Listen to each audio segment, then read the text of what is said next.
game over.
We spent our days on the coast of something beautiful. We got pulled into the tide of something real. But somehow I lost you on the way. I assumed you left me behind. Lifeless days and sleepless nights, so tired of it. I can't get you off my mind, can't forget it. Now I know what I've got to do is find my way back to you.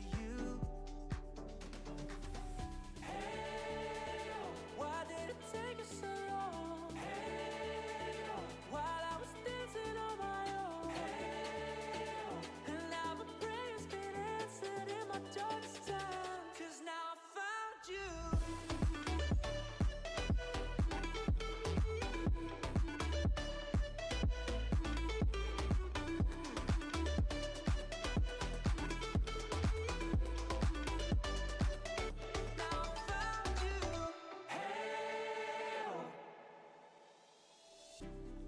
Waiting on the day you would come back to me, hoping that I didn't burn a bridge I couldn't see. And now that you're by my side again, I'll never leave you behind. Lifeless days and sleepless nights, so tired of it. I can't get you off my mind, can't forget it. Now I know what I've got to do is find my way back to you.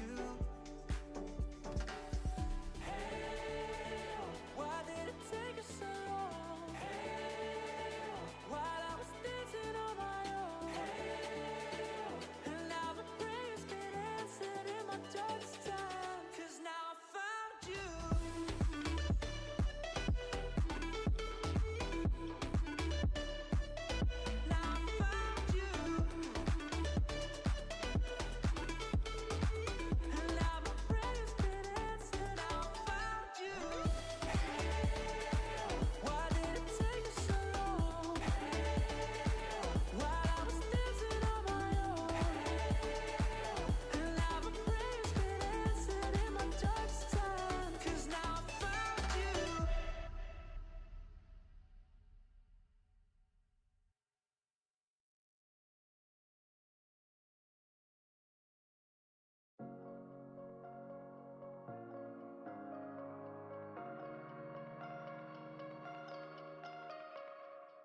distant tunes and everything you ooze. The tempo of your beat, you bleed a melody.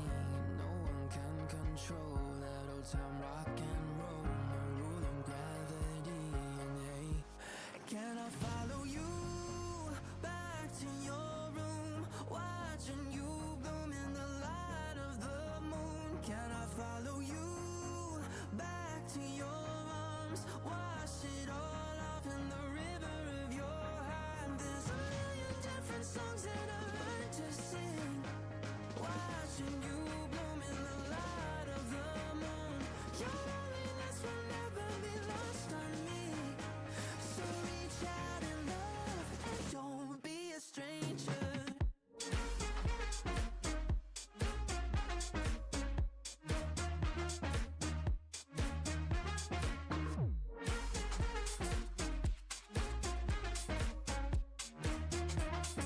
Don't be a stranger now.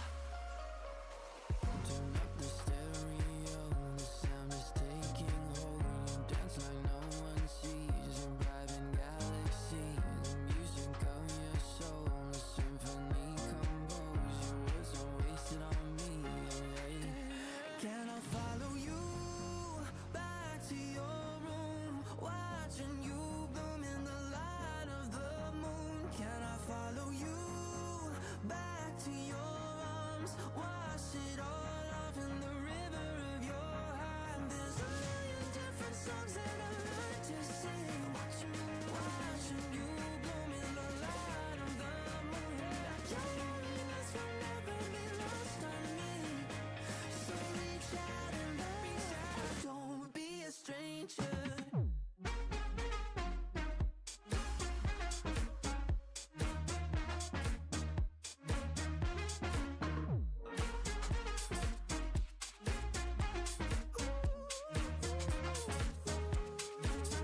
Can I follow you back to your room, watching you bloom in the light of the moon? Can I follow you back to your arms, wash it all off in the river of your heart? There's a million different songs that I've learned to sing, watching you bloom in the light of the moon. Your loneliness will never be lost on me, so reach out in love and don't be a stranger.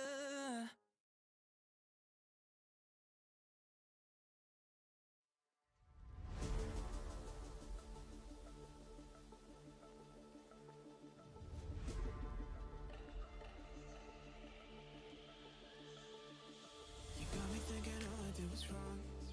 Guess you got all you wanted.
Hello.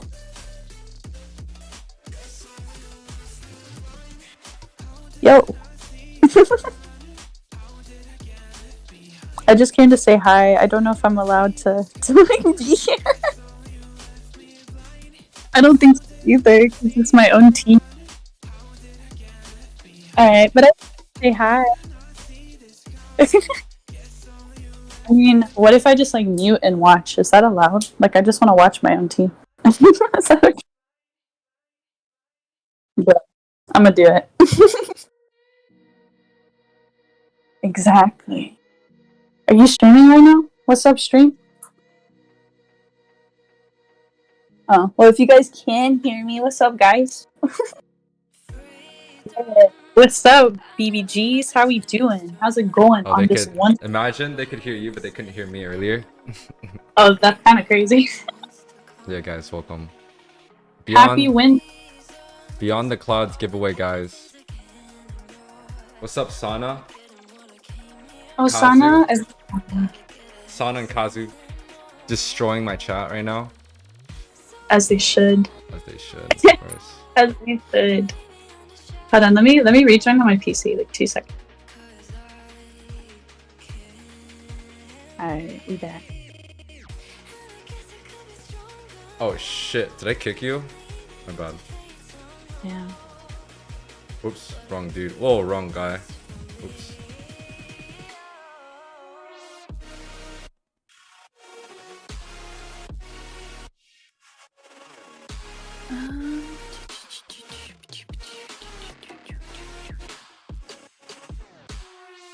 Dude, I didn't get a chance Hanoko to is an oath? Perez?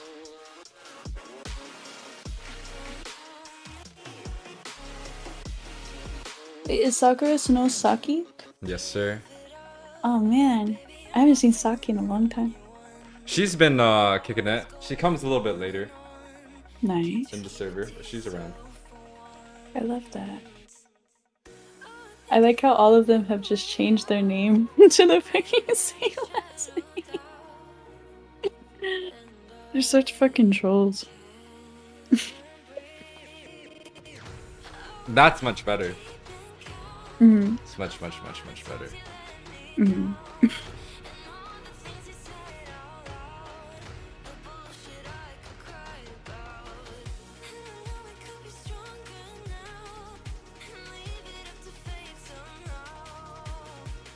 Music is good, mic is good, Discord is good. Game audio coming up soon.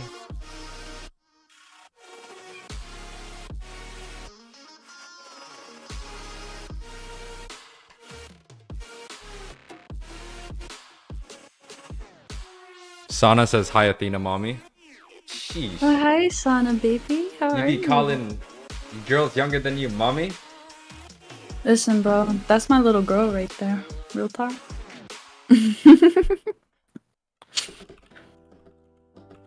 I can be older for you, Sana. I can do it. Just give me some time.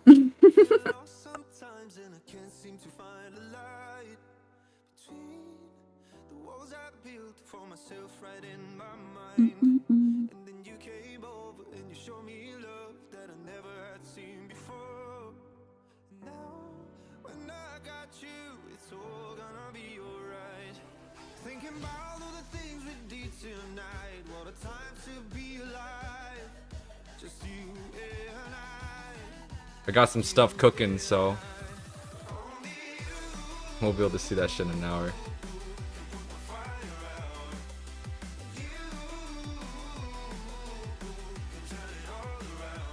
Welcome guys, welcome guys.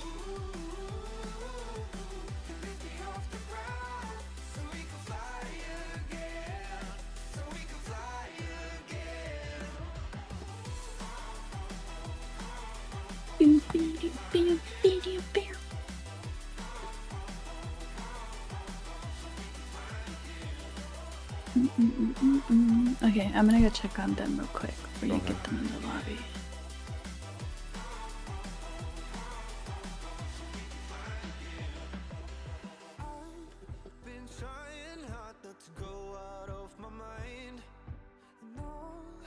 I'm a baby for girlies, what can I say?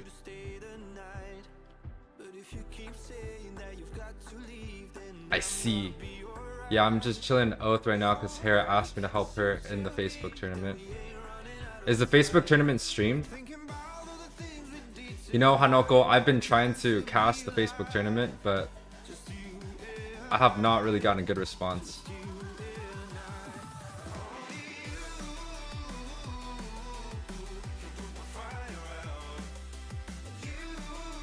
Go ahead, you could ask her.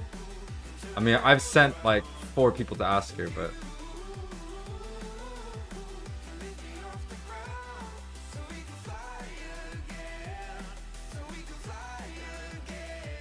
Move to... What's up, Dave?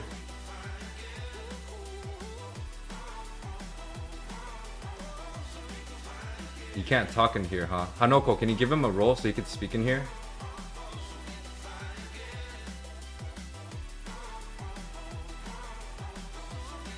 Does he have to be a live streamer to stream in here?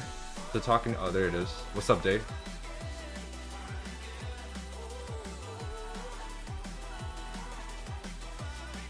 Welcome, guys. Welcome, guys. Welcome, welcome. Like and subscribe. Yeah, hit the like, hit the subscribe. 9 thieves. 90s. Boop. Boop. Look at, Both teams looking quite ready. Don't don't you just love their names? The semis / finals should be streamed by Friday, I think. I could have streamed the rest too. Oh, by Frisky. You guys got a streamer already. Well, let me know.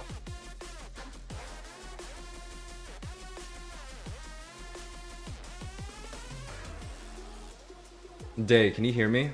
I can't hear you. If you got a new mic, you might have to go into your Discord settings and make sure that mic is changed to the one that you need to use. I still can't hear you, my friend.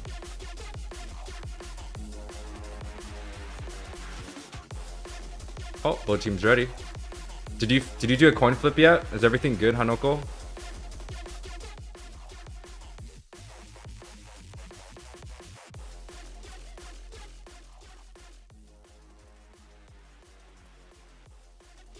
Okay. Well, I'm gonna head out so you don't get in trouble, but I'll be watching. Alright, see you, Anfina. See ya, see ya.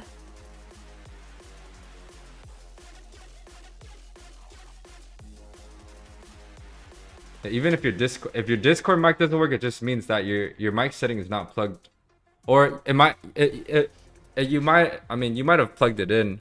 You go to your computer settings and see if you can find a way to make it happen. You want second pick? All right, we're gonna start. Make sure to take care of the pauses. His name is Sky E. Crazy. Welcome, guys. 9 Thieves tournament.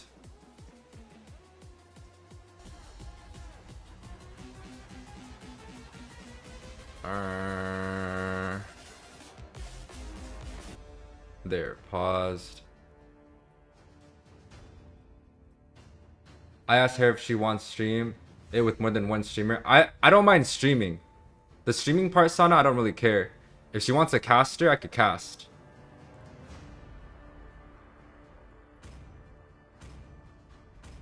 I know it's a Facebook tournament, so you guys only want it to be streamed on Facebook, but casting wise, it's a little different story for me.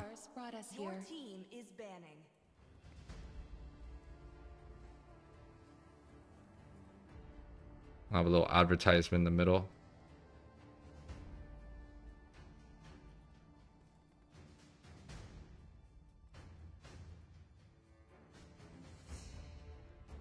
Casting.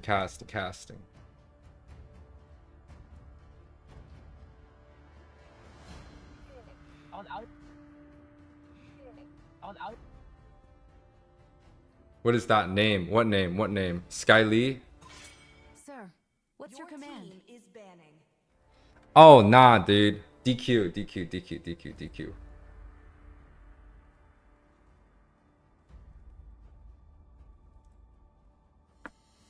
Hi, Hera. I am interested And casting for the February tourney.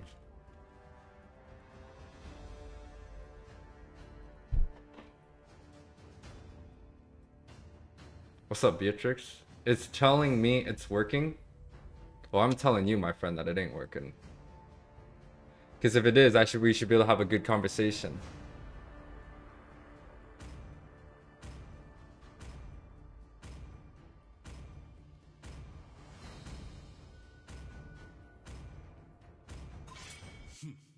I am the power of light incarnate.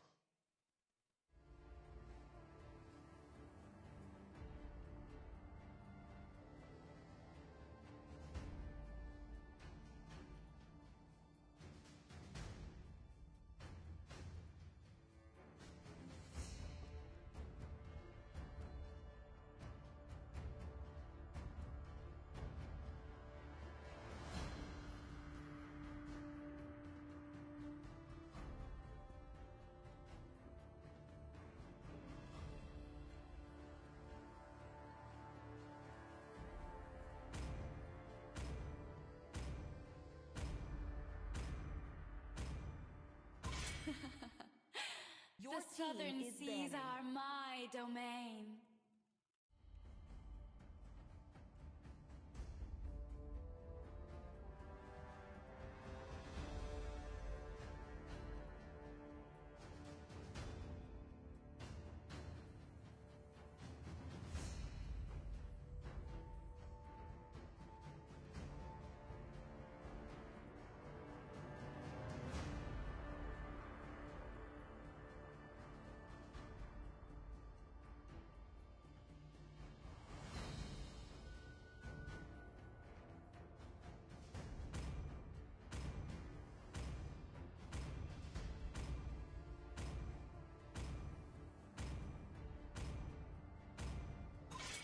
I will choose my own path.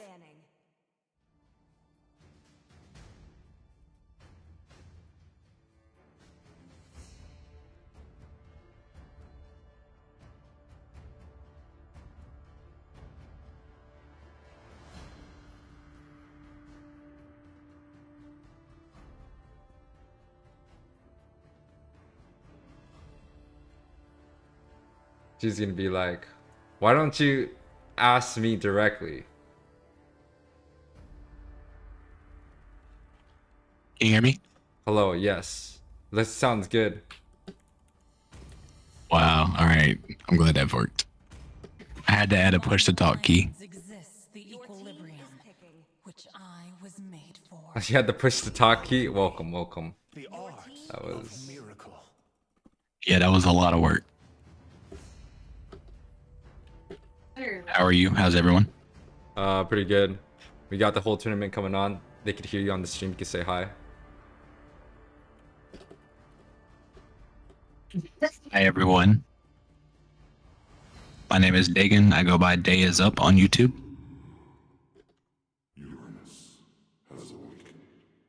Sir, new person, new friend, Day. I have you followed on YouTube. I just don't know what your @ is. Yeah, my @ is @DayIsUp, @DAYISUP. You had to push the talk key. So what you up to? You got that figured out? Does that work for your stream yet? I'm about to test it actually in about 10 seconds. Go ahead. Good luck.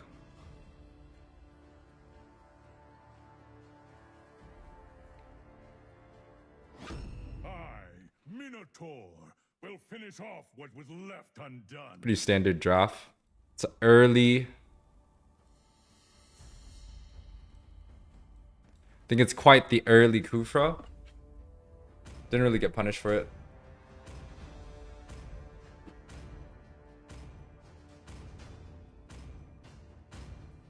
Join you, but my Wi-Fi is garbage. I'm not even trying to cast, dude.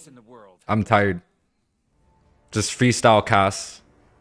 Just talk whenever I want to. 7 p.m. to 12 a.m. ISP is having IP issues, so during these hours it's a lot of congestion, so I might lag out.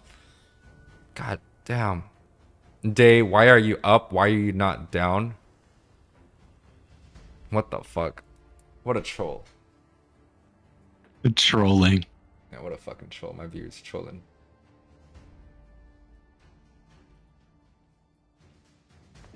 Give.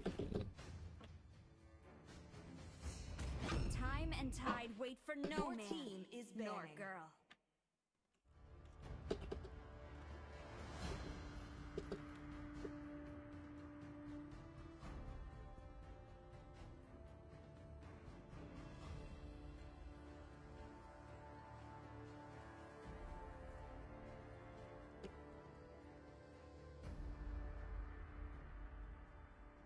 Day is down. Y'all crazy, dude. Yo.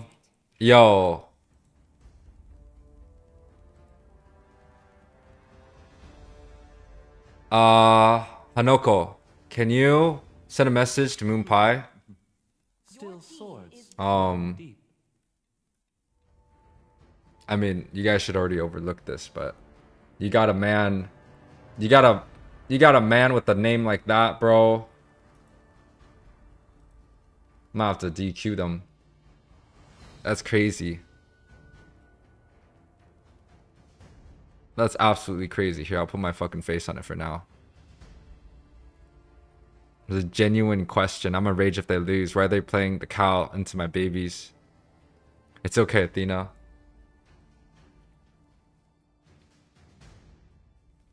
The cow is decent. Cow is decent. We're gonna allow people with names like this. Payback time. It's not really that big of a deal. But I feel like they should just have to change it on a more professional note. I mean, there definitely should be rules for it. Is this NACT? No, it's not, Joy. You should.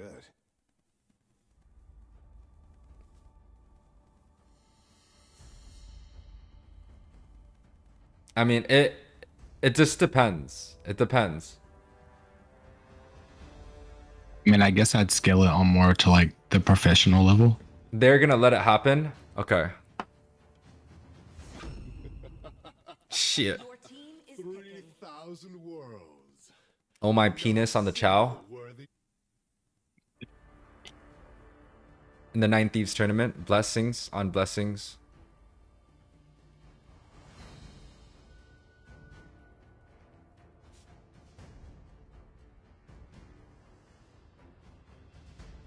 No one can resist my charm. Your Not team even is my picking. enemies. To live is to trick the Reaper. It's up to YUWEI? Bro. Don't say it's up to me. I'd just DQ him.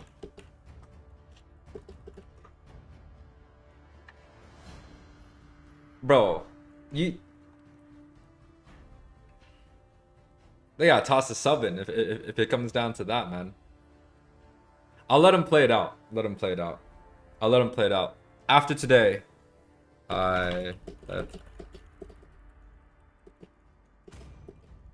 time to go to the RT show for some fun.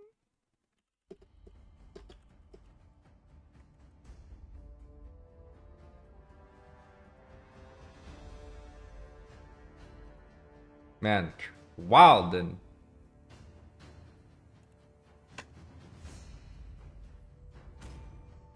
it's just after the BO3.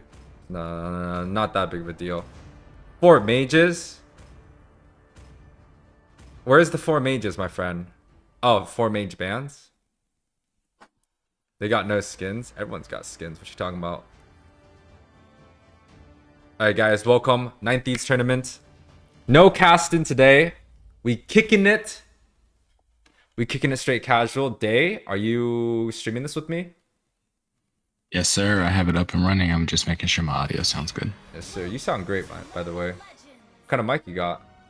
5 seconds till the enemy reaches the battlefield. The Blue Yeti, Yeti? Mini? Yeah. Yeah, it's a mini. Welcome, welcome. Oh man, cameraman time. We're going through the lazy man style. Yesterday we had some professional NACT casters, so I gotta sweat a little bit on the camera, but today, if it's just the bums and the monks,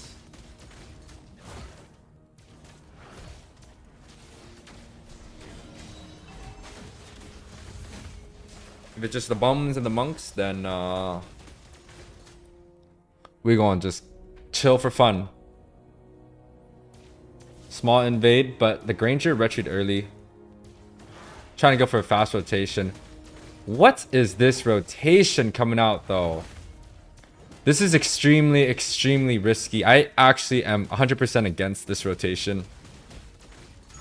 But it might work out in their favor. Granger choosing to go back. Purify pops out from Sean. He literally gets full hit right there. This is where it's going to be kind of bad. Uranus took the red. Man, they got fucked up in the early rotation already. Granger went back to the base full health. He's got nothing on the bottom side. So it actually paid off. It paid off. They decided that Granger retreat early. I think that was called out. The Uranus was able to get the red. And then Martis invaded top because they knew he didn't have retreat. What they could have done was Martis invade that blue buff and completely take away both sides. But they decided to give a little bit. So that's not that bad. Chow EXP is not that good. Of course it's not that good. And if you're going, but he's going tank. He's going tank Chow. It's not that bad. They do get a little rotation on top side. I disagree with Apex on this. If they already have the jungle pressure like that, see right here. Why is the Lilia rotating by himself? Oh nah. Very confusing play. The Beatrix's mid lane. Yeah, the Beatrix went mid and they set the main to defend top side. It should be both of those people defending the top side together. Another invade going through. Granger got nothing. He was on the top side smacking that top tower. So the Martis took the blue, took the turtle, took the red on the bottom side, and is going back to the top side. I wouldn't even mind if that Martis stayed a little bit more. Make sure to take these green camps. But overall, he did deny some buffs. In terms of the experience, it's still pretty even. In terms of the gold, pretty even so far. So even with the opening that Apex had, it doesn't feel like they're pushing the lead anywhere. Two-man set. Does get the ultimate down. And the Minotaur, four-man set onto the top side with a triple knockup. Very right good set. Huge. Quite the good set. No damage followed up behind. Brody does a lot of damage early on, but it doesn't seem like he was able to get any stacks. I don't even think he had ultimate. Who is who? It is between Apex and TSC. Apex and TSC, in my opinion. I need to write this shit down. It's somewhere.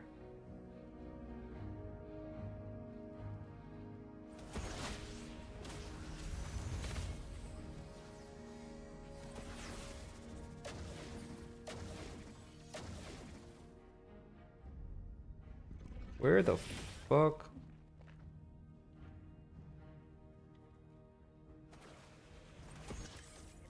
Another invade happening. They're getting no red buffs. The Granger's level 6. The Martis is level 7. So even with the invades happening, the Apex, they're not getting anything out of it. The scoreboard's literally even. Maybe they get like 1 or 2 extra experience, but huge set coming in once again. Cold Ultra comes down. A little bit of sustain. Not bad, but the Uranus comes through from the back. Mike is able to pick up 1 member on the side of TSC. And the double kill comes out for the Lilia.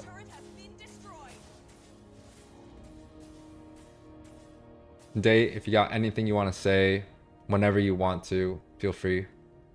Very, very casual watch party, if you want to say. It's FTC versus Apex, guys. FTC versus Apex. Put on the bottom. Yeah, I do see that there is kind of some scarce with the jungle from Apex due to the fact that the marksman has been kind of lacked on. So the Brody has a little bit more gold ahead. The Brody has a little bit more gold. Let's see. Yeah, 3.4k, 3.8k. Brody actually doing not that bad. He was able to get that top sour, so he definitely has a little bit of gold, but there's a 1k difference, almost a 1k difference between the jungler and the other jungler. Good set. Yeah, they're kind of at an even setup right now, kind of at an even match. Well, it was a little bit even earlier. I think now actually it feels like Apex. Oh yeah, after that team fight, yeah. Yeah, Apex with the turtle, they definitely put their foot on the pedal. 2-3k gold lead right now. Looking to push that mid side. But besides this mid side falling though, fucking Christ, FTC is definitely going out ahead, and Hanoko crazy. I like this ref, man. I like this ref. I'm gonna go check on my food.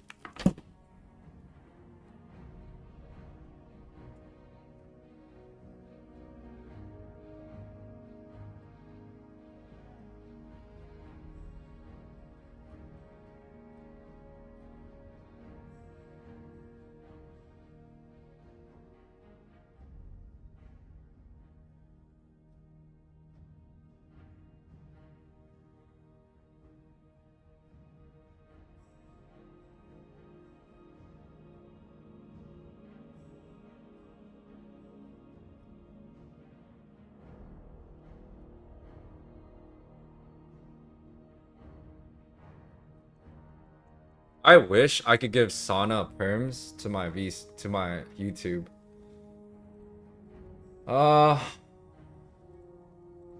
Like, how can I get her to write polls, bro? Can you let YouTube mod write polls in chat for you? My mods cannot create polls in my chat. Editor role you can assign to people to perform specific tasks on your moderator is for roles. You need to at least have editor perms to create polls in a live chat. I give Sana my whole entire YouTube. It comes down to fucking that. Let me see what I can do. I did give Sana some sort of perms last time.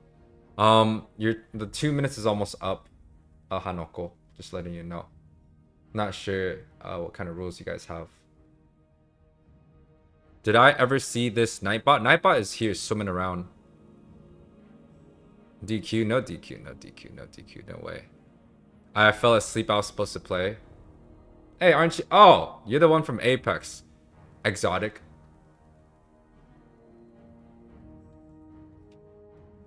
Let's see. Advanced settings. Account. Add a room, manager.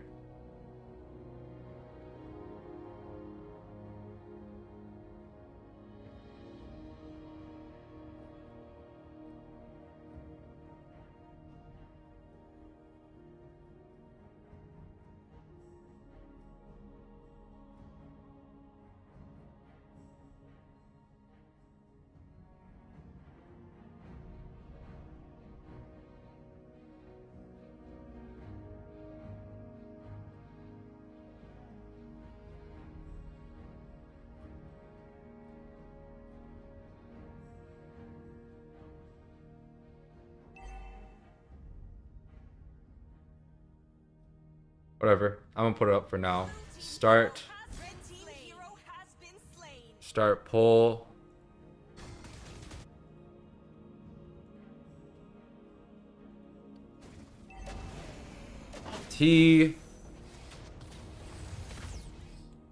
TFTC versus AP. Ask community. Noise. Why does AP look different? I don't know. They took a shower. They got the new names going. RK, Ultra, Mike, Shani, Sean. Honestly, you say they look different. I actually recognize these names. When it comes down to the other names that they had before, it was like Tina's e-girl, someone's dog. Like, it wasn't as great as it now, but Now it's quite nice. But side of FTC, they got an early advantage on the bot side. They actually do their macros quite well. They're able to push at the top and the bot side.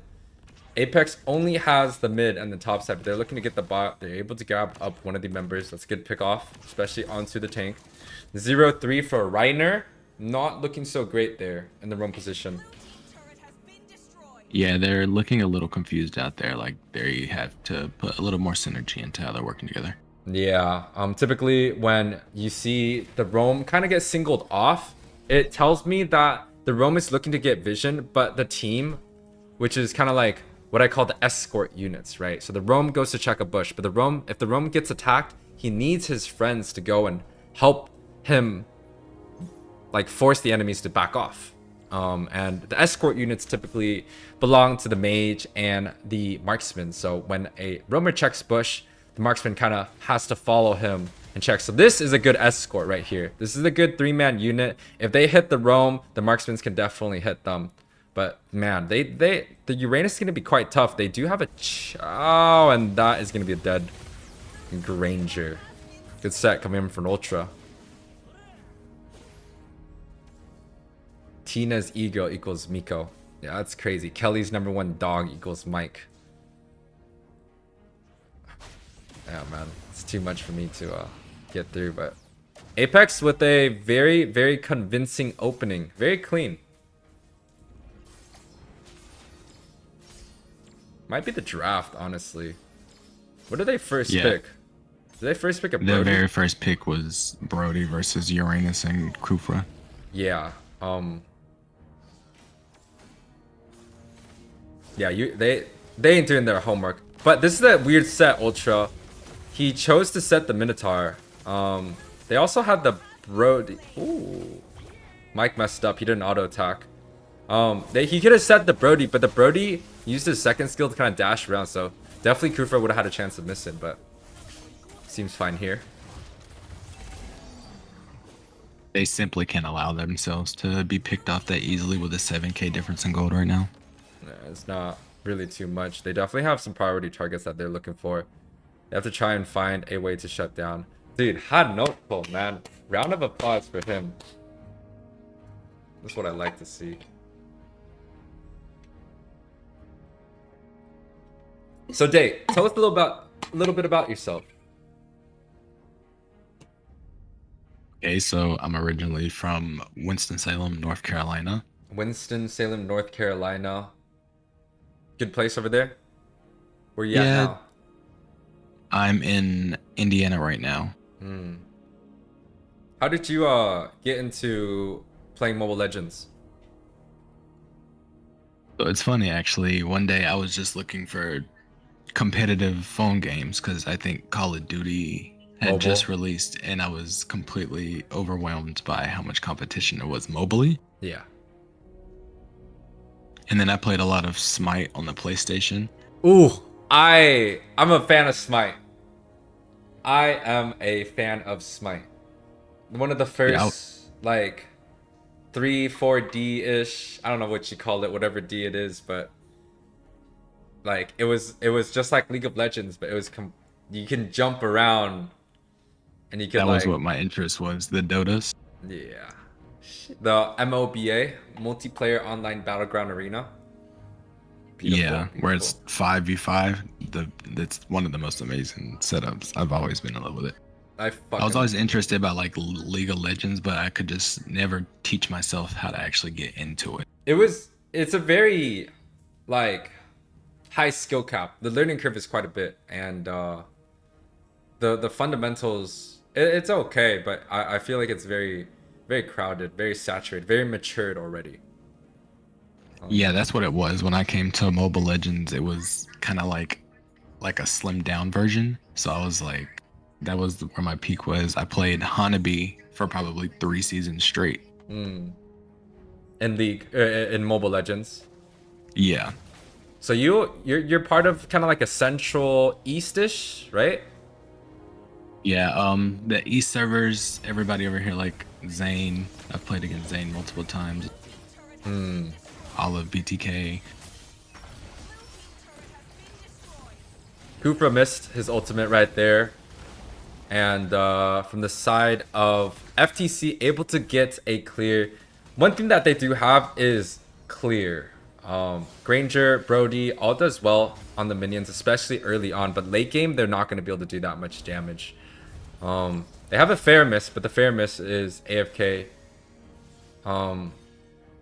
Man, lots of problems.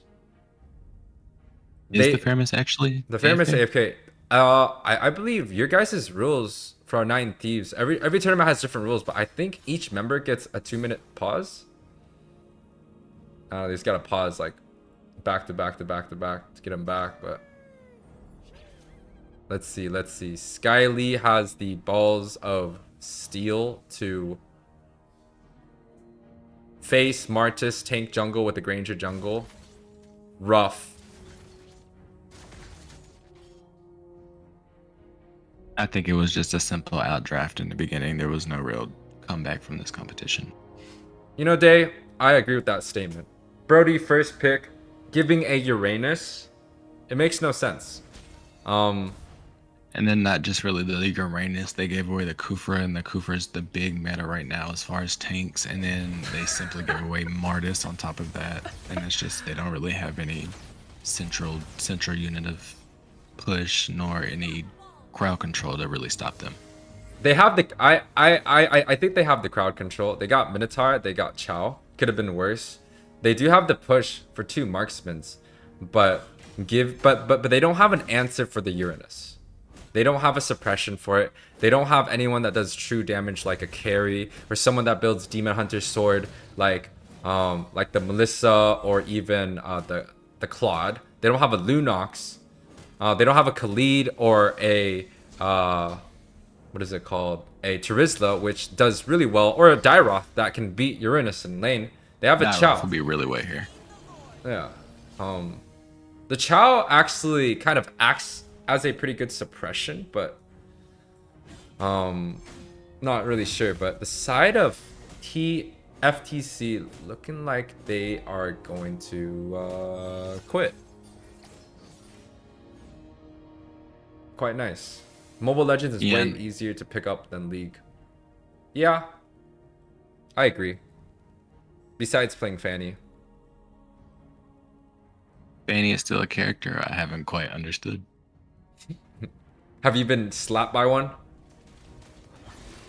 On multiple occasions, yeah. It's crazy, huh? I think my only real answer. Ooh. Great fight coming out. Members fallen. 3 members fell towards the side of AP, looking to go for the Very end. good attack by the Martis. Yeah, the Martis tank is quite nice. AP is actually one of the teams that love to go this pure tank Martis. Other teams that would probably end up doing so would be BTK. I also know so Mobazane likes to go for the tank Martis from time to time, especially going against like crowd controls like Kufra and Kadita. But best player from TOB also likes to go the Martis tank. So quite nice. Might be a little bit of a technical issue, so we're just gonna have to wait and see how it goes. But hope everyone's doing good on the stream. We got a couple matches here today. We also got a special guest, Day. He was here last day, I think the day before, just kind of watching from the outside. But I'm glad to have you on board, my man. Thank you for having me. Hello, everyone. Day is a YouTuber. I believe his YouTube is Day is Up. I gotta pull up the link myself to get it. Yeah, my YouTube is Day is Up. Day is Up is gonna be his YouTube link. What do you normally like to play? Well, actually, I do play jungle currently. I'm big into Julian. I'm trying to learn all the mechanics into Julian to be up in the top tier. Julian is not a bad hero per se, but it definitely is restricted. He has it all. Don't get me wrong, he has it all, but he doesn't like. You got like one good combo, one 100% correct combo for almost every situation. and Right. he has like a 9 combo. Like I don't know how you do the math, but he got a lot of fucking combos. Yeah, there's about 9 different ways you can go in and out about it. The issue that I've seen to understood is when it comes to a Julian player, you have to rely on the rotation from the rest of your team to be able to back you up in case you put yourself in a situation you can't get out of. And Since all especially his yeah, go ahead. sorry. No, you can go. Especially with the fact that all his skills cooldown with the same amount of time, so you have no real reaction besides to run. You just have to have that good follow up. Yeah. But Julian does have something kind of cool where he could cast like 2 spells and then his cooldown starts, right? And then you don't have to cast the third, and then you could cast the 1-2 again or whatever. Something like that. Yeah, with each skill you do, there's a cooldown that automatically happens. So you can do 2 skills and then not do your third, so you have to wait. So then it'll automatically start with the first skill. That's quite cool. So if you decide, hey, this isn't what I want to do, you have the opportunity to kind of get away from that. Now, since you are a Julian lover, did you happen to pick up that Jujutsu Kaisen skin? Sadly, I didn't. Oh. They actually gave me Xavier and Melissa, but then by the time I was ready to go for the Julian, this limit was already done. Oh no. I have heard rumors though that there's going to be one to release soon. For Julian? Yeah, a 4th one for Julian. Ooh. Sounds good. What's up, Mobile Wolf? Shoutouts to you. Make West great again. I damn hope so, man. OSP and Ace, y'all the last hope for Westside. Huge fan of that hair from Mobile Wolf.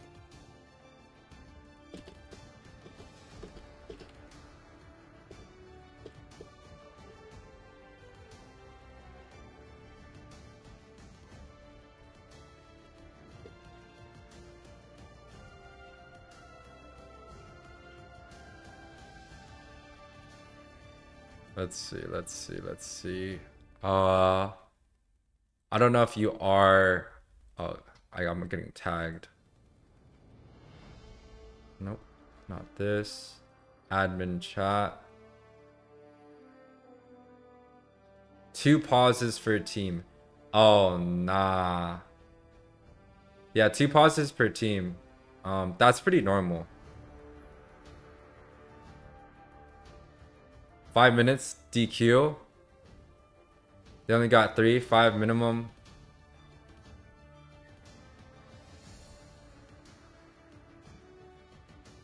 I feel like this is a lengthy amount of time. Yeah, it's a good amount of time. Hanako, do you know when? I mean, I could roll back the stream, but it's up to you to make the calls. I'm not gonna make any calls in terms of the admin. But in terms of the last match, it was 3 minutes ago. It says that they don't have players. DQ'd. RIP! It was still a very good first effort out of them. Yeah. I would definitely try to fix up the draft a little bit more. Given that Uranus, without having a proper answer, is not going to get you too far in any tournament. And even in ranked games. I played a Uranus in the gold lane earlier, and I played against an Arithal, and I just sat in front of him and just let him hit me the whole entire game. And it wasn't close. I don't call you, dude. Don't be saying you're free, dude. You ain't leaving me. You're staying here with us, bro. I'm gonna be upset if I'm stuck here with no 9T staffs. I'm looking, guys. You guys gonna have to wait up. Congratulations, though, to Apex. They move on to the next round. 92% Apex. Sheesh. Who's in the VC? It is Mr. Day here with me today. Again, hello. Thank you for having me here.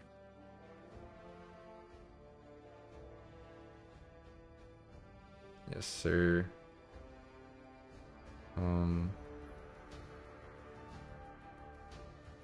I'm confused on what I'm looking at.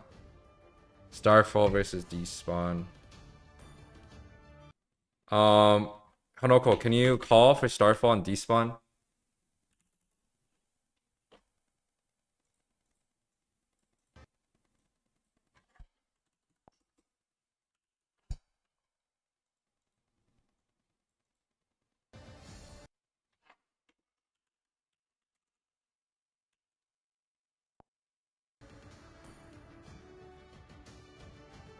I'm so washed. I can watch Vader play. It's a joke how bad I am right now. Hanoko, you have no rights to say you're washed. You guys are young, man. Top 8 secured, congratulations. Huge. Quite nice, quite nice.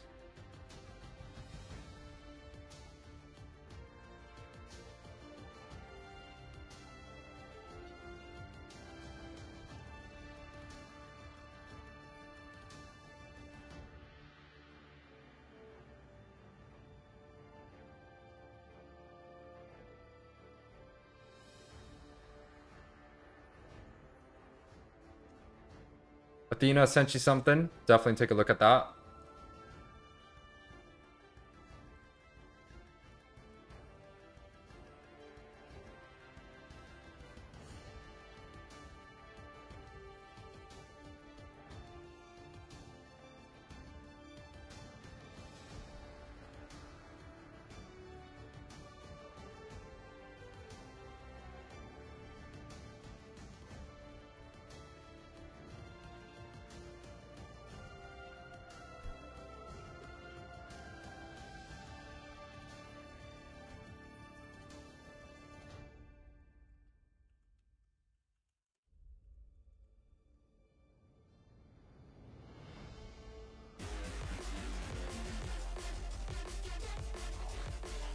Alright guys, enjoy the music. We're gonna be back.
family I used to have. I feel like everything's so different now. Sitting by the fire as we'd watch the flames burn out. I miss the days I wasn't afraid. Now I always have my guard up. Hands on my face, I learned to cope with the pain. I know that people think I'm trying to get attention, but in reality I'm trying to send a message. I know there's kids out there that are going through the same thing, and if you're one of them, I hope to help your suffering. Just know it will get better, and these feelings do not stay the same. No, they don't stay the same. I don't wanna make you feel bad, but you kinda ruined my life. You hurt me and ruined my life. And I don't wanna make you feel bad, but you kinda ruined my life. You hurt me and ruined my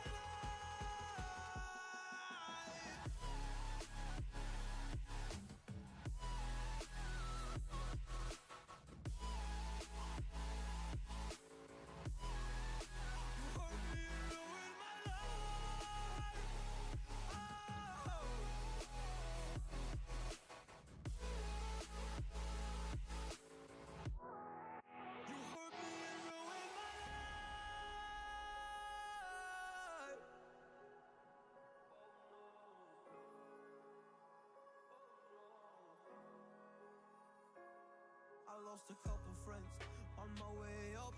I took a couple L's, but that's just normal talk. I popped a couple pills, but they don't do much. And now I take Prozac in the morning with some other stuff. But why did I get into this? I feel like this is all a dream. But when I wake up, look around, this isn't even make-believe. So I sit in the corner thinking back to all the memories. I grew up with these fake beliefs, by the time I find a remedy. I don't wanna make you feel bad, but you kinda ruined my life. You hurt me and ruined my life. And I don't wanna make you feel bad, but you kinda ruined my life. You hurt me and ruined my life.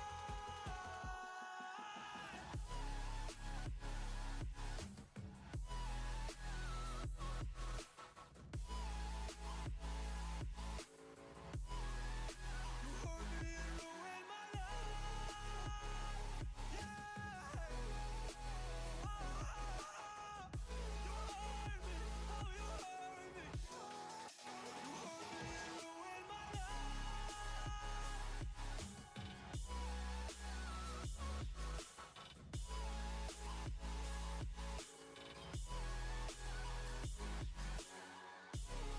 Chop. All right, guys. Match is going to be starting at 6:15.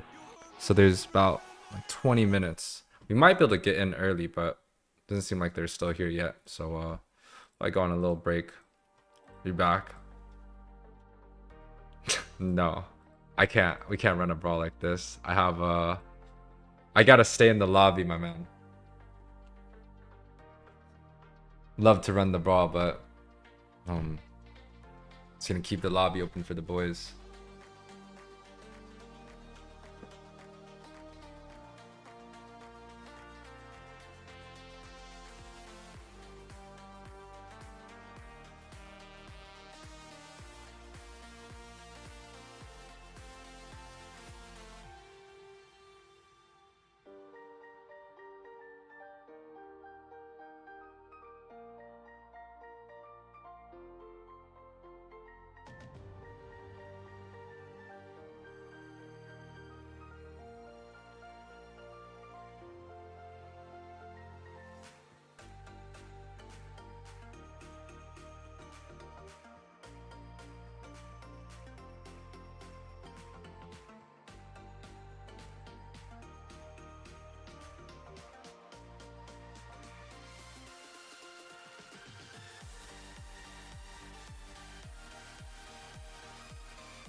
if I should stay or be alone. Won't you make up your mind? 'Cause I'm getting tired of overthinking every move you make. And I can help you decide who you're loving now, and how I'm not quite there somehow. My intuition says to give you up, but my heart can't easily let you go.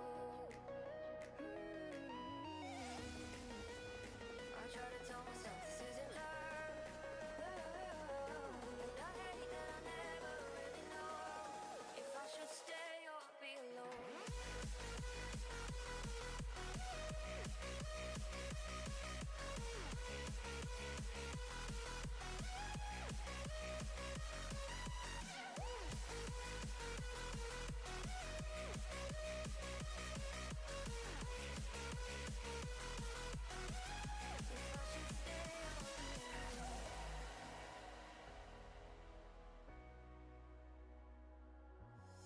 I'm just waiting for the fire, but you won't even try to survive. You would rather keep it all inside, and I can help you decide who you're loving now, and how I'm not quite there somehow.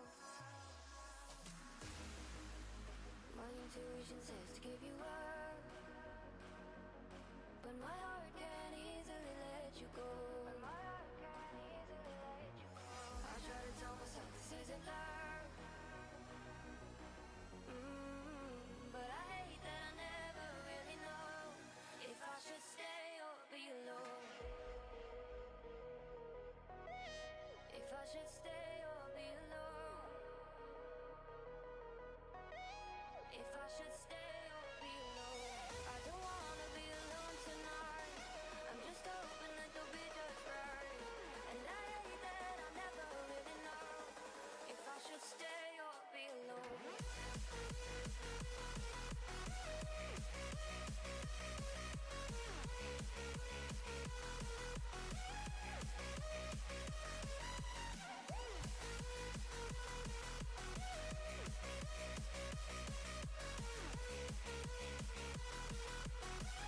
If I should stay or be alone. I don't wanna be alone tonight. I'm just hoping that you'll be just right. And I hate that I never really know if I should stay or be alone.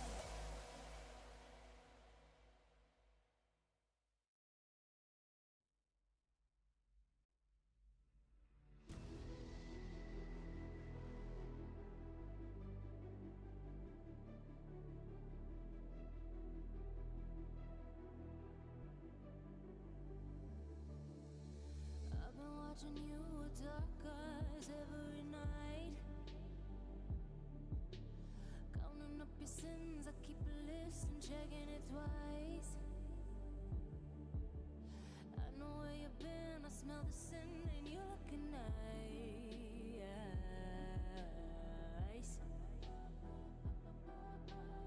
You can't bury me. You don't love a night. I'm still broken in the gutter. It's just me on my side. But I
let me fall to my grave.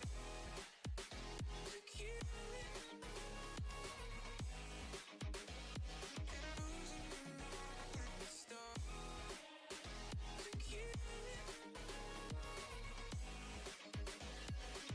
just let me fall to my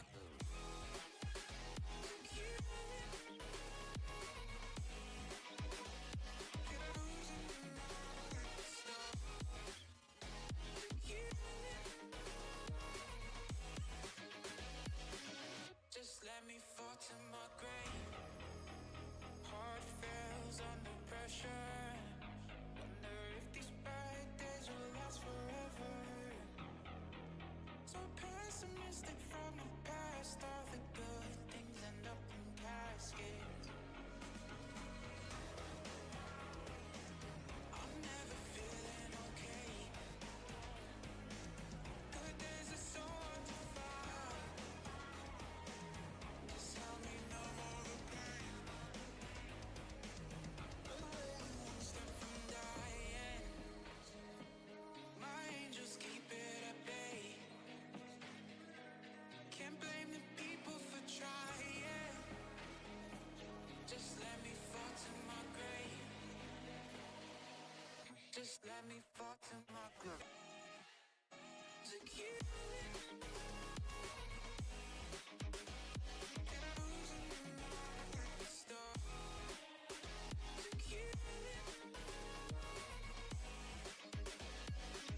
just let me fall to my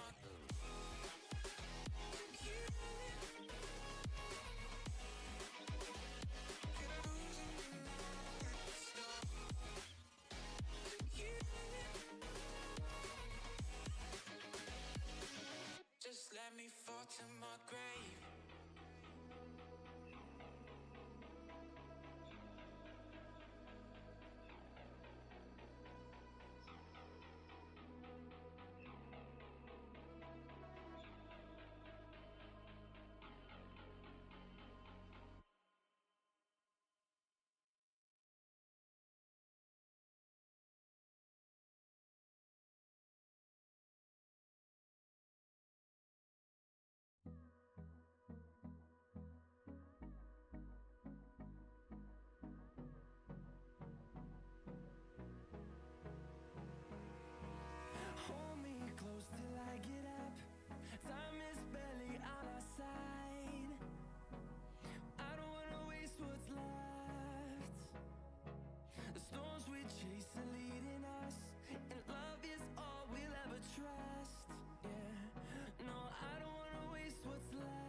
All right, boys and girls, ladies and gents, thank you for waiting. Looks like series 2 between Starfall and Despawns. Earlier we had series number 1, which is going to be Apex versus FSC, something like that. Finished up, but now we are going to go into Starfall versus Despawn. Quite a match. I'm very excited about this one. Yeah, some good teams coming up. Starfall, definitely some of my friends on that team. I've watched them grow into a pretty respectable squad. They've done quite well in previous tournaments, so pretty exciting. On the other hand, Despawned, I'm not sure if I'm 100% familiar with them, but they definitely got the Goku profile picture, so definitely going to be a strong team there. The unstoppable Goku Black. That's definitely a strong one.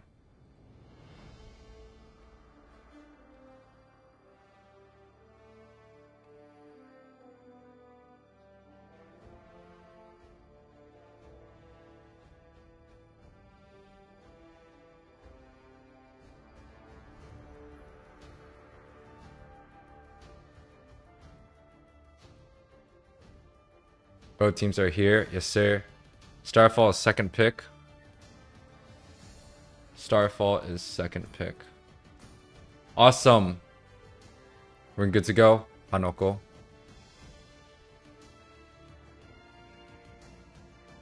We're going to jump right in. Good luck, teams. Your team is banning. Yes, sir. Good luck to y'all both. Yeah, huh? Oh, shout out my good looks. Yeah, definitely. I'm gonna start a poll real quick. Starfall versus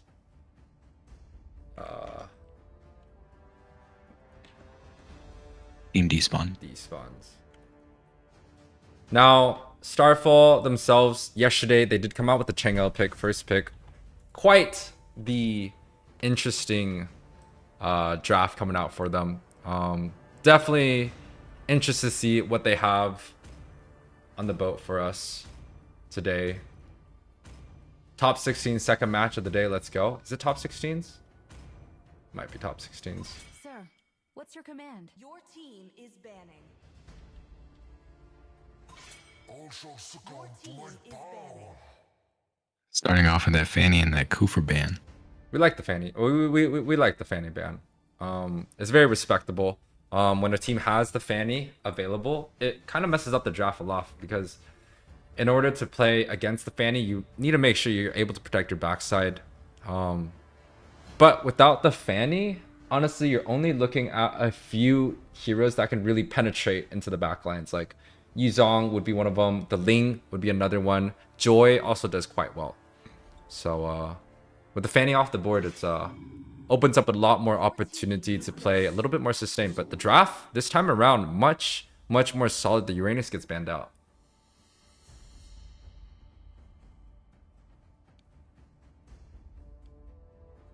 After the Uranus bans, definitely I didn't cure the pain. there's a lot of the mages being open. Kadita, one of them, but does have counters for it. Joy is still available. The Terizla, which is like a fan favorite right now, especially with the penalty zone. His ultimate works quite nice. Very well in team fights.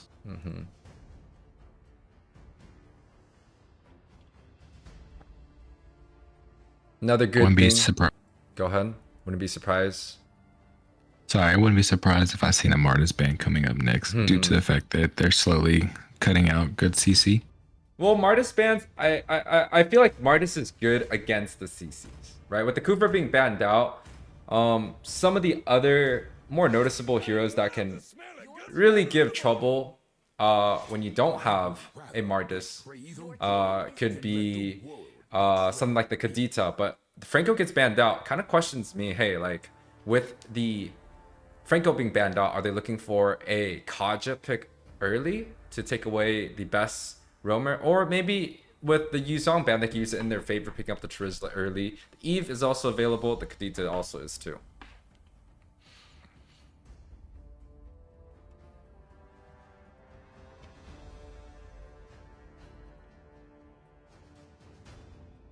Beatrix, also not a terrible pick. Does quite well.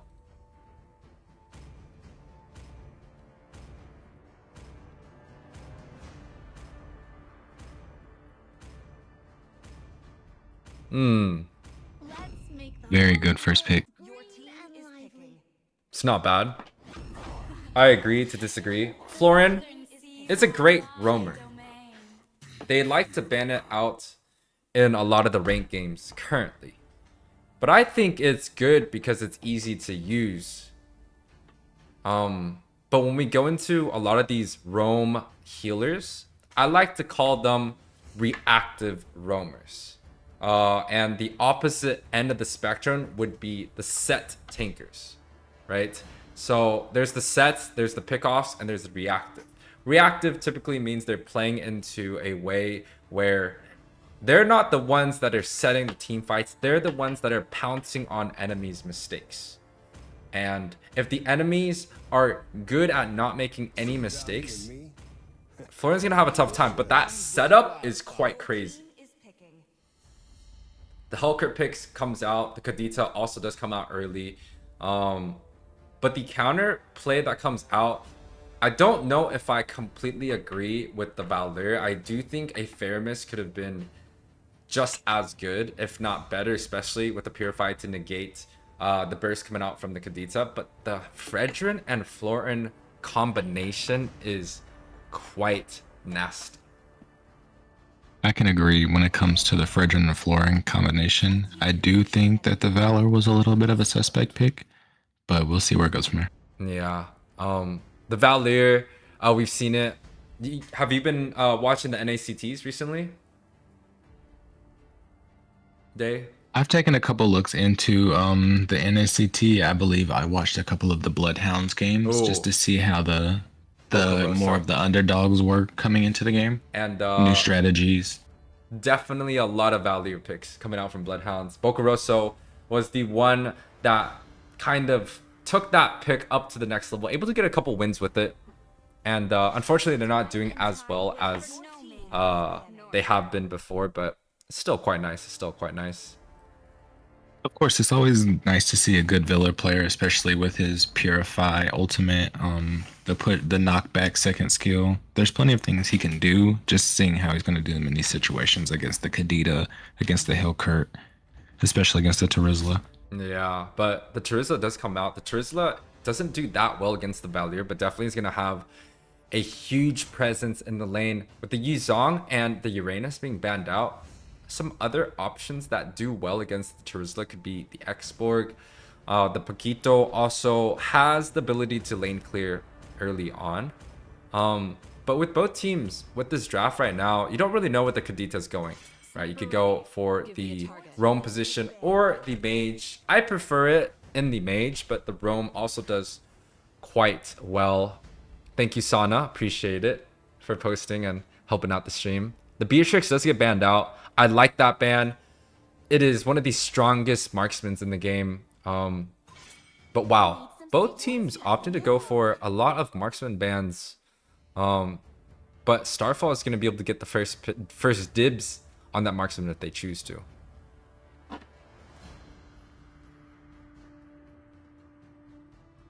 I do think coming off with the Beatrix and the Melissa bans are setting up more for a Claude type of experience due to the Fredrin being the jungle and then the healing coming from the Florin. It does well. But, you know, one thing that the Florin does not have is the ability to peel in a way where they can stop the aggression coming out from Kadita.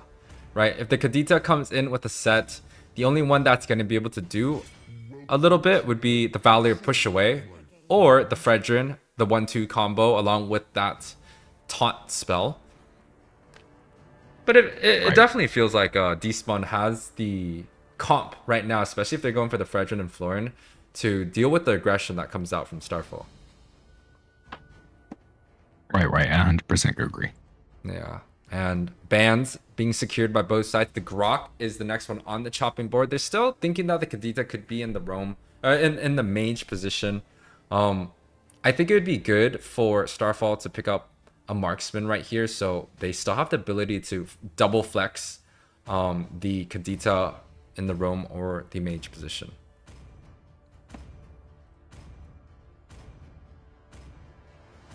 Thorns remain. Should petals fall. Oh, Lancelot jungle. Oh, wait. Whoa. Hello? What? I like where this is going. I'm They're confused. putting the Hellkurt into the side lane. Unless they're putting him at roam. Hellkurt could be a roam. Hellkurt gold. I don't know about the roam Hellkurt. It's quite interesting. I think the Kadita might be in the roam. Paul is on that Hellkurt. It kind of, you know, is messing up with my mind. But they do have 2 petrifies at mid lane. That is going to be quite the combination early on. And Starfall is going to be on your right side. Despawn is going to be on to the left. Is the proof that I'm still alive. The Xborg, a good... Wow, both teams flexing picks. The Xborg and the Fredrin can go to the XP or the jungle position. The Brodies, of course, is going to match up with whichever gold laner that Jinwoo decided to choose. And he's on this Herod, so that kind of tells me that this Hellkurt is going to be going mid. Unless they decide to switch it up again. Quite the comp coming out from Starfall. What I kind of want to see is a tank Lancelot to tank and soak up a little bit of the spells coming out from the side of Despawn, because that's gonna be pretty tough to deal with. Any prediction? Which comp do you like the most, Day? In my opinion, I do see Team Starfall coming out with this one only for the factor that once Xborg there would be their main threat, if as long as they keep the Broden kind of secluded. I'm not seeing too much coming out of the Fredrin except for more of the Petrify. So coming into it, they have a lot less damage when it comes to early game. And once they start falling behind, I do feel like they don't have enough of a resource to late game it. Yeah. But the Wombo combination coming out from the Valier, the Florin, the Brody, it might be something interesting. But what is kind of cool is the opening coming out from Team Despawn. They're choosing to go for a double buff start. The Florin is working on this blue buff, but unfortunately it's not going to be doing too much damage. Che1 already having a lot of information from the side of Despawns, but the Valier pushes him away. Kind of going for a little bit of a reach. It's kind of the thing about the Kadita, right? I like to kind of say don't reach, kind of like a basketball terms, but the Petrify should be coming out with a knock-up set. First Blood going towards the side of Starfall. Quite the opening. Very nice First Blood. Yeah, very nice. A little bit of a gold advantage, about 500. And Jinx Sword does hit that retry, and looking to close that gap.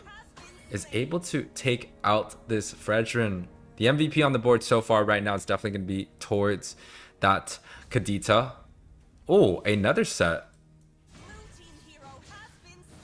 Man, the early... Very nice burst. Yeah, the early aggression coming out from the Kadita is just a little bit too much to handle, but Jinwoo on the top side getting chunked pretty low. Purify does come out, but the Flicker also comes out, and wow, what? Very good rotation. That was a huge burst coming out from Jinwoo, a little bit unexpected by me.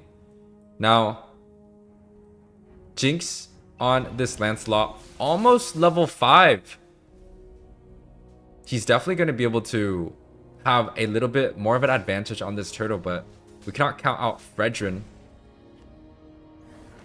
That hero does quite well in the retry, but the Dark Knight Falls comes out from the Hulker, and also the penalty zone able to lock up the Fredrin early on. The Retribution comes out. It's clean turtle for the side of Starfalls here. They're kind Personally, I do think that play was a little unorganized just for the factor that they left Fredrin there completely alone to attack that turtle.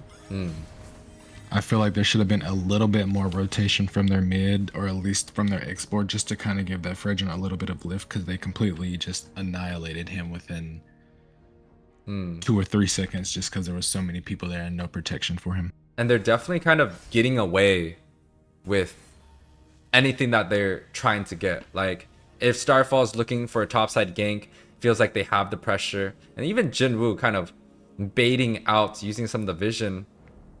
They're kind of getting away with everything. But Jinx on this top side, it's a 3-man. Potential siege coming out. Looking to see if Ghost is going to make a mistake. But the members from Despawn looking to close the gap also. The ultimate does come out from Florin, but that's just not going to be enough. But the Petrify with the skills, and the Lancelot saw his death, looking to try and get away from the minions, but unfortunately the tower is able to get him. Che1 also getting CC'd quite a bit by the Fredrin.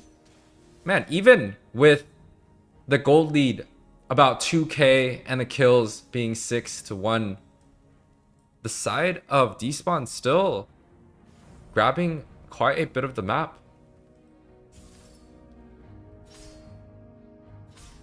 Yeah, watching the Terizla and Xborg fight bottom lane, that was a very good outcome from Xborg, but it does look like the Hellcurt is going to go ahead and clean that up. Yeah, the Hellcurt does clean that up. But the Fred, you know, when we talk about that matchup, right? But before we talk about the matchup, the Kadita does ult in, able to do a lot of damage. Jinwoo chunked a little bit low, but the two Florin and Valier seems to be trying to grab up Che1. He's bursted dangerously low, but unfortunately, both of those heroes do get away. But talk about the bot side matchup. Who do you think has the better matchup here? Well, at the moment, I do see Xborg winning this battle just for the factor that he does have that true damage to kind of keep that shield that comes from Terizla. Very nice engage right here. Yeah, the I don't even know what it's called, a Praiser's Wrath. I don't think it's a Praiser's Wrath, but definitely the Fredrin ult does come out. Whoever's in the chat, please let me know what the Fredrin ult is. It's able to just completely destroy Jinx on that Lance. And with the turtle coming out, Chaewon is the only one that's looking to grab up this Rechi, but we cannot count out the Kadita's ability to grab up these turtles, and unfortunately, just a little bit of a shy getaway. But the top side, Hulker does fall to Brody, but is able to pick up that kill a little bit just before.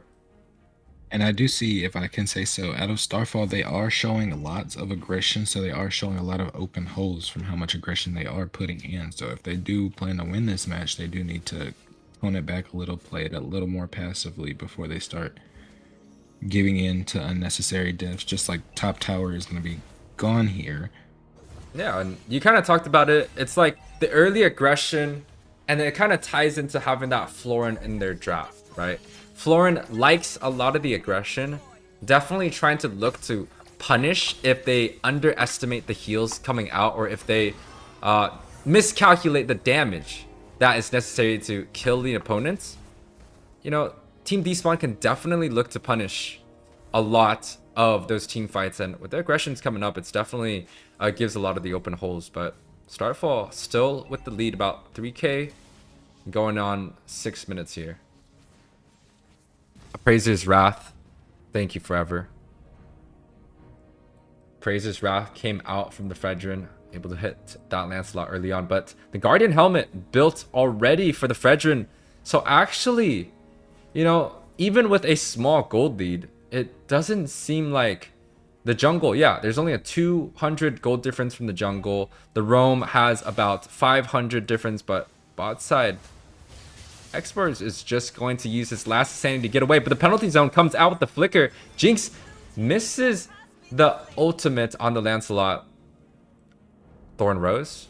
I don't know if that's what it's called, but Jinx caught in a bad situation. The Brody comes out. Dark Knight Falls coming out from the Hulker, unable to grab anything, and Chaewon is going to be the first to be shut down from the side. That's a 2-for-1 trade for the side of Despawn, and they're looking to get a little bit more here. See, as I said before, they were so aggressive in that team fight right there. It didn't lead Lancelot to have any passageway to get out, which caused the Kadita to try and go in and protect under the turret, which caused 2 deaths for an unnecessary one.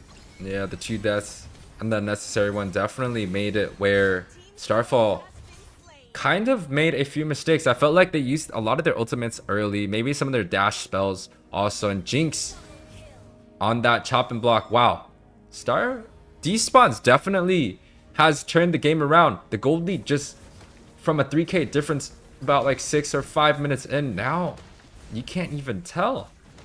They're within 100 gold now, and now they have taken the lead in gold. Yeah, first time Despawn's definitely taking the lead in that gold. You can see it's red on the bars, but blue's definitely going to take it, and they take up that top tower, so that's going to be quite a lot. They're able to kind of come back and snowball into this game.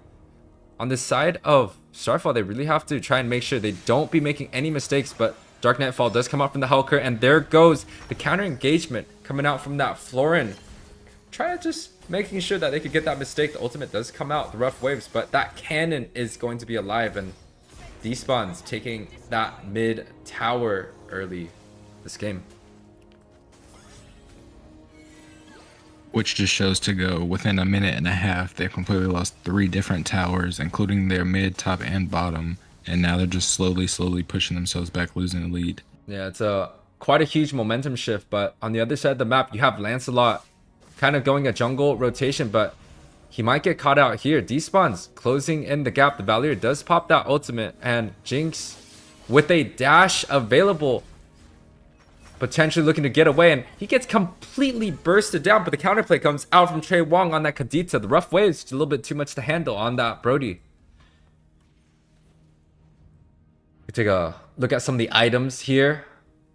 Terizla looking to go for that full tank build. We'd love to see that. X-Borg, War Axe, Brute Force, and going for that Ice Queen wand. Lots of mobility, lots of movement speed. Fredrin going for that Guardian helmet, Curse helmet build. He's going to have 2 hats this game, and Paul getting knocked up. Dark Nightfall does come through, but that is going to be a defensive ultimate wasted.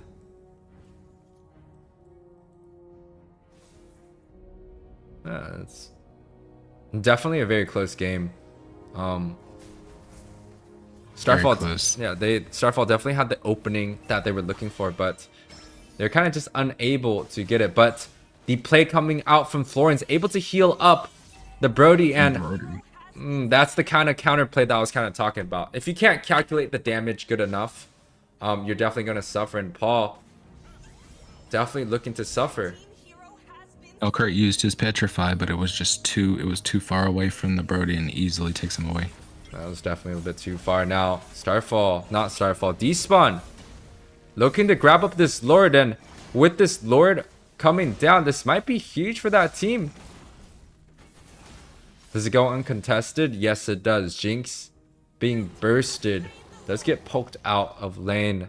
Ultraless Gaming, 279 donation. How's my Kufa earlier?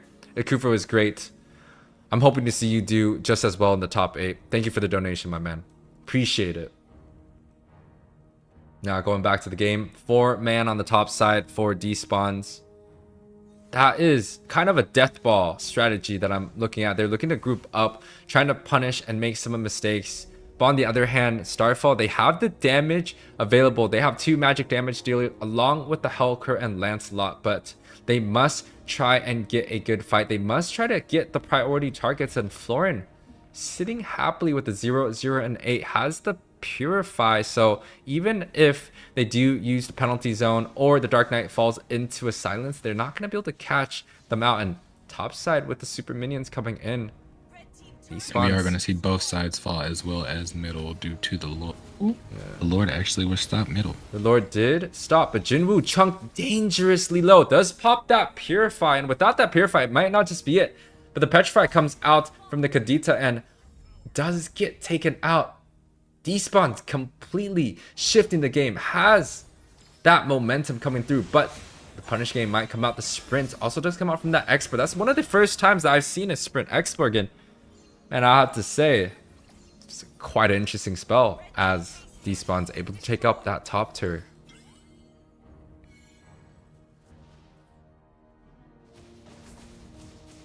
I do think this is very, very well played by the side of Team Despawn, just for being able to fix their errors early game, being able to completely reiterate their whole strategy, and now they're just completely taking over this game. Yeah, definitely taking over. I like to say that the healing power spike typically comes as she's able to grab up 1 or 2 items. The mid game is kind of where the healers come into play. Late game also healers do quite well, but mid game he definitely has the aggression, especially when you build a little bit of armor and resistance. Now this Florin chooses to opt for an Antique and Athena's, and that is going to be a really hard target for them to try and burst out. Ooh, great rotations coming in from boss side, but on the other hand, the Brody does get taken out, and that is going to be the target that Starfall is looking to get. Yeah, Brody was just a little too overconfident with that play and not allowing his tankier players to go into the bushes before him, and he took a tragic loss from that. Yeah, they're definitely, you don't really want to be face checking bushes as a Brody. The Florin, although she's building tank, it's also quite hard to face check those bushes because she doesn't have the mobility, but the Rough Waves does come out, is able to chunk X-Borg out of its shield.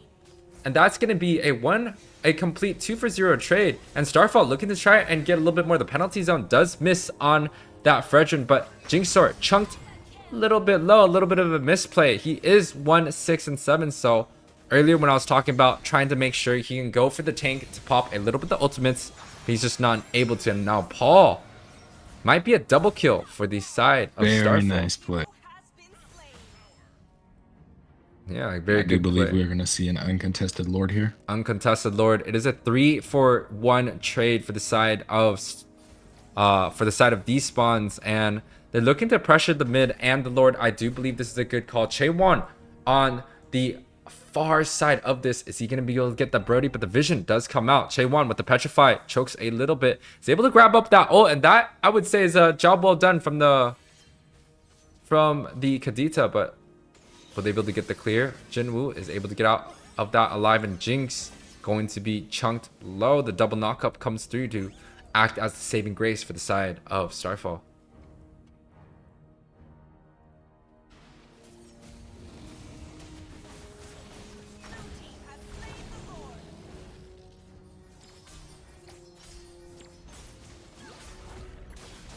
Jinx Sora, I do believe he does miss that dash, so he's gonna be going down. He's gonna be going down here. The expert ult does come out, and the Terizla ult comes through. It's able to hit 4 or 5 members with the penalty zone, but it's just not gonna be enough. The export is just sustaining a little bit too much. They do get 2 of the targets that do push well, though. They get the export, which does have physical damage to push towers. They get the Brody, which is gonna be the main damage deal to push the tower. But Paul, by himself right now, is he going to be able to clear the minions? I don't think so, and especially with the Lord marching down, that is going to be a dead cockroach, like I said.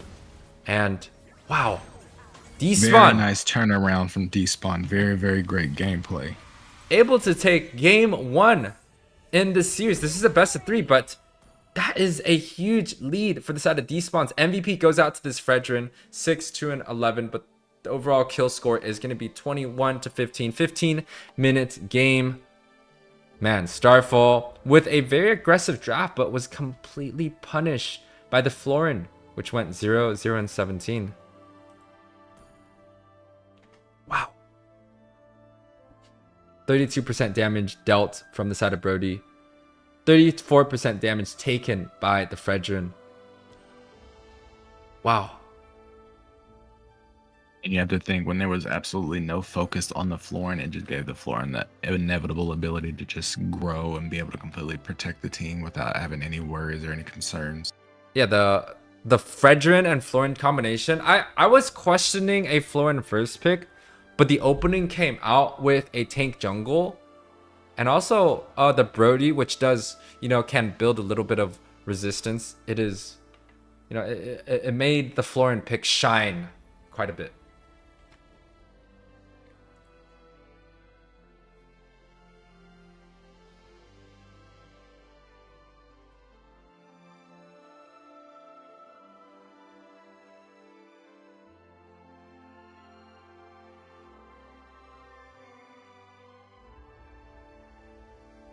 Just as a personal opinion, when it comes to situations like this team fight that happened, if you're not focusing your support from the start, making sure the support doesn't grow, doesn't have the gold build that keeps her within the game, then there's your main priority right there, because once the support is gone, they have nobody to really protect them, and that's when you start eating away at their team.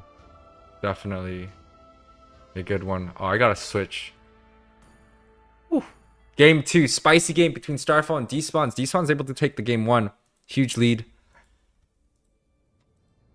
And the game will be started. Very nice. Your team is banning.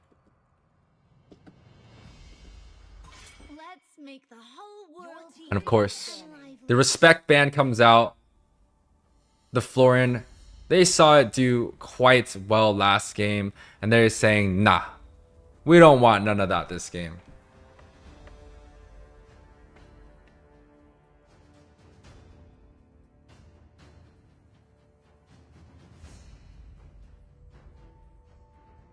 Make all West in finals. Make West great again. West side, you know, a little bit of a story behind it.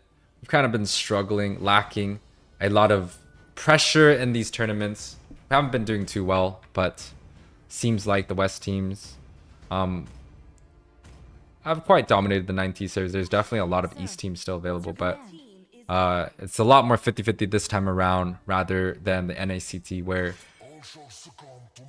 I don't think a single West, one full West team made it into top 8.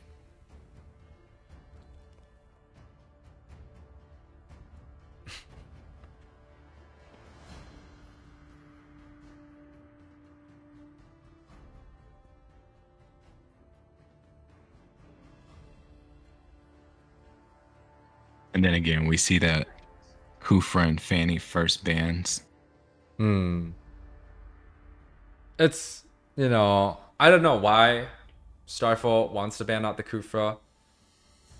You know, just judging from the enemy, if they are disciplined enough to play the Fredrin, I would love to give a Fredrin a nice ban. Even though he's been nerfed in the last few patches, he's still, you know, he still provides that CC. He's still annoying to deal with.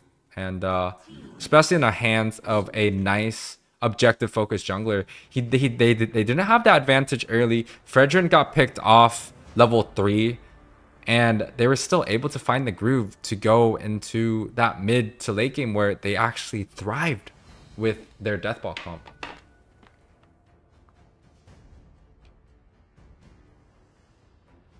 Not respecting the Fredrin ban, I think, would be a mistake. But we will see as the side of despawns, they decide to take out the Uranus. I think that's a great pick, but there's still a lot. There's still a lot on the table, and man, I do respect the Beatrix ban. I think it's a good hero. Okay, don't get me wrong, but the bans that coming out from Starfall almost has nothing to do with last game. Besides the Florin, I felt like they had trouble with the Fredrin. I would have took that hero out myself. The marksman player also decided to play Brody and did quite well in that lane. So I don't know if Beatrix is exactly the problem. Maybe they're just looking to open the draft, or maybe Starfall has something prepared, right? They ban out the Kufra, they ban out the Beatrix. Maybe they have a roam and a marksman that is prepared for their draft. Now Valentina does get banned out. Definitely means some of the higher priorities in the mage is going to be the Faramis, the Kadita, the Eve, and love it. They go with one of the best roamers, the Kaja, gets picked up at the side of Starfall.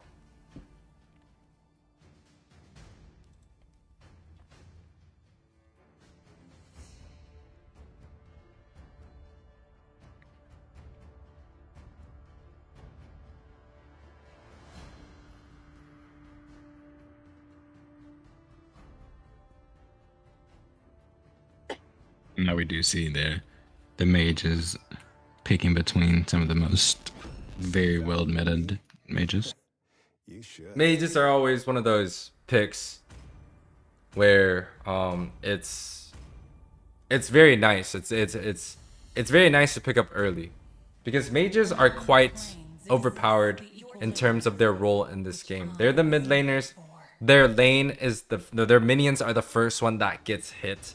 They have the map. They have the ability to make sure that they can win both the side lanes by ganking and rotating early. They could also pressure the jungle. So making sure that the mages have a good pick is going to be very good. Now, the Fredrin does come out once again, and that kind of stops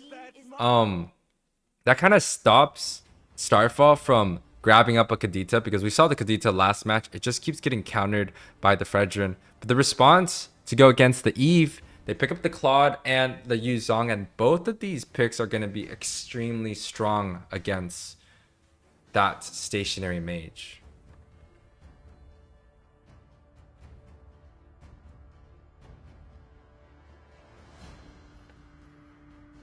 I do like the Claude here. I do like the rotation that he has and his damage output for the Fredrin, as well as getting out of that V slow. Yeah. Claude traditionally builds that Demon Hunter's Sword. Not traditionally, but that's pretty much the build that everyone goes with. Demon Hunter's Sword, which does damage per hit based off of enemies' max HP as a little extra damage boost. He can also go for that Corrosion and Golden Staff, which has been buffed a few patches ago. Does extremely well against Fredrin, and, you know, has the percentage HP damage towards the Charizla. Now, the Fredrin does have a knockup, so when the Claude does go for that Blazing Duet, there is going to be at least somewhat of a saving grace for Fredrin if he's able to get that knockup onto him. But they do go with the Charizla. I like this pick.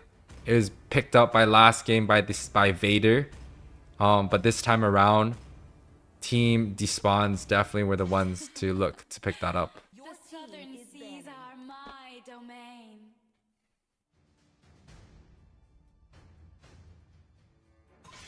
Sniper ready. Your Give me a team target. is banning.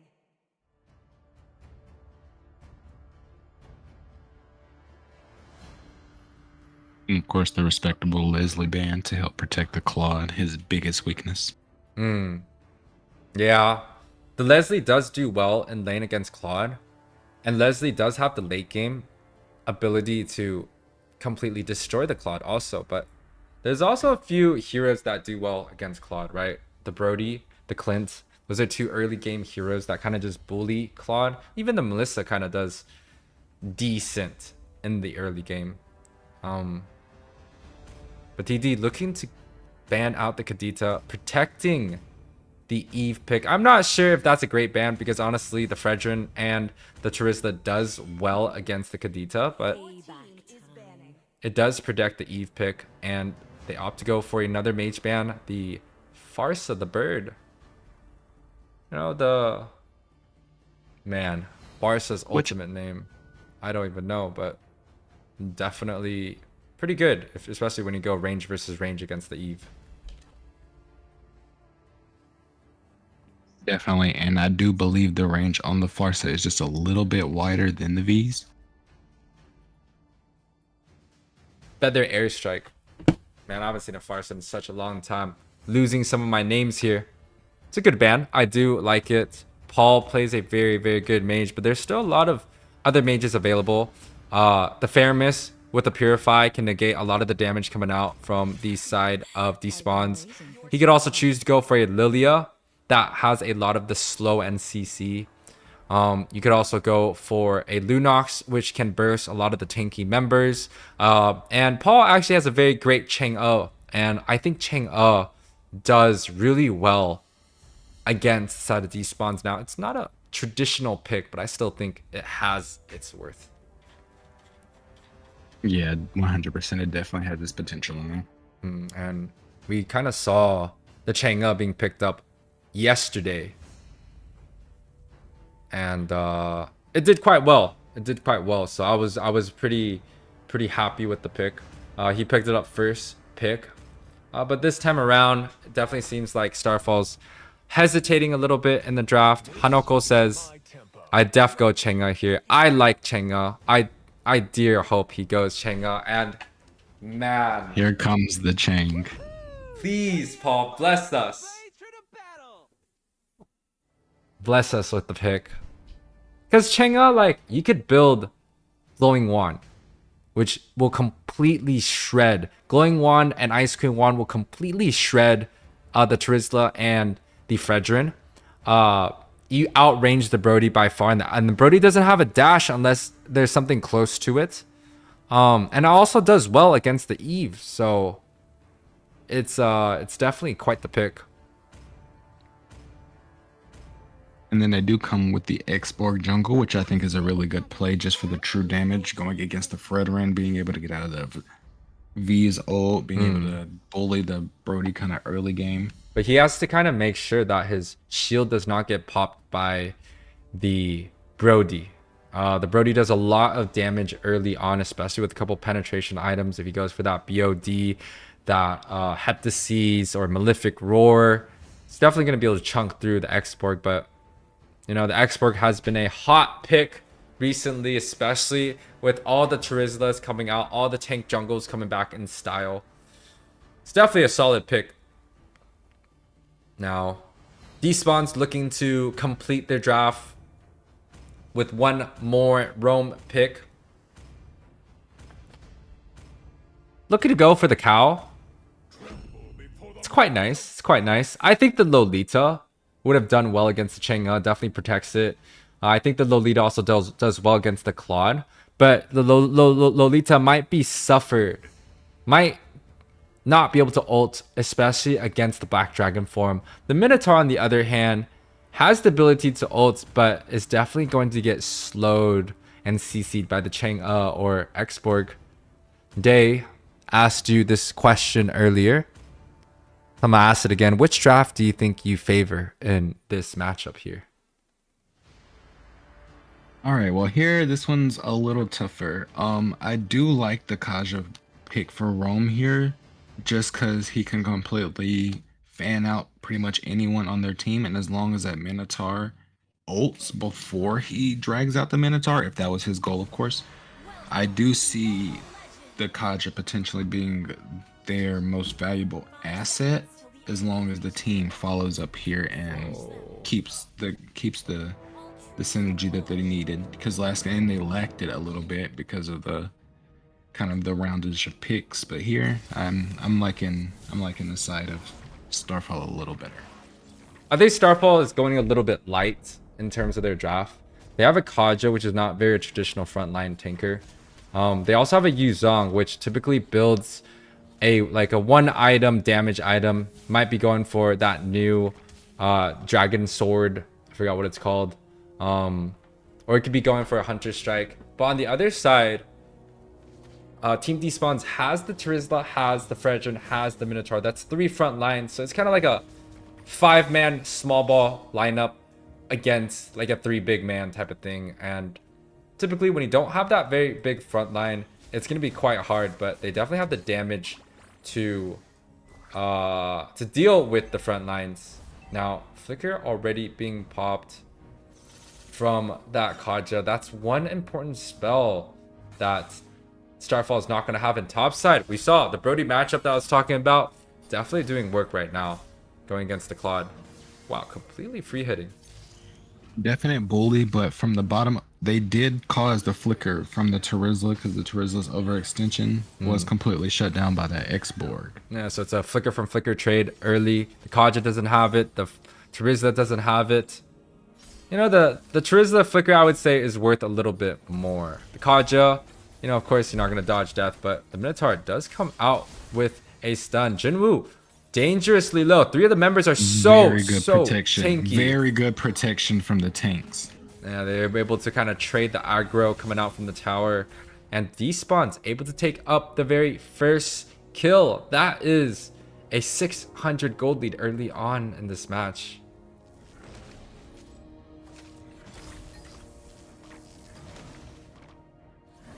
Black Dragon form does come out. The turtle is caught dangerously low. And the X-Borg ultimate does get hit out. The Retribution does go out. But Vader is quite low already.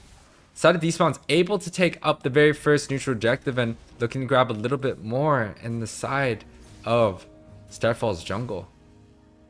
I do see Starfall falling behind a little just for the amount of bullying going on. The rotation being kind of slow from the mid laner. I do wish to see Chang'e rotate a little bit more just to be helpful in situations. I do think that's the only real issue we have here, just from the bullying coming from so much rotation top. Yeah, but putting them at that lead. Look at the level gap between the marksmans already. There's definitely going to be a small gold gap. It's about a 600-700 gold on the side of Despawns. That is huge. The Brody able to grab up the early game. Brody's quite nice when it comes down to playing that marksman against the Claude. He's definitely going to get a big advantage, but man, the rotations coming in, the macro plays. That's a 3-man dive. I don't know if they're going to be able to sustain it. Again, there's another dive coming out, but he does seem to get away just in time. There's no flicker from the Minotaur, so there's not much help he could do there. It was a team fight in between the 2 towers. Minotaur did not have the flicker, the blaze to do it. Comes out to clear a little bit the minions, and Jinwoo dashing forward. I think that's a mistake, right? You don't have the ability to get a set onto the Claude. You could only ask the Claude to kind of farm early, because without the Demon Hunter Sword, the Claude's not going to be able to do any damage early on. And with no damage, Kaja definitely is not going to be a great pick. He has to try to find a way to kind of rinse and repeat his ultimate, because if he just doesn't use it and they're not able to get any advantages early, they're definitely going to struggle in that mid side.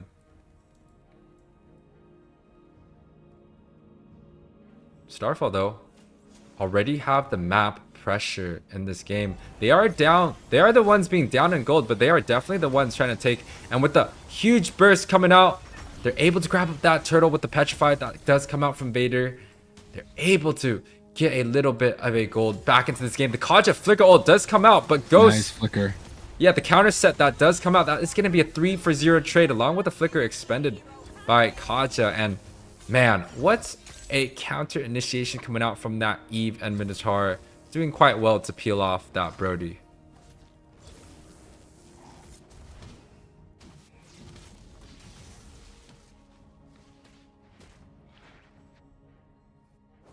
And Despawn's looking to push the lead a little bit more. They have the advantage already, but the Minotaur looking to grab the ultimate. The BMI does come out. Claude is just getting absolutely dominated at top. The Minotaur is just going to be too much for him without the ability to really protect him from that with the Kaja. Yeah, and the Kaja pick, I think it's quite well, but it doesn't feel like they have the burst damage early to use the Kaja. They have the X-Borg, which looks to scale. The Chang'e, which does look to scale also, but does have the potential to kind of 100 to 0, especially with the meteor shower. But the Claude, oh, bottom lane. Yeah, the bottom lane, the cold black dragon form does not come out, but they're able to pick up one, especially with the last insanity coming out from X-Borg. I do believe the penalty zone was popped, but did not help out in his death. Now Vader, 3-man in his lane. Is he going to be able to defend it? The Eve picks up that Ice Queen wand. He chooses to back off, and I think that is the safest response. And see here, watching out where I'm currently at, I do see that they're so focused on getting the jungle done from Team Starfall that they're not really focused on the main problem that they have, which is the Brody and the V. And I just think that the synergy there is just kind of lacking because they're too focused on trying to remove what they think is the problem versus what is the actual problem. There's definitely a lot of things they're trying to get it. The Divine Judgment does come out from the Kaja. Is able to take the Charizla underneath a tower, and that's a pick off. And Ghost with the flickering forward, but Paul just a little bit too slippery. He's able to get away with about 2 bars of HP, and the side of Despawn's looking to take this turtle, and it should be going uncontested.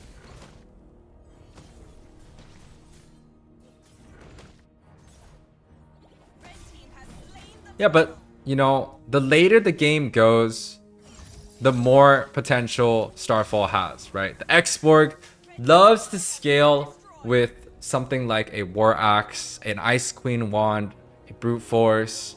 You know, he likes to be a little bit tanky. He likes to be fast. On the other hand, you have the Kaja, you have the Claude, you have the Chang'e, all looking to scale a little bit towards that late game, especially with some slows, some Ice Queen wands, some more damage from Jinwoo. With the conceal plays, able to grab up the Eve, but just unfortunately not able to get that kill early on. The Brody does well early game, has the damage to go through the mid game, but late game he has the AoE, but the single target damage is just a little bit lackluster.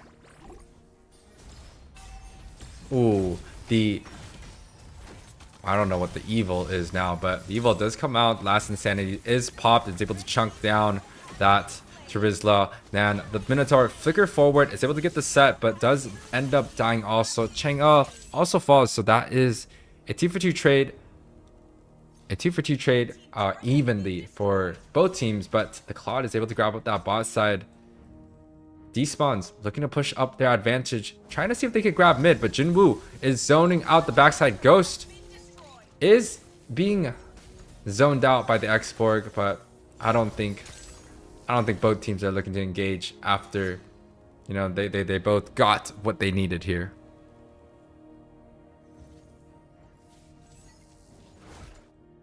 The real world manipulation, RWM, coming out from Eve.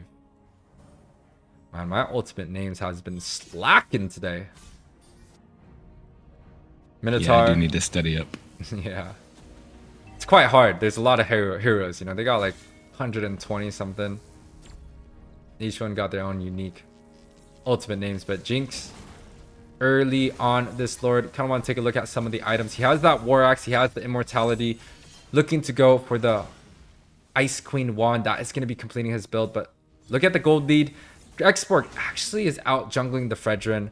But when you look at the marksman, that's a 3k gold lead for the side of Brody. And that is going to be the priority target that the Kaja must go for. Brody is going to be hitting so much. And X-Borg is in trouble here. Does come out. Where is the Yuzong going? He should be going for that Brody. But the Yuzong ends up bursting someone else, and the Brody's free hitting everyone.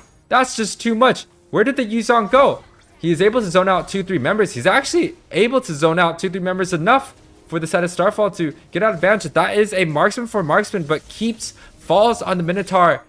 They're going to be one room down. Vader chunked low. The Petrified does come out, and he's able to dodge away the Praiser's Wrath. The Lord does end up going in the side of Despawns, but the Chang'e, man, a little bit of an American sniper. The meteor shower comes out and is able to pick up that Terizla. Man, I was scared. I was scared for Starfall there. When the Yuzong turned around to zone the Eve, I thought he should have just went for the Brody. The Brody has like 7k gold. He has so much. I do feel like he should have targeted the Brody just a little bit more, just because he was really vulnerable in that point, just because they were trying to zone out the X-Borg. That it could have been an easy kind of cutoff for YZ. You know, he could have saved the Claude, but maybe the Claude is just not worth saving anymore, because that zone definitely made Team Starfall able to grab the advantage. Divine Judgment does come out. The Last Insanity also is able to take care of that Fredrin. That's quite the good pick-off coming from Team Starfall, but is that going to be enough here? Ooh, Claude, bot side. Oh my gosh. Ghost taking out that Claude with a 1-2 punch. He never stood a chance at that bot side.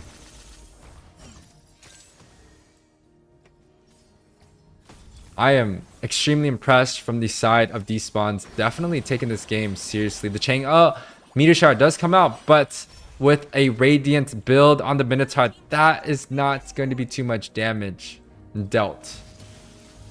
Again, I feel like the Chang should have waited, because I feel like that entire meteor shower was kind of just focused towards the Minotaur, and the Minotaur should not be their main priority at the moment. Well, definitely waited could be done, but Starfall, even without the meteor shower, is able to clear the waves, and I think that's definitely going to be their main focus. But once again, Starfall has the kits. They have the X-Borg, they have the Chang'e, they have the Claude, but it just seems like Despawns has the team fight. The Brody's just too much to handle, and the Brody does get Divine Judgment, and are they going to be able to get it? Vader does come out, and Last Insanity does come out, and the team fight happens. The Minotaur is able to grab up 2 members, but that Yuzong is just sustaining all the damage from that backside. And 3-2 trade here. Yeah, that's a 3-2 trade advantage for the side of Despawns. The Eve ult does come out, but does get canceled shortly. It's quite interesting, but Paul on this Chang'e, is he going to be able to defend these waves? And sure, they will. The side of Despawns does not have the Brody, so they're just going to be unable to push out these inner towers. But great team fight coming out from both sides.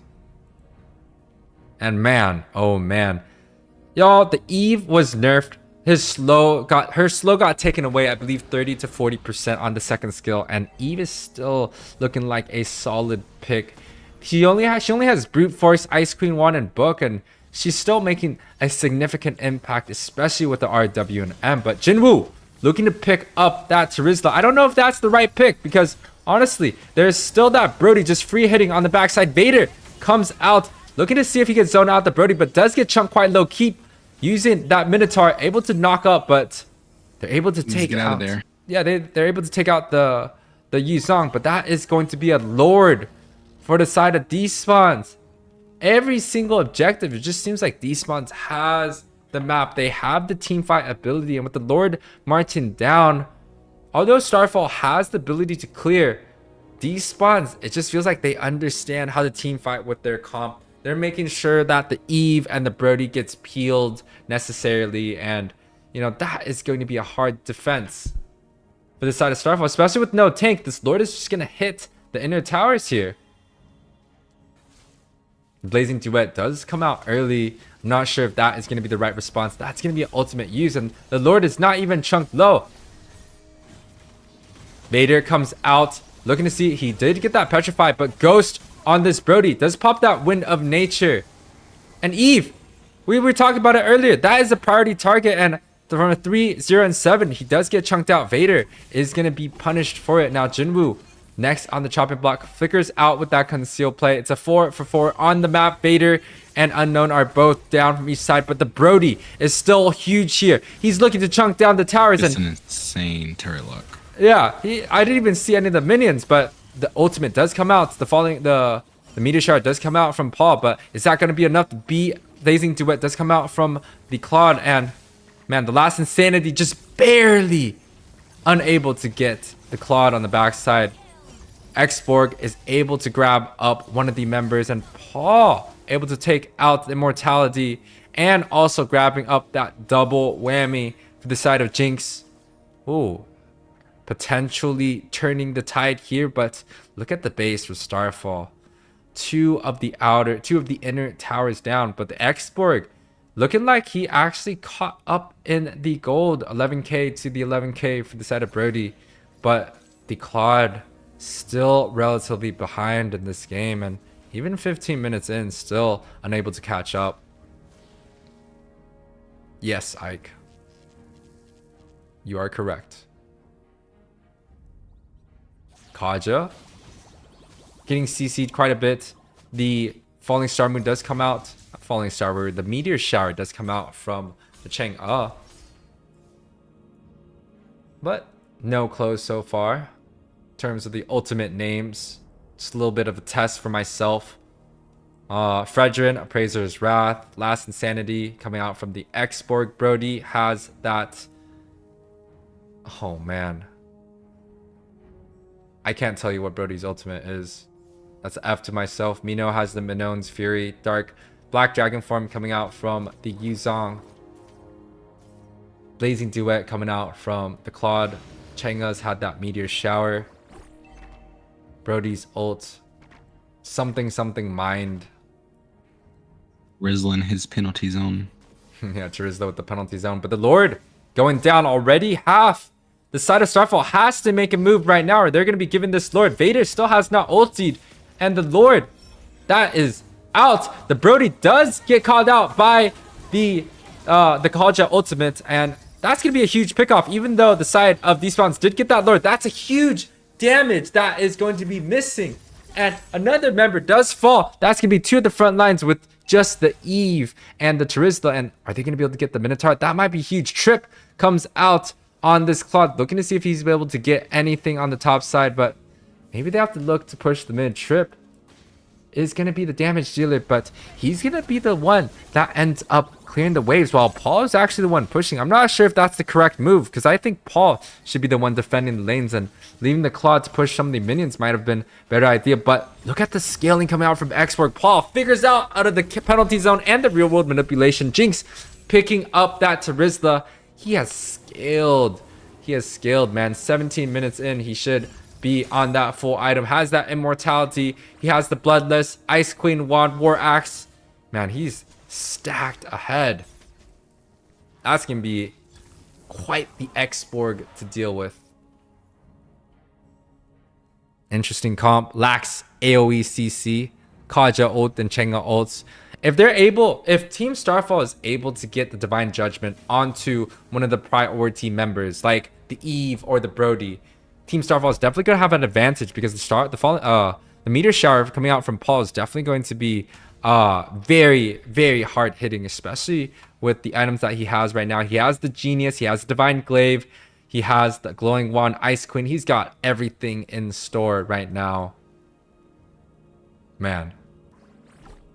Very, very close game, but the advantage still goes out to the side of Despawn right now. They have the outer towers come out from both sides, so they can kind of just wait around. They don't really gotta do too much. But the Xborg might be a little bit too crazy here. 5, 0, and 12. That is going to be 100% the priority target that Despawns has to look for, and looking for they are. The Charizla getting chunked, already half health. But the conceal play does happen, and I don't know if that's going to be good. World comes out. Oh my god, the real world manipulation does come out. It's not going to be enough. The dragon form is also there. Ooh, Brody.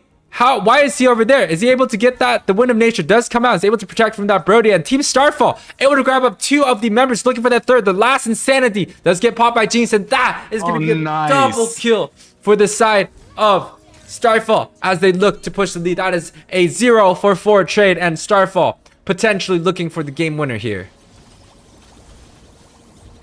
And I do think they did tank it just enough that they'll be able to get that minion into the base and finish this game off here. It's called very well executed. Shattering Memories. Oh, Torn Apart Memory, Hanoko. Torn Apart Memory. Thank you, man. Thank you, man. Wow. A comeback coming out from Team Starfall. 22-13 is going to be the game score. 20 minutes games. Any noticeable stats coming out from you, Mr. Day? What I actually am surprised about is seeing that the Kaja came out to do just a little bit more than we were really expecting him to. Just being able to get in there, sustain just enough to protect the X-Borg from all the major damage, just enough to kind of let him do his thing while being followed up by the Chang. I'm glad to see Paul actually getting in there and protecting X-Borg, making them run, making the slow work, keeping them in the same sustainability. Look at Jinx though. 100% kill participation. What in the world? 36% damage dealt, 30% damage taken. He was the tank. He was the damage dealt. He was the support. He did everything this game. Wow. Absolutely amazing gameplay coming from Jinx. Monster. Absolute monster. Now, going to be switching team names here. Good luck. Man, beautiful game coming out from Jinx. That's crazy. And say I am surprised from the Terizla's gameplay and all of this effort. 1, 8, and 7.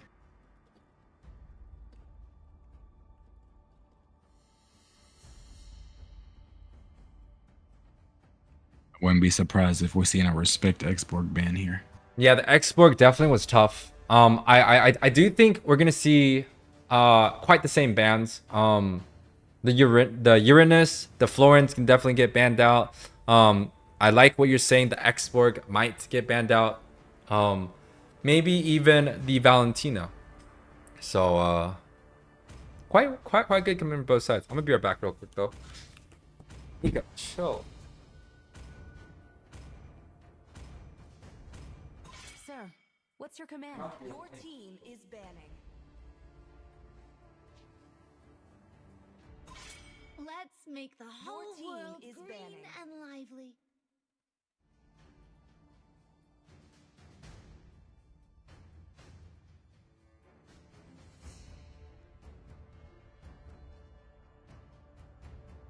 And of course, we see the respect game.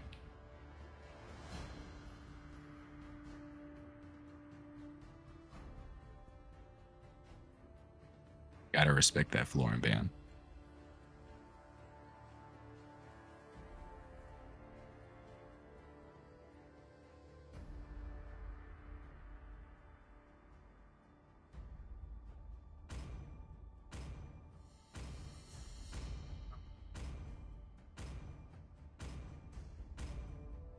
I do agree, 100% agree with that. The Fanny ban, respect towards Jinx. Jinx played a good Fanny a couple days ago.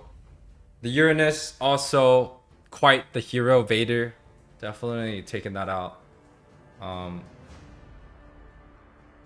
But the Florin, right? That's kind of something that we kind of talked about earlier. The Florin ban does get set out. The Kufra was also a ban that Starfall has been banning. I'm not really sure why exactly. Maybe the enemy has a global Kufra player or something like that.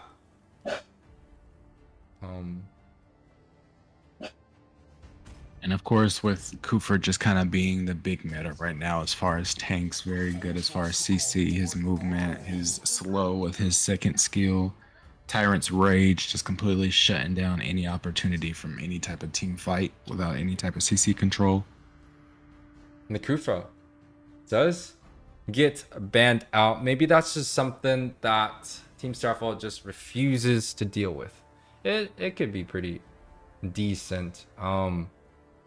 Definitely if Starfall is looking to pick up something like the Kaja or the Franco, banning out the Kufra can be protective, but you know, I feel like there's still a lot on the table, right? The Eve, that was played very perfectly last game. quite well. The Brody also back-to-back games did well in lane.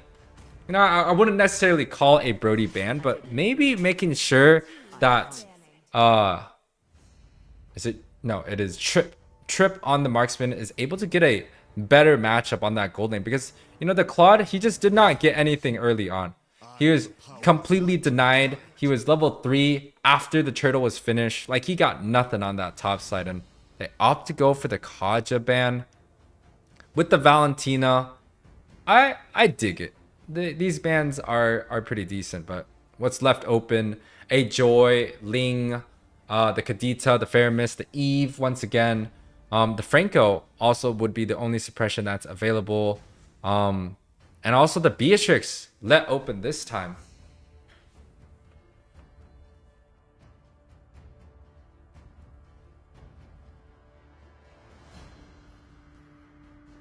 Ooh. Team Despawn looking to grab their very first pick, flexing over the Valier and Eve, and I do think that Eve is going to be a very, very safe pick. He played such a great game last time. I believe going like 3-0 and 6 in that mid phase. It's quite the good pick. I agree. I just think that they need to fix their strategy as far as protecting her a little bit better.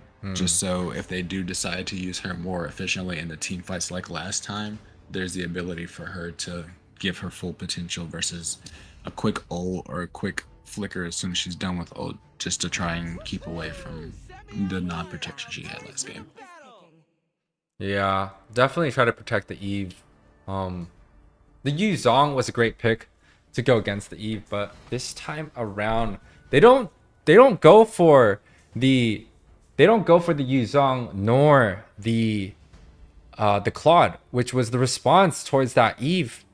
I'm not sure if that's the right idea. The Claude, of course, once again, we kind of want Trip on a better marksman to deal with the early aggression, the Brody pick that Despawns love to use. I like the X-Borg. If it doesn't, if it works, don't break it. I don't know what that saying is. If it worked, don't fix it. If it ain't broke, don't fix it. Paul, if you're not broke, don't fix it. Yeah, Paul does come out with the range versus the range matchup. Kind of like that too. Quite nice. Yeah, we do see an Arlot here in this lineup. Arlot. I don't think I've seen an Arlot so far in this tournament. Arlot kind of nerfed. It's kind of nerfed right now. It's not as good as it was before, but ooh, I do like this, right? Vader, he sees the Arlot matchup and says, hey, I could go against it, and he takes the Yu Zhong to deal with the Eve. And you know, Team Starfall, they were losing the early game, and I believe they were able to pick up the priority members. They got the Kaja on the Brody. They made sure the Eve was zoned out by the Yu Zhong, and they're able to grab up the victory. But Team Despawns looking to go for the same exact drafts as they had last time. This time Paul is getting onto Farsa. A little bit different. I like the Chang'e pick. The Chang'e pick was quite nice last game. But maybe it just didn't have the range and the burst ability early on. It was like a full late game comp coming out from Starfall. But this time around, Farsa does really, really good early. Has a very good late game also. Very good mobility to be able to help in team fights and be able to get to the situation, which I think the Chang did have a little bit of a struggle with that last game. That's what put them behind as well. Yeah. But I think with the Farsa mobility here, it'll be a little easier for their ganks to come the right way, a little more protected. But the respect ban does come out. I like that. The Fredrin was picked up 2 times by the side of Despawns, and they're opting to go for that ban. Now, another tanky jungler that I do think Despawns has a chance to pick up would be the Boxia. They could also choose to go for the Akai, but the Boxia is definitely in style right now. But going against a comp like the enemies right now, maybe something with a little bit of CC. I know Alpha has been nerfed, but Mobazane liked to play the Alpha to go early aggression against the X-Borg. I don't know if that's the complete right pick, but Mobazane definitely played that matchup quite well. Claude ends up Yeah, being... me personally here, I do see a potential for Alpha just for the factor that he's good against the Farsa. He's very good against the true damage going into Yuzong. His problem would just be Xborg's ult, but the way that Jin kind of flourishes it out, I don't think there'd be a problem with seeing one pop up here. Yeah. Xborg does quite nice against the tankier units that don't have as much of a mobility. And Alpha, you know, he has the Alpha charge to get in and out, but the Alpha charge is on, you know, like a 8 to 10 seconds cooldown late game. That's still, you know, quite some times you could charge in, but typically you're just going to be dying in that 10 seconds if you can't charge out. Some people in the chat are looking for a Sardines, the Kadita, as we call it. The Kadita does well against the Eve, but against the Minotaur and Arlot, that's already a lot of CC. And just judging by Despawn's style, they like the tank jungle and they like to go CC heavy. I wouldn't even be surprised if you got to see an Akai here coming out from them. And here comes a Beatrix pick coming from Trip. Beatrix, one of the best marksmans in the game, scales infinite, as I call it. Has the early game damage, has the mid game and the late game, has multiple ways to cause havoc in a team fight. You know, he could start off with a rocket launcher and then come through with the machine gun. He could also go for the sniper to go for more of a ranged last hit, and it pairs well, especially with the range coming out from Farsa. So we might even see some snipers come through with I don't know what the Beatrix ult is, but it's quite a name. And wow, an assassin jungle coming out for the side of Despawns, and a Bruno pick. Very untraditional here. I think I do like these picks a little. The Hayata get in, kind of abuse the Beatrix pick, abuse the Farsa during ult, kind of get away from the Xborg if need be. Yeah, the Bruno is going to have a lot of damage early on, has a dash ability to kind of move away from the Farsa. But the Hayabusa is what is more interesting to me. We don't really see too much Hayabusas come out unless it's like at the very, very top. And we're talking about a guy that went Fredrin 2 times in a row. Now he's suddenly switching it up to go for the assassin. So I'm very interested to see how he does switching it up so drastically. But the last pick does come through. It is the Edith with the Beyond the Skies skin. Just letting you guys know in the chat, we do have a Beyond the Skies giveaway. It is right here on the stream. You could pause it if you want. But basically, we do have a Beyond the Skies giveaway event. So if you guys like the Edith skin or the Xavier skin, make sure to come through. But once again, this is going to be game 3 between Starfall and Despawns as we head into the Land of Dawn. They toss in the same exact question once again. Whose draft do you like the most coming out so far? Well, this here is actually kind of nerve-wracking for me to pick a side right now, only for the factor that there's a lot of CC coming from the side of TD.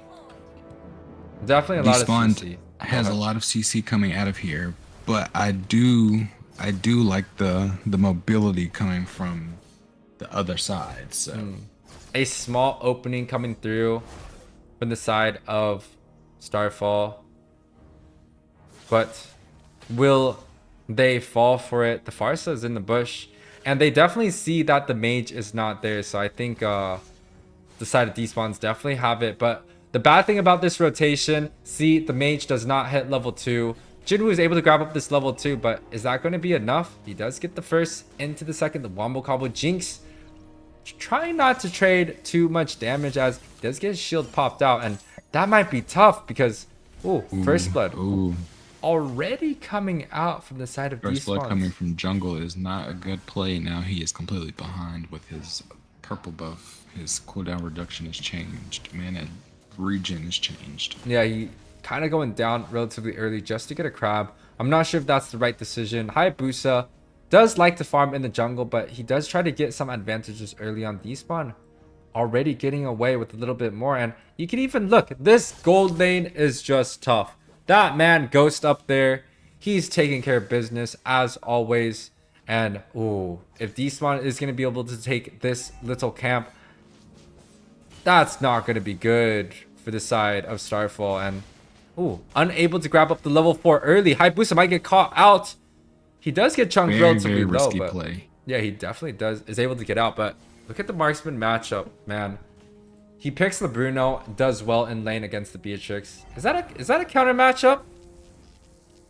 I do believe that the build up from the passive of Bruno is a little damaging to Beatrix early, just because she has to kind of be close to use a lot of her good early range weapons.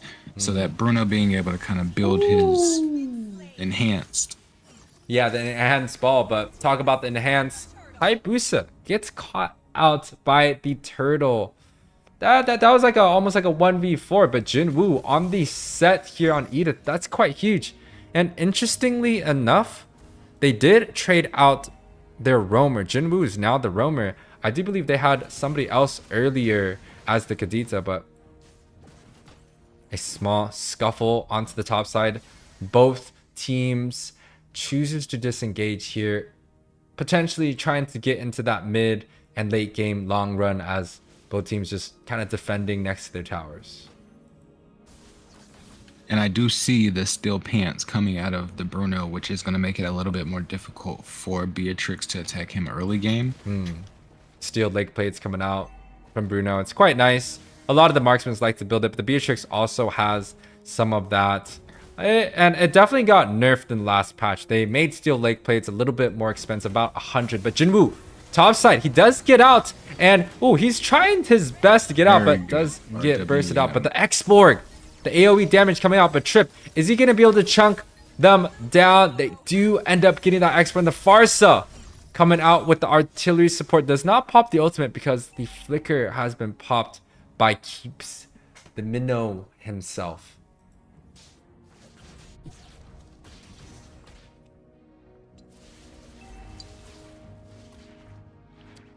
And even with that early game aggression that we saw earlier with the X-Borg, he fell on that cabbage.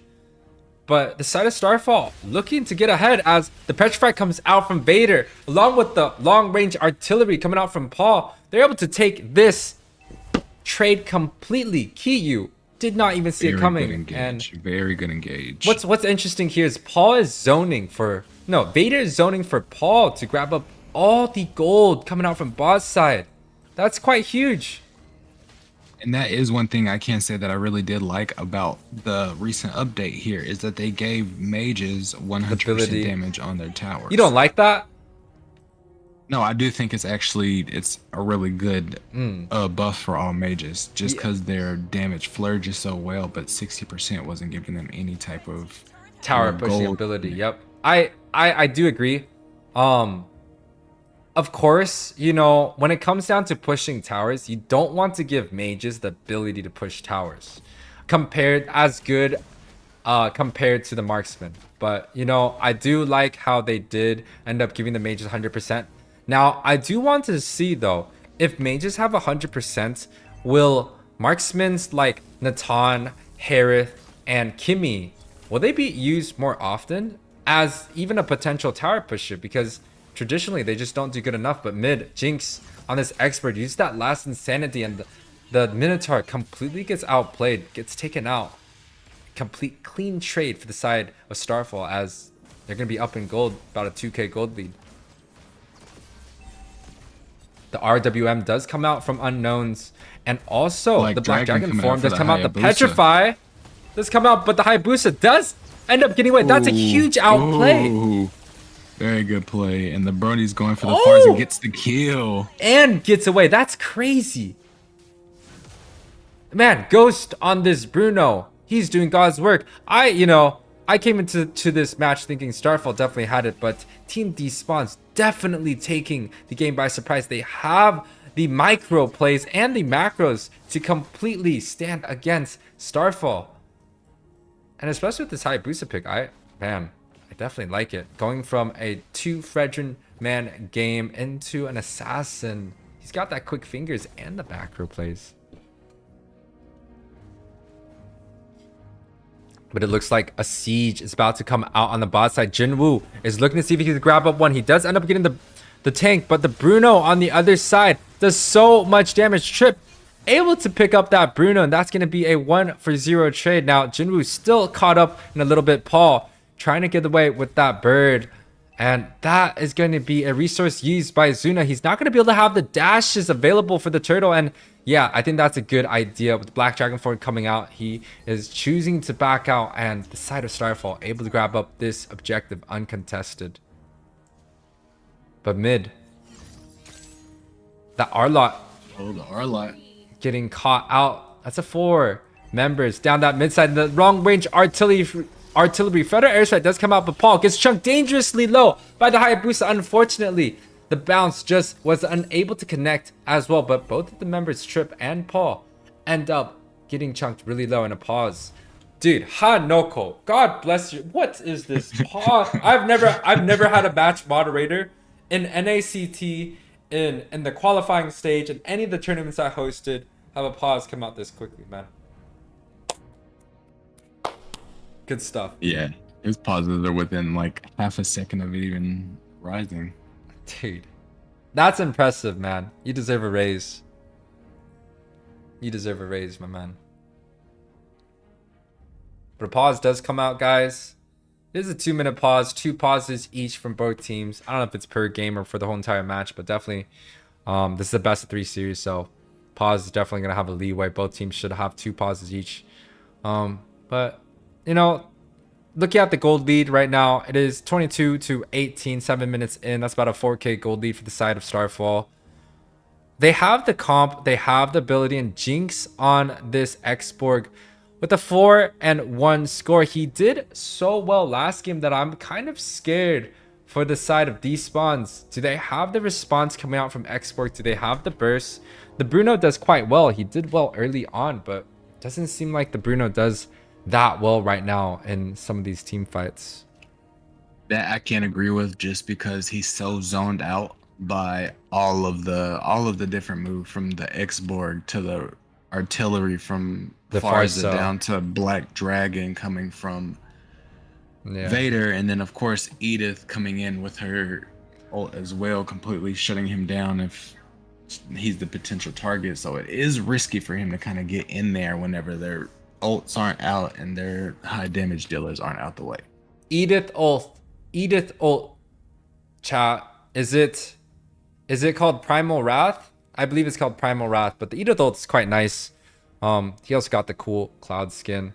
The 2 minutes is up, so if Team Starfall is looking to pause, they could go for another pause right here, but if not, you know, all is going to go well. They got that gold lead ahead. Let's take a look at some of the items. Anything that stands out to you, Mr. Day?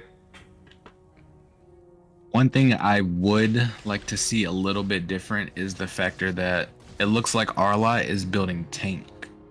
So coming against the YZ, I feel like he should be a little bit more of on the damage side, just to kind of get him to force out that Black Dragon more as an escape, more than a team fight item.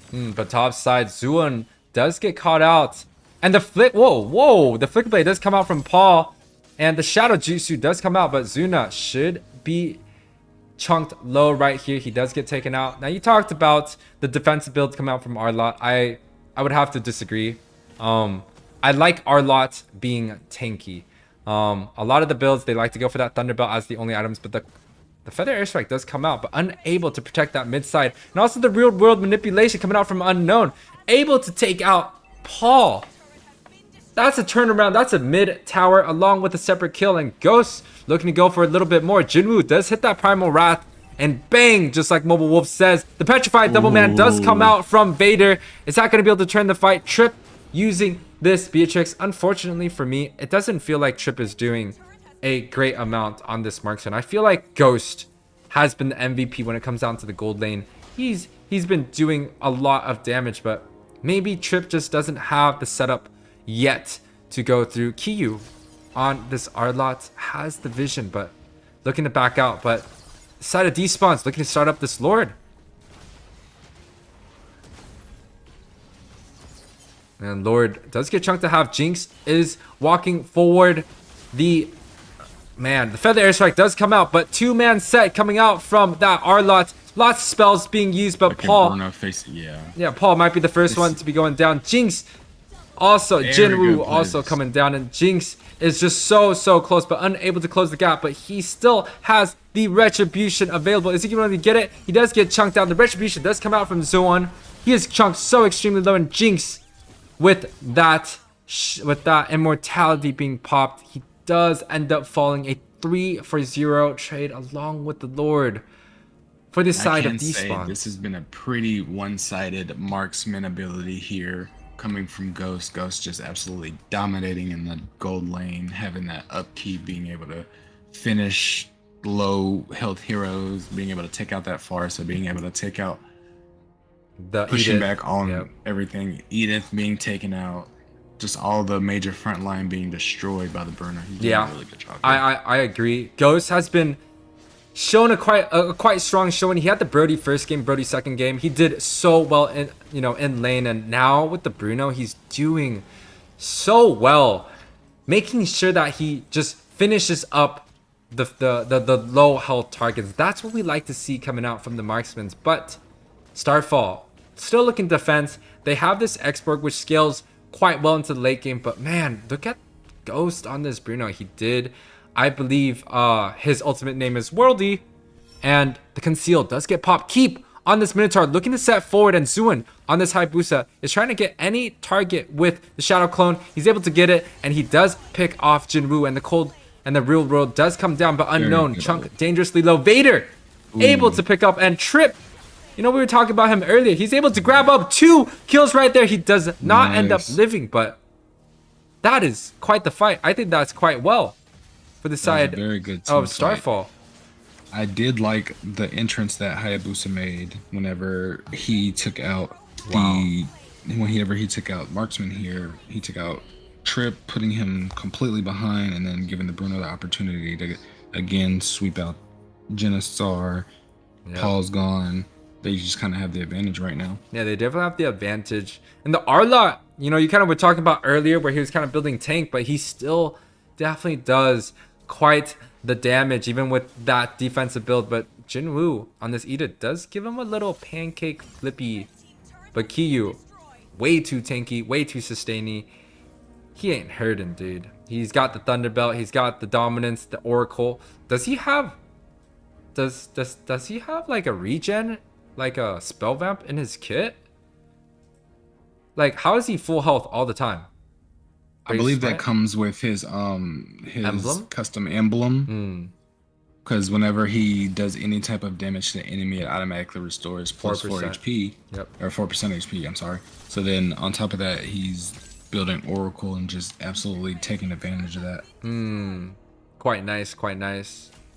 The Eve, once again, the very first big priority, unknown. He did so well in the last game, but the Shadow Clone does come out, and Paul able to escape. Now, that, that was almost a kill coming out from the Hayabusa. So that kind of tells you the story that's going to be drawn into that late game. Jinx is level 15, though, compared to the level 13 Hayabusa. So even with the map being belong to the side of Despawn, Jinx still has that advantage on the Retry, and the last Sanity does come out. That might be too much, but the ultimate, the Retribution does come out for the side of Starfall. And the 2-man Petrified knockup coming out from Vader. Able to take out that Bruno. Ghost caught in a very bad situation, but the Arlott 1 versus 4, he has a tank build, and Paul on that chopping block does end up falling towards that Hayabusa. Very good play from the Hayabusa.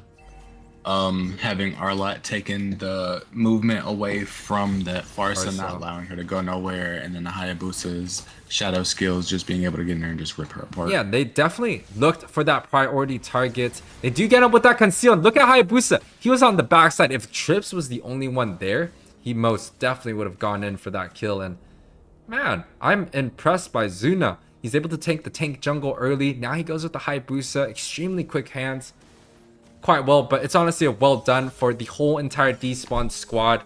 The Bruno does well. Unfortunately, doesn't seem to have a great team fight presence in the last 2 fights. He's just kind of dying here and there, not really in the greatest position. And Starfall, with the Lord marching down on the top side, able to get this mid completely free.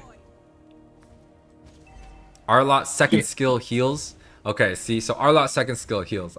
Makes sense. Because he, like, there's no way he should be full health all the time. Like, that's crazy, bro.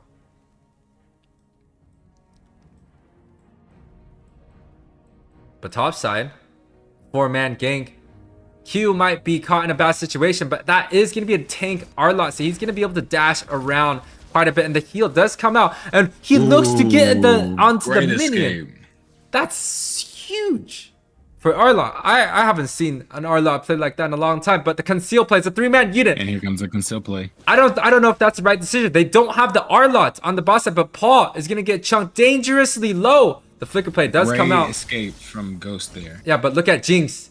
He's able to pick up high boost, and that's huge. But on the other side, the Black Dragon was taken out by Ghost. Very good one-on-one trade. I don't see Hayabusa doing much here, so I don't see it as a great trade, but at least they got somebody out of the way to make it so where it's they can't get a Lord out. They have to wait for the full potential of the team fight. So yeah, definitely not a terrible trade. Lord is going to be spawning in 30 seconds, so it's not really a problem that Hayabusa died right there. But even without the jungler, Despawn still has the map. Now, Jinwoo might potentially face check this bush. I do think that was the right decision not to do it because he's definitely going to get chunked out. You can see Beatrix and Paul, they're kind of far away. Even if he's looking to face check this bush, he's not going to be able to be defended. And Jinwoo already about, you know, oh, he's regenning back up. He should be fine here. Despawns has the priority onto this mid side. I would say that is a great thing because right now, if the whole entire Starfall team is on the fight, oh, that's a 3-man knockup for the side. Artillery. Yeah, but look at Hayabusa right there. Trip is able to free hit plenty of units, but the Hayabusa is on the base. Hayabusa with the split push.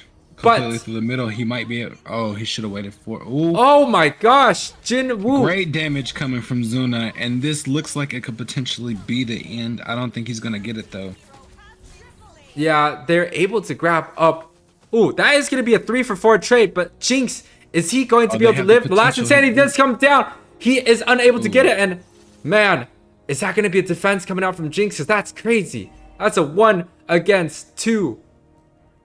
On the side of Starfall, the top does end up falling, but you know, I would say Starfall salvaged that fight quite well because it honestly felt like Despawns was gonna take it away with a backdoor. Yeah, very good read for Vader coming in, and even though he did end up completely giving himself away, he did stop 2 out of the 3 minions that were attacking that could have potentially led to the end of the game. So yeah, that was a still good play by the Vader there. Oh, this is not good. I disagree with this, Ghost. You are the only marksman in the game and you're looking to take out that buff by yourself.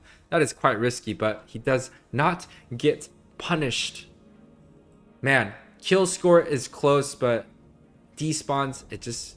Their comp, they just have that team fight, they have that CC. The Minoan's Fury is just hard to deal with, especially with the RWM coming out behind it. And the Arlot going full damage, looking to face tank this bush right now. Does end up getting locked up, but he is so deep right now. And he's looking to go for even more. The Eve does pop Jinwoo completely, but the trade, it is a roam for an XP. I don't know if that's going to be worth it for the side of Despawns. The XP is quite nice, but keeps on this Minnow is a 1, 3, and 12. And he has the Minnow in Fury, so he should be able to do quite well. Ghost, having that immortality, chooses to go in first. The attack. Yeah, he baits out that feather airstrike coming out from Paul. That's going to be a lot of damage already being chunked out. And ooh, good game. Great game. Amazing play by Bruno there to just go ahead and lock right onto that turret and let the Lord take the damage. Yeah, good close coming out from Despawns, able to take up that victory. Congratulations, a 2-1 game scored for the side of Despawns. 20-18 is going to be the game scored. 18 minutes is going to be the match duration.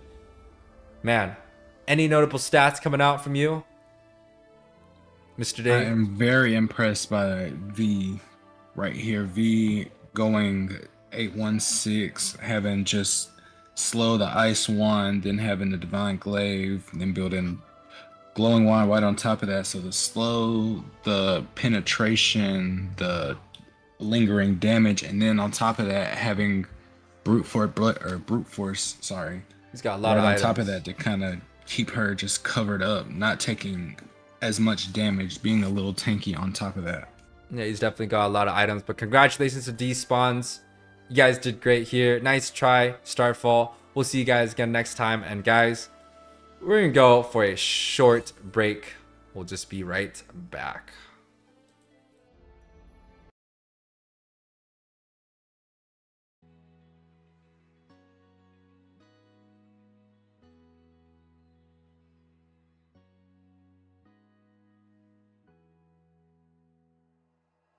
Like you, be strong to hold the powers of the sun.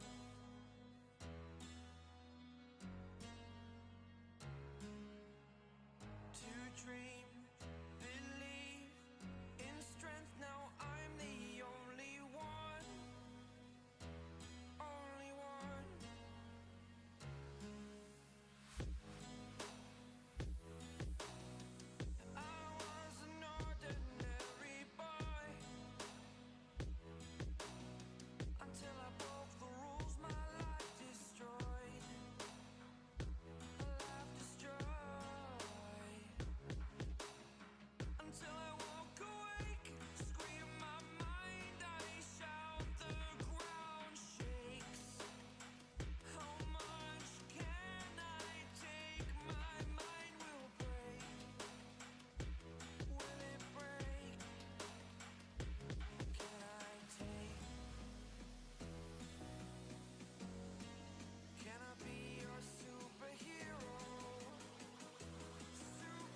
I just want to be here for conversation, you know. All right, guys, welcome back. This is going to be a match between Team Ace and No Sleep. Team Ace, a little introduction to them. They're good friends of mine. They've definitely taken over the NA scene. One of the last tournaments, they were able to beat BTK in the NABA invitations. So definitely a very, very convincing team. But the other side, we got Team No Sleeps. And just like what Athena says, she likes that name. No Sleeps definitely makes you fiends. You got the shenanigan doing those late night stuff. So definitely a cool name. Excited to see what we have in store. And of course, shout out to Day for being here with us the whole entire time. YouTube, Day is up. Go over there and see him and watch some stuff. But Day, exciting matches today, huh? Yes, sir. Yes, sir. Blessed to be here. And of course, I'm very excited to see Team Ace. I love to see Mobile Wolf's performance. I love his hair. Big fan of that. Definitely good. I do see them coming off here, starting off with that respectable fanny band like we've seen every game today. Yeah, it's definitely... We haven't seen any fannies being let go. And makes me a little bit sad. But at the same time, you know, it's respectable Kadita coming out of there.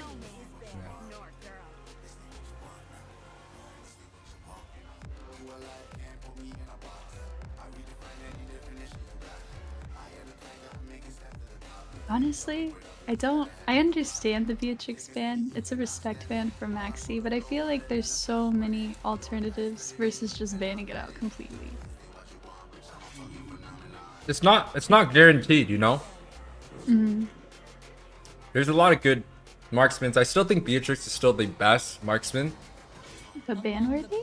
Ban-worthy? I don't think so. Yeah. There's a lot of other heroes like the Charizla that gets used quite often. The buff Yuzong, I would say isn't a ban-worthy, but definitely next in line. In this case, the Uranus, the Kaja, the Eve does get banned out, so a Valentina priority might be on the board, or even taking that Charizla home early on. I think it will work quite well. I think Charizla early would be a really good pick here, because then they kind of have to shift their weight around him. Yeah, Charizla. Probably pick up. Go ahead.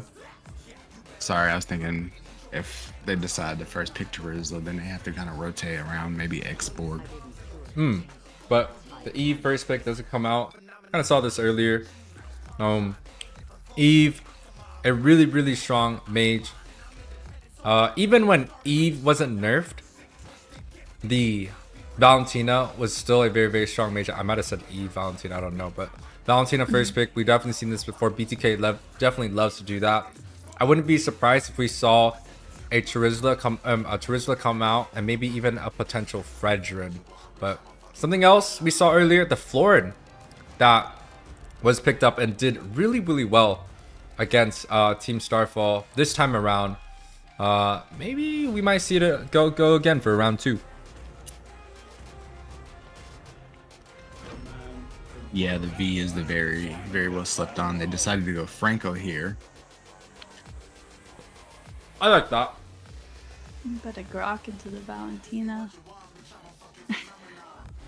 I don't like the factor that they decided to go Grok XP with that Valentina there, of course. I feel like that's just kind of setting up for a couple of uneasy situations later on, but we can see how they reiterate from it. Well, I don't mind having a Grok early picked, but what I don't like is showing all your cards early, right? The Grok can be flexed into the roam and into the XP matchup, but they decided to pick up the Grok and the Franco, so all their cards are out on the board already. Everyone is locked in. There's not going to be any flex picks coming through. That's what I don't like about it, but still 2 decent picks. But man, this Minotaur is getting a lot of love, Athena. Everyone's been loving this Agreed. I told But you have to think that Minoan's Fury with that flicker is just an unstoppable ult. Not to mention you paired up with a good solid Arlet ult, man. That's a team fight. Nice. I heard from my little birdie, the Imperiums did win. So congratulations to my amigos out there. Good Congrats, stuff. Imperium. We love you. But the Minnow and the Arlot, it's a lot of CC. We saw a very good Arlot coming in from last game, and even with the nerf, it feels like it's still pretty good. Potential for an Angela mid here. Oy. I was about to say, man, Angela mid, it's good and everything, but it definitely requires a lot more magic damage, right? You could go for the Joy or the Harith in that jungle position. You could go for a Kimmy or a Natan or a Harith in that gold lane, but they choose to go for the Navaria. I like it. It adds a lot of the range, and maybe they're looking to ban out some of the Navaria counters, right? The Hayabusa is great. The Ling does well against the Navaria, but what Teammates does have is the next pick line. So if they even open up that Ling with a front line like Rock and Franco, the Ling might do well here.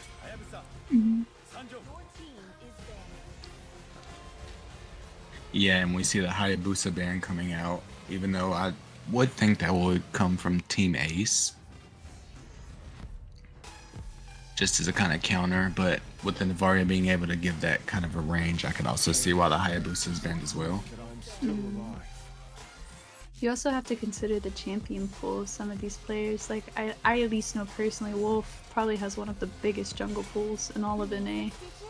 He could go the assassin. He could go the tank. He also does well with the fighters. So definitely a really strong jungler. But the bans do come out. Melissa does get taken off the board. Maxi with a few choices. I don't think he's going to be going for the Exia.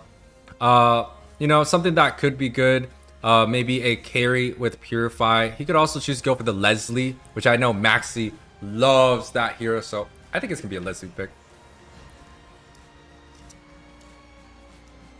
Honestly, I don't think the Hanabi would be bad either, just because Hanabi is so anti-CC. I saw that being covered, but I don't know. It's a Leslie. Now what if it's the Mia? Oh. Hello? Okay. No. Let him cook. Let him cook. Maxi on this Granger. I do think it's going to be a jungle Granger. Yeah, it could be a flex. I don't think it's going to be a flex. If you're flexing a Granger into the gold, that's some crazy stuff. Listen, man, we've seen some crazy things in this meta. I feel like Granger Marksman could come back. I feel like it could. He just has so much burst. Definitely has a lot of potential. I really like that Leslie skin rework. It makes me so happy. Like, why does she look that good? I think she's definitely getting another skin, but what? Coming with the Hylos jungle. World. What in the... Oh, no. Oh, See, I told you, Granger Gold. I told you. The time has come, Maxi. Fucking chicken Kool-Aid lover. I don't know what to say. We got a Granger Gold. We got a Hylos in the jungle. Hylos jungle was good like 2 metas ago, just because of how easy it was for tanks to be in the jungle. But I don't think I can say I like that choice here. Maybe there's something hidden in the roadworks that we don't see, but right now I am not feeling this choice at all. I'm honestly kind of excited for it. I can't lie, because I feel like Hylos all around can be such a menace, just map pressure wise and team fight. Me neither, but guys, welcome to series number 3, day 3. This is going to be the second round. I think it's round of 16s for the Nine Thieves tournament. This is going to be between Ace and No Sleep. Ace being the team on the red and No Sleeps on the blue side. The early invade happening. Now, the question I've been asking Day all this today, but we're going to ask Athena right here. Whose draft do you like the most?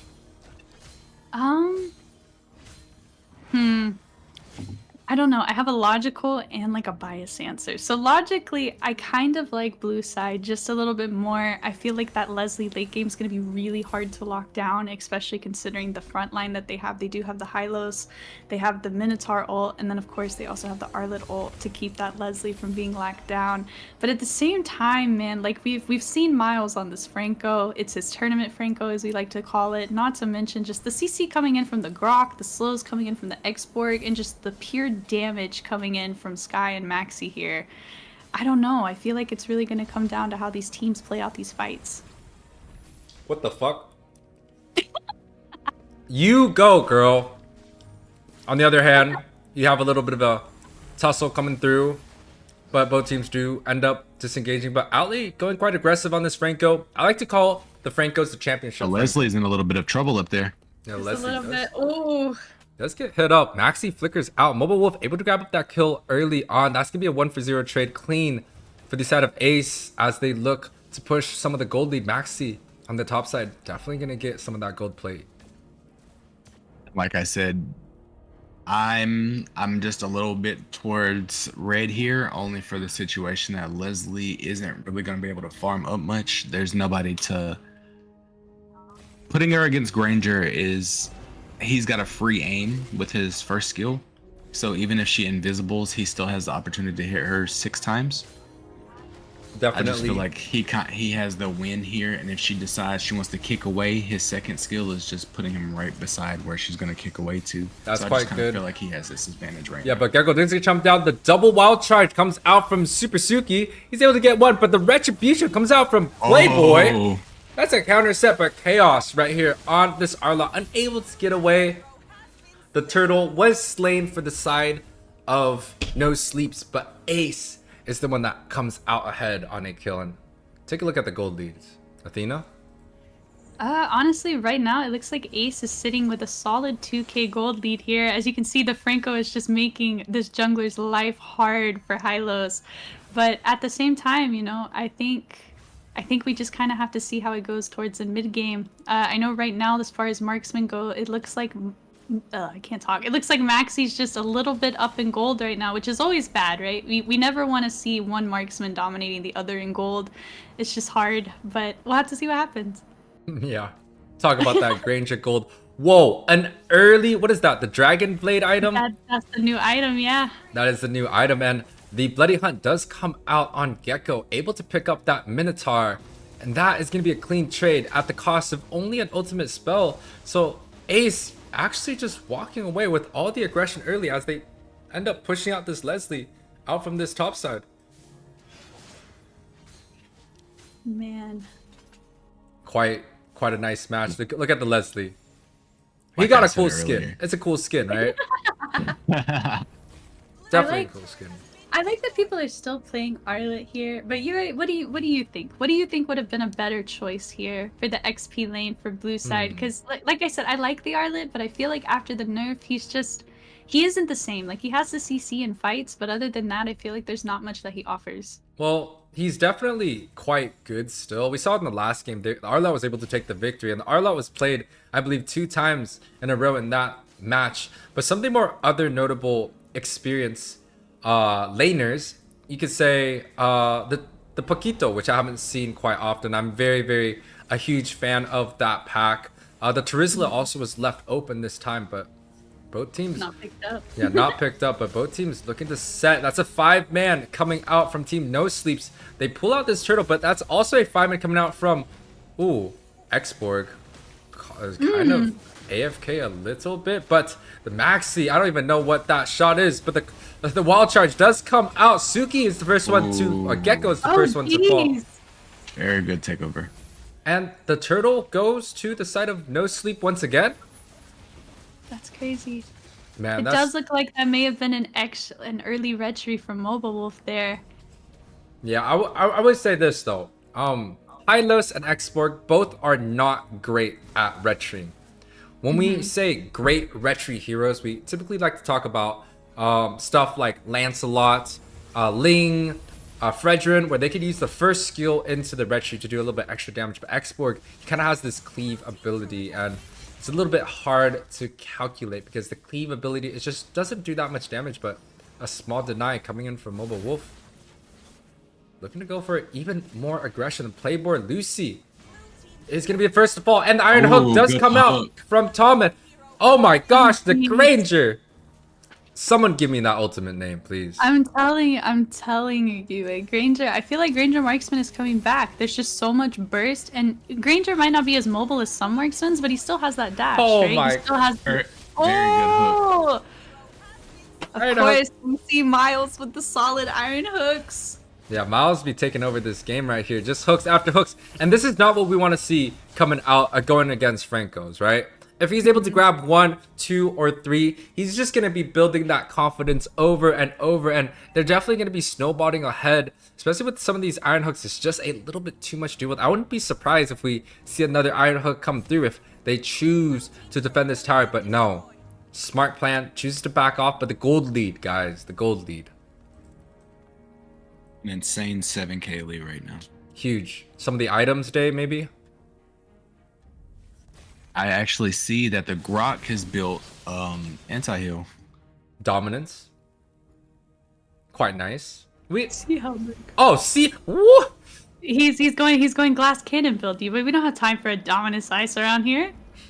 Man, that's quite huge. Typically when I see Grok, it's like, oh, I'd go for defensive route, but he opts to go for that Sea Halberd. Quite nice. Ooh. Small double knockup. New item. Seeing the new item there on Granger, just doing it. Yes, sir. And the 5-man team fight Deathball does come out from Team Ace's side. Able to grab up the Turtle or the Lord, the red buff, and looking to charge onto that boss side. But defensive glorious pathway coming out from Hylos. I don't like defensive. Oh, so the Iron Hook flicker does come forward. Man, Ali, what are you on right now? Yo, listen, Miles.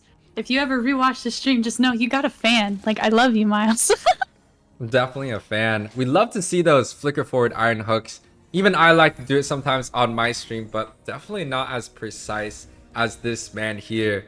Now, Ace with a small advantage onto this mid side, looking to push the lead. The last insanity does come out from Expert, but the Petrify and the final sweep coming out from the Arlot, but it doesn't seem like he has anything else. He does get completely bursted out, and the damage there just completely shredded. Ace completely snowballing ahead, looking to grab that last kill. That is a 4 for Miles. Goodness, Miles, chill, bro. A 5-for-0 trade for the side of Team Ace, looking to push out this inner inhibitor, dominant. and unfortunately they do not have the next minions. The conceal play does come out, and oh my, Team Ace completely snowballing ahead, destroying No Sleeps in this very first game. 8 minutes in, my friends. I feel like they're definitely gonna go for in-game here, but they do want to play it out kind of disciplined, because if they don't, bad things happen. Yeah, I definitely know. If they had the minion, Team Ace definitely would have full sent right there. The Furry did end up missing a lot of the retries, but look at the snowball. Yeah, but the snowball coming in ahead is quite nice. Now, the members of No Sleeps kind of stuck in their base. I'm gonna toss you a question, Day. What do you think No Sleeps has to do in order to get back into this game? Well, honestly, right now their biggest problem is going to be that Novaria. Novaria is just absolutely dominating as far as giving the vision that they need on the side of Team Ace, giving away the slow, not allowing them to run away, not allowing Arlot to be able to get in and get out like he's trying to do, causing a lot of trouble. And then behind that, they're going to have to really kind of learn how to dodge that hook from Miles, because they're having real troubles with that. Athena, agree or disagree?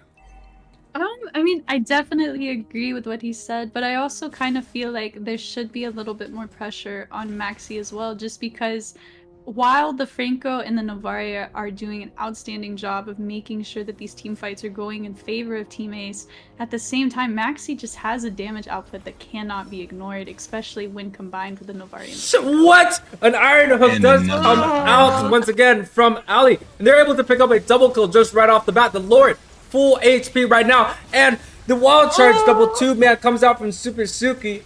Team Ace. Latency still from the Valentina is just not gonna be enough.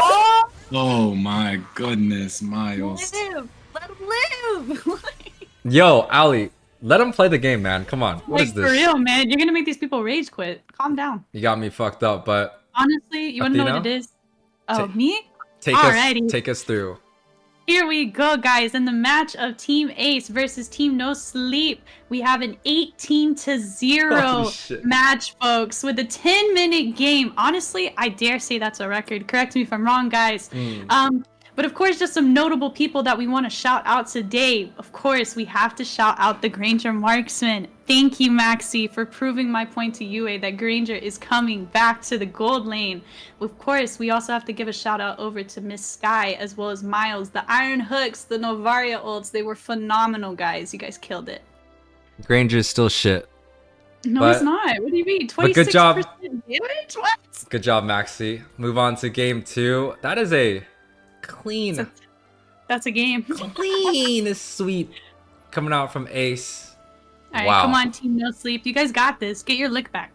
Come on, get your lick back. Day, you have anything to say? Cause man, that ending was quite crazy. See, that just shows you that you just can't doubt any type of potential coming out of any team, especially a team that's really talented and skilled in all levels. There's no type of downplay. You have to be prepared for situations like that.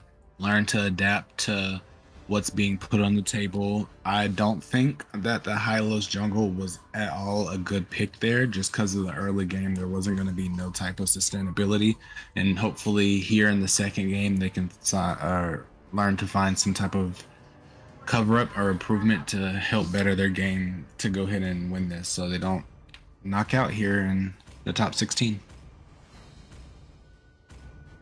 Athena? Could you repeat one more time? I'm so sorry. I cut out like to the last part that Dave was saying. You don't gotta say too much. Just go for the whatever it is. You two are gonna take this draft. I'm going on a lunch break. Awesome stuff. Sounds It's a like a plan to me. Pleasure to work with you, Dave. Thank you. All right, let's see. The X-Borg ban. They decided they didn't want to deal with that again. Dave, what do you think about that? Yeah, that was a very respectable ban. Every game so far that X-Borg has been in has been very overtaking, and I respect the first ban for X-Borg. Okay, honestly, Team Ace, I love you guys. But let's talk about that Clint ban. Where did that come from? Is that a target ban, maybe? Did they maybe Yeah, I feel play like Clint? that was more of like a potential just kind of weighing out something. I do think that the Hylos ban here was kind of avoidable, but at the same time they might be having a little trick up their sleeve somewhere. Yeah, they might have a plan. We don't know yet. I'm piloting Mobile Wolf, but I don't know if it's legal. Sir, unknown. That is not legal, good friend, and you shouldn't admit these things. Yeah, let's not admit those into the chats. And then we see the Novaria ban coming, of course, because they know they are not dealing with that again. Mm-hmm. Oh man, I'm just hoping that's a hover. Okay, good, because I was about to say Selena first pick? That's kind of crazy. I really want to see the Florin, to be truthful. Like, it hasn't been banned out, and I feel like she's just so vital to some of these team fights, especially late game. She just out-heals so much. So I kind of want to see a Florin or Angela game. Florin does well, right? We traditionally like to pair the Florin up with a lot of the fighters and the tanks. With a lot of the supports, we like to go more front line or more traditional front to back. When it comes down to having an assassin jungle, we definitely like to go more some of like the front lines, like a Grok or a Hilda that can invade the enemy jungle. But a very interesting first pick coming out from We finally Ace. got our Fanny first pick. And the crazy part is, it might not even be jungle. I could see the potential for a gold lane Fanny here. I don't know. I don't know how I feel about that Nana pick. I feel like we never see Nana played in these tournaments. I wonder what the reason for that is, because I feel like she's very much a bursty mage, but I feel like compared to some mages like Valentina, Eve, Novaria... Because she's a shit hero. Yeah, she's just doesn't really have it compared to these meta mages that we're seeing right now. Oh, We see the mini first come. Ninja That's pretty good when it comes to dealing with Fanny, if I'm correct. Yes, And sir. on top of that, the Chow as well. Now allowing Chow the second skill. Also, it stops his first skill also, I believe. Whoa. Ali going out with the Chow. I believe he's going to bring us the Echo skin. But I hope so. he's going... I like the Chow against the Kufa. I think that's a great matchup. But the Chow against the Mincy? That might be tough, but right, here's the thing. You first pick Fanny, you force a Kufa, you force a Mincy. That is counters against the Fanny, but this is what I kind of like to call counter the counter draft. You put someone in front for enemies to counter, and then you come up with strategies to counter out their draft. It's a pretty smart, because when you see the Fanny, you want the set tanks, you want the Mincetar. But is Mincetar the best XP laner? No, the Uranus is still open, right? Is Kufa the best, one of the best roamers? Yes, but there's still a lot of other options that do quite well against other things. So, you know, putting the Fanny in, it forces the Kufa, it forces the Mincetar, but the response coming out from Ace, the fish. Honestly, I've been ready to see a fish game all day today because I feel like there's something about someone who can play the sardines well. Like, it's nice. I like it. Oh man, but the Brody pick here. See, I personally, and granted, I could be wrong. I'm not the most knowledgeable when it comes to Brody matchups. I'm not a big Brody player. I normally get my butt kicked by Brodies. I've just accepted it in life. But from what I understand, Brody is a very highly immobile champion. Like, yeah, he has, of course, the second skill can maybe get him out of a few situations.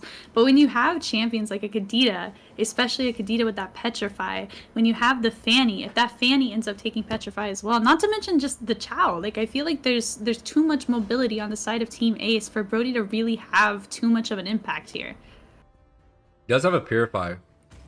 That is an area that I can agree and disagree in. I do think that with Brody's second skill, especially if they're sending Fanny into the gold lane against him, it's a good stop on her cables.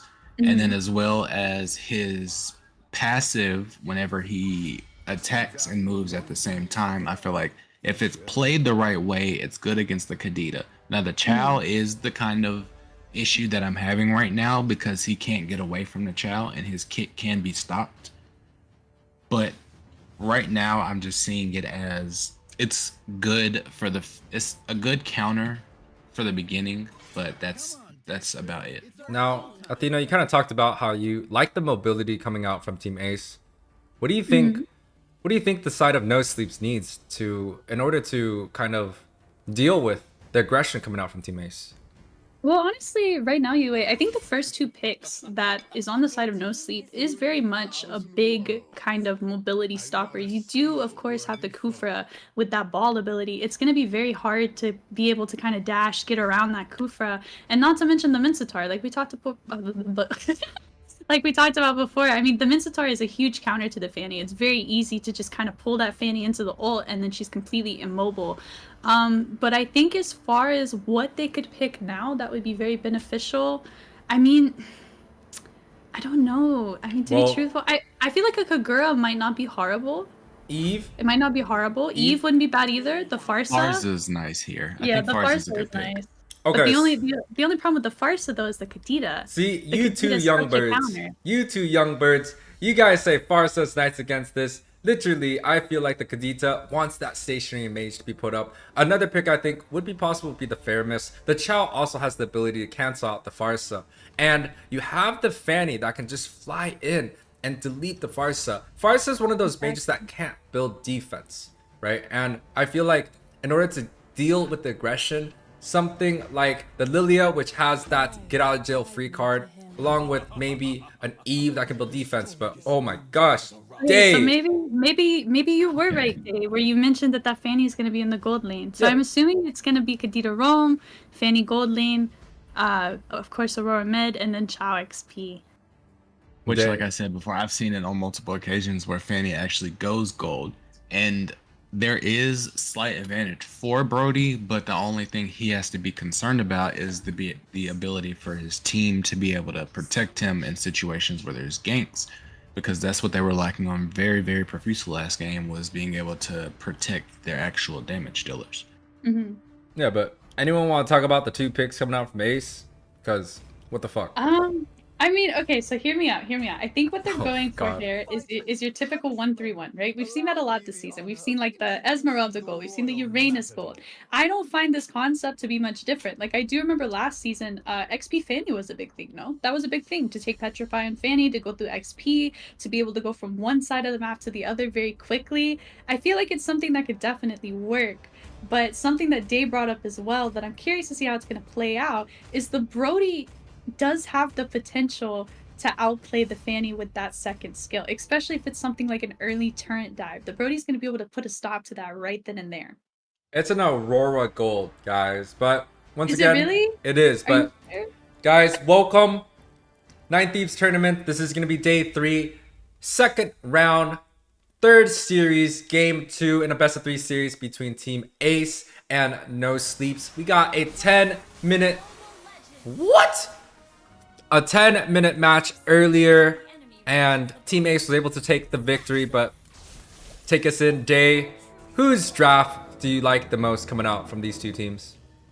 Well, right now, in all honesty, I really like Team Ace's draft only because it's not the normal. It's not something you would see on a normal occasion. It's not meta picked heroes. It's not top pick, top damage. It's a strategy that I have never seen before, and I'm hoping to see what they can actually do with it.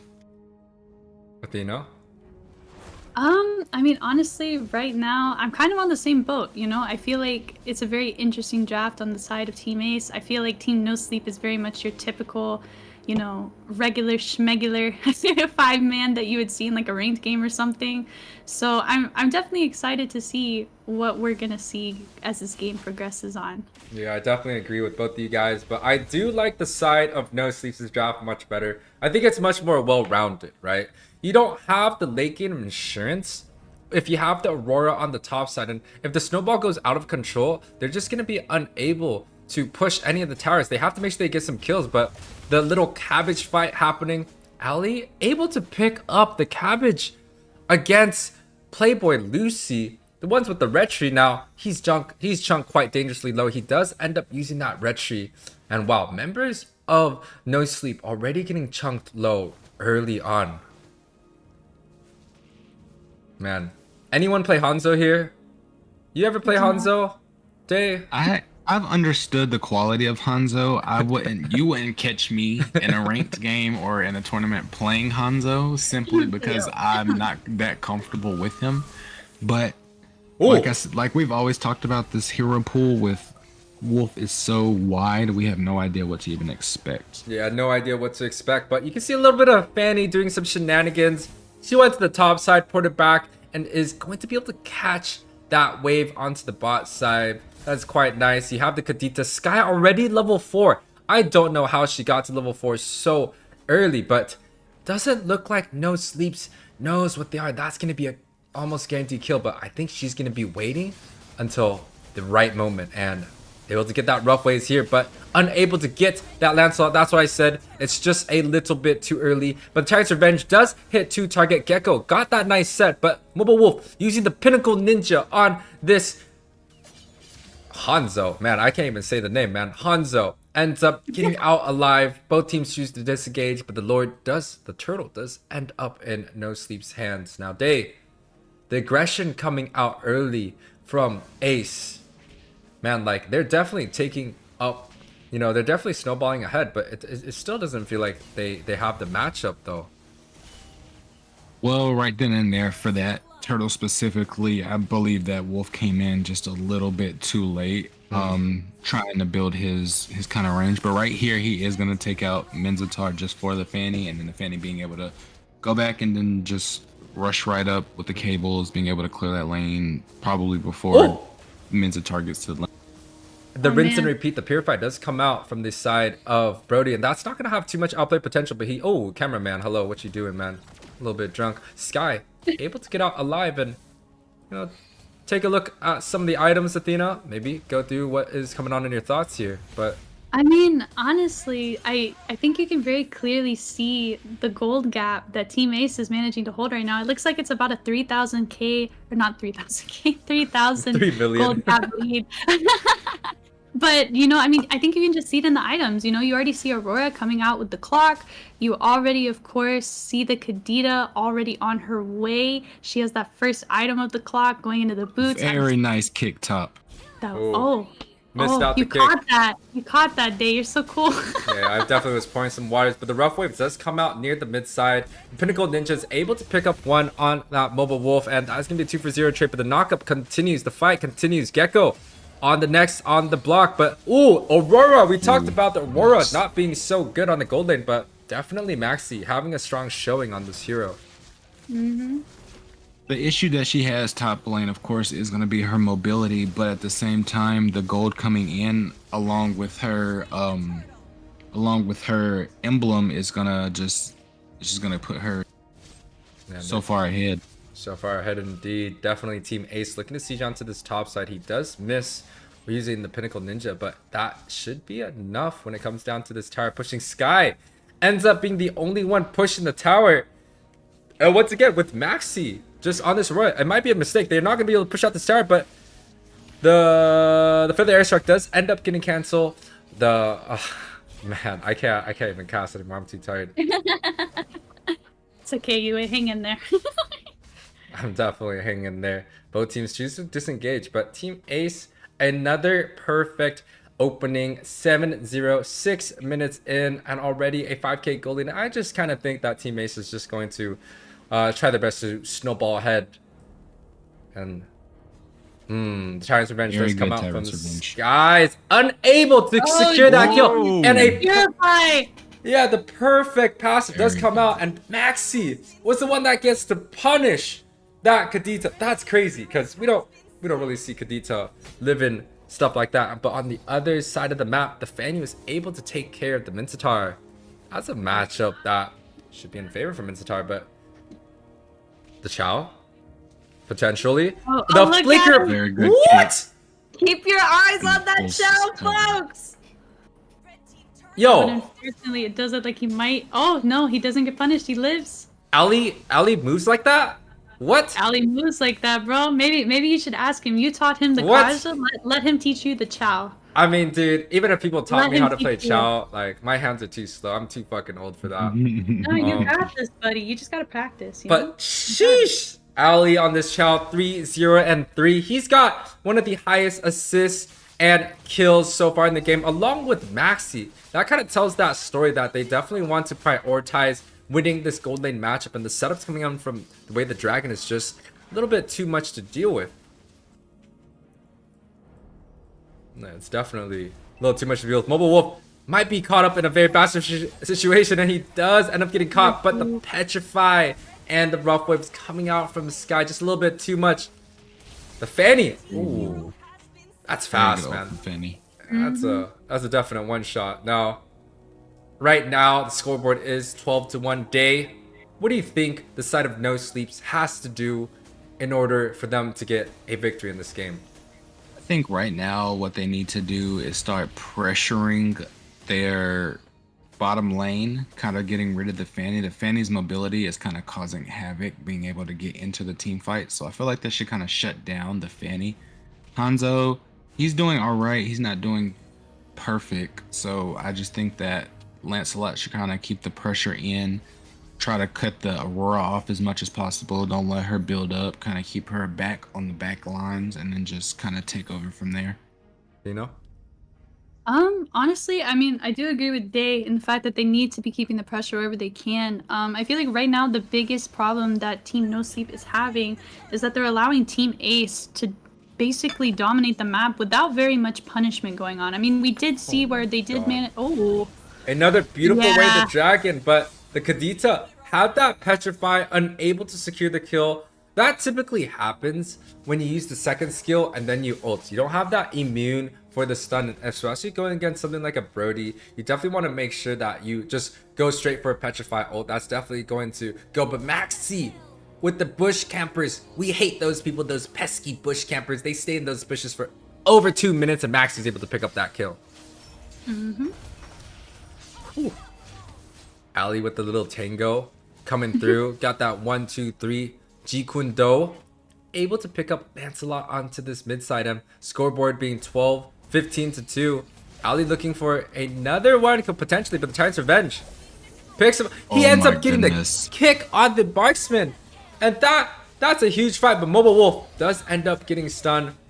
I don't even know what the ultimate from Minzatar is, but that thing comes out. I really believe that Tyrant's Rage should have came a little bit later in that fight. I feel like he was trying to use it just a little too soon, and then the Minzatar should have focused more towards the Aurora and not trying to get the Hanzo. But that's just the play that I caught.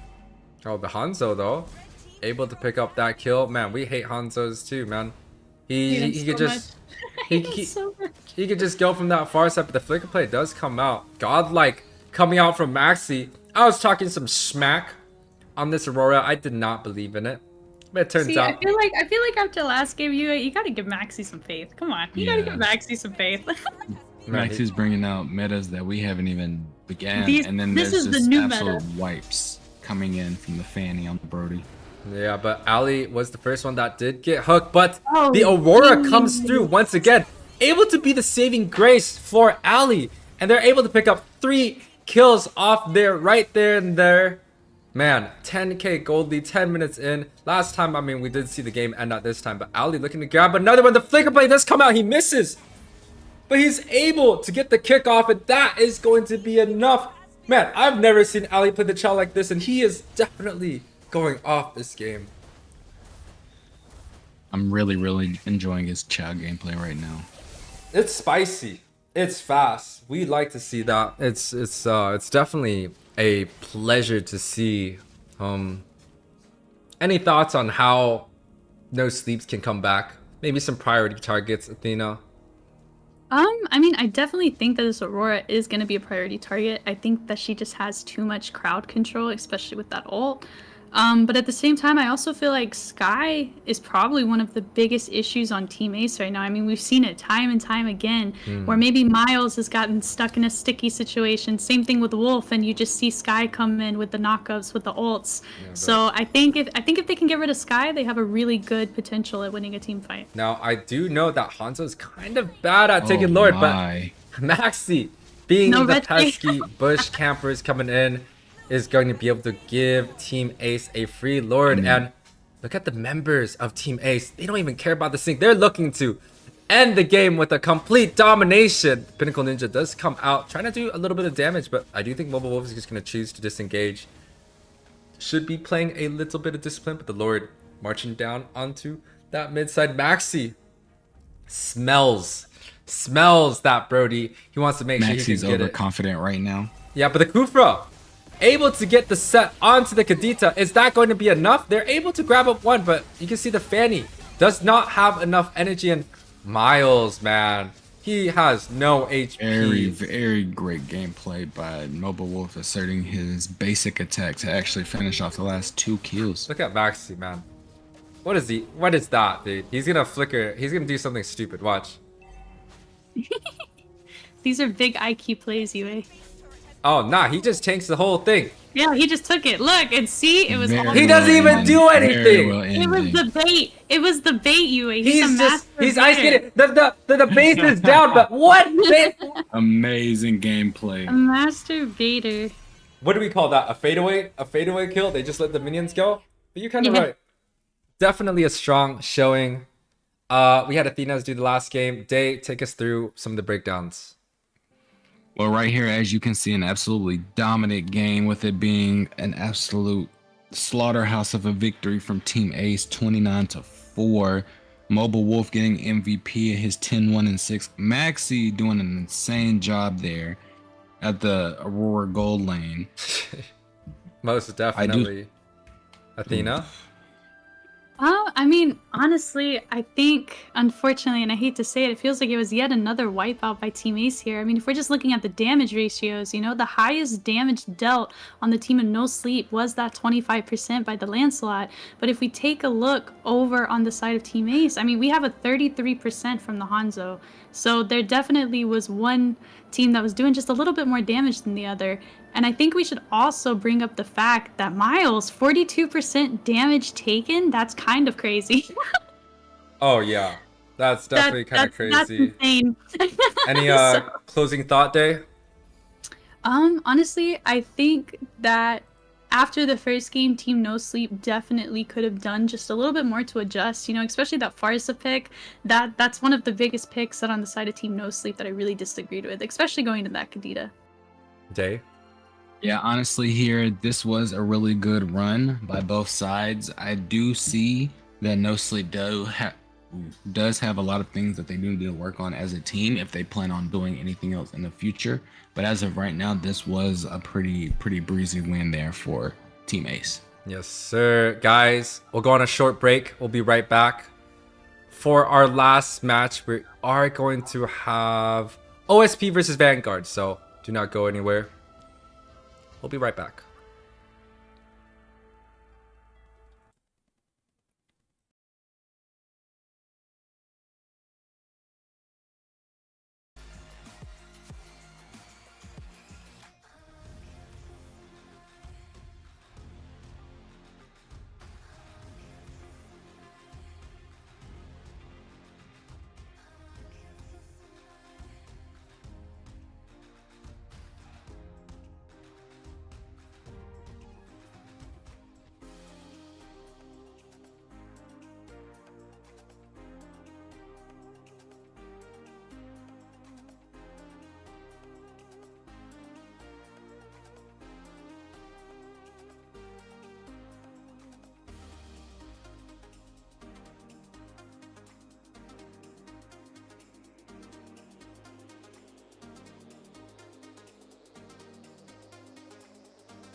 I just can't let you go.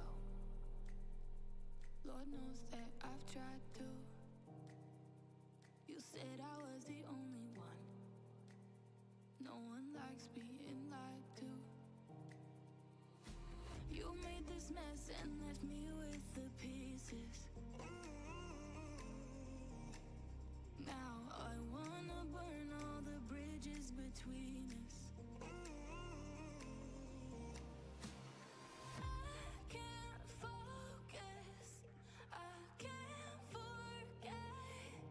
I've been thinking too much lately. I just need to clear my head. I just need to clear my head.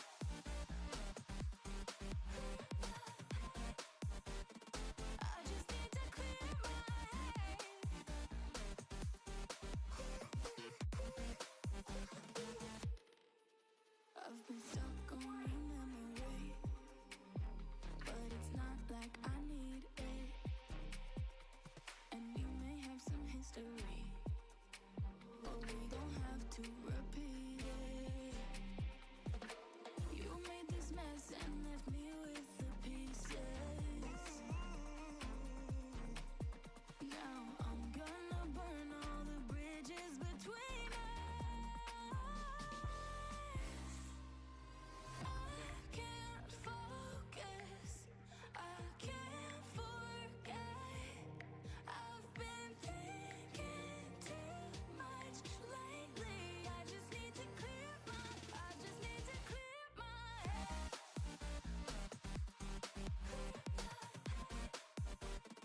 I just need to clear my head.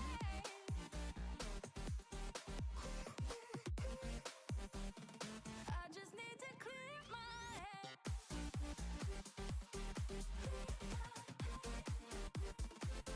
need to. I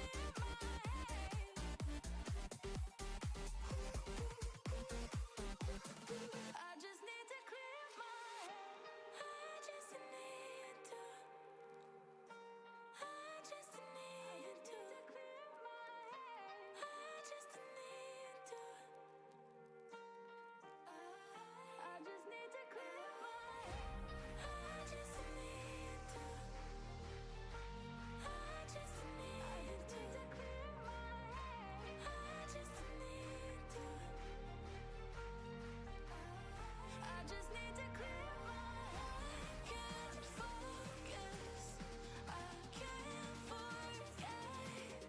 I've been thinking too much lately. I just need to clear my. Take over the drafts. Nah, we're good. We could do it together.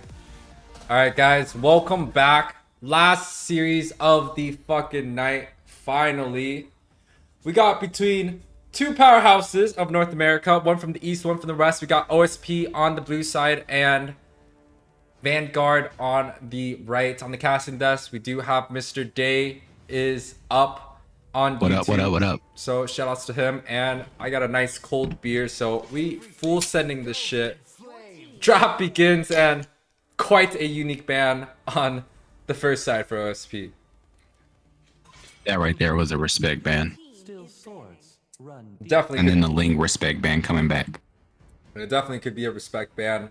Valdir, we've seen it quite often happen throughout NACT. Bloodhounds definitely likes taking that shit.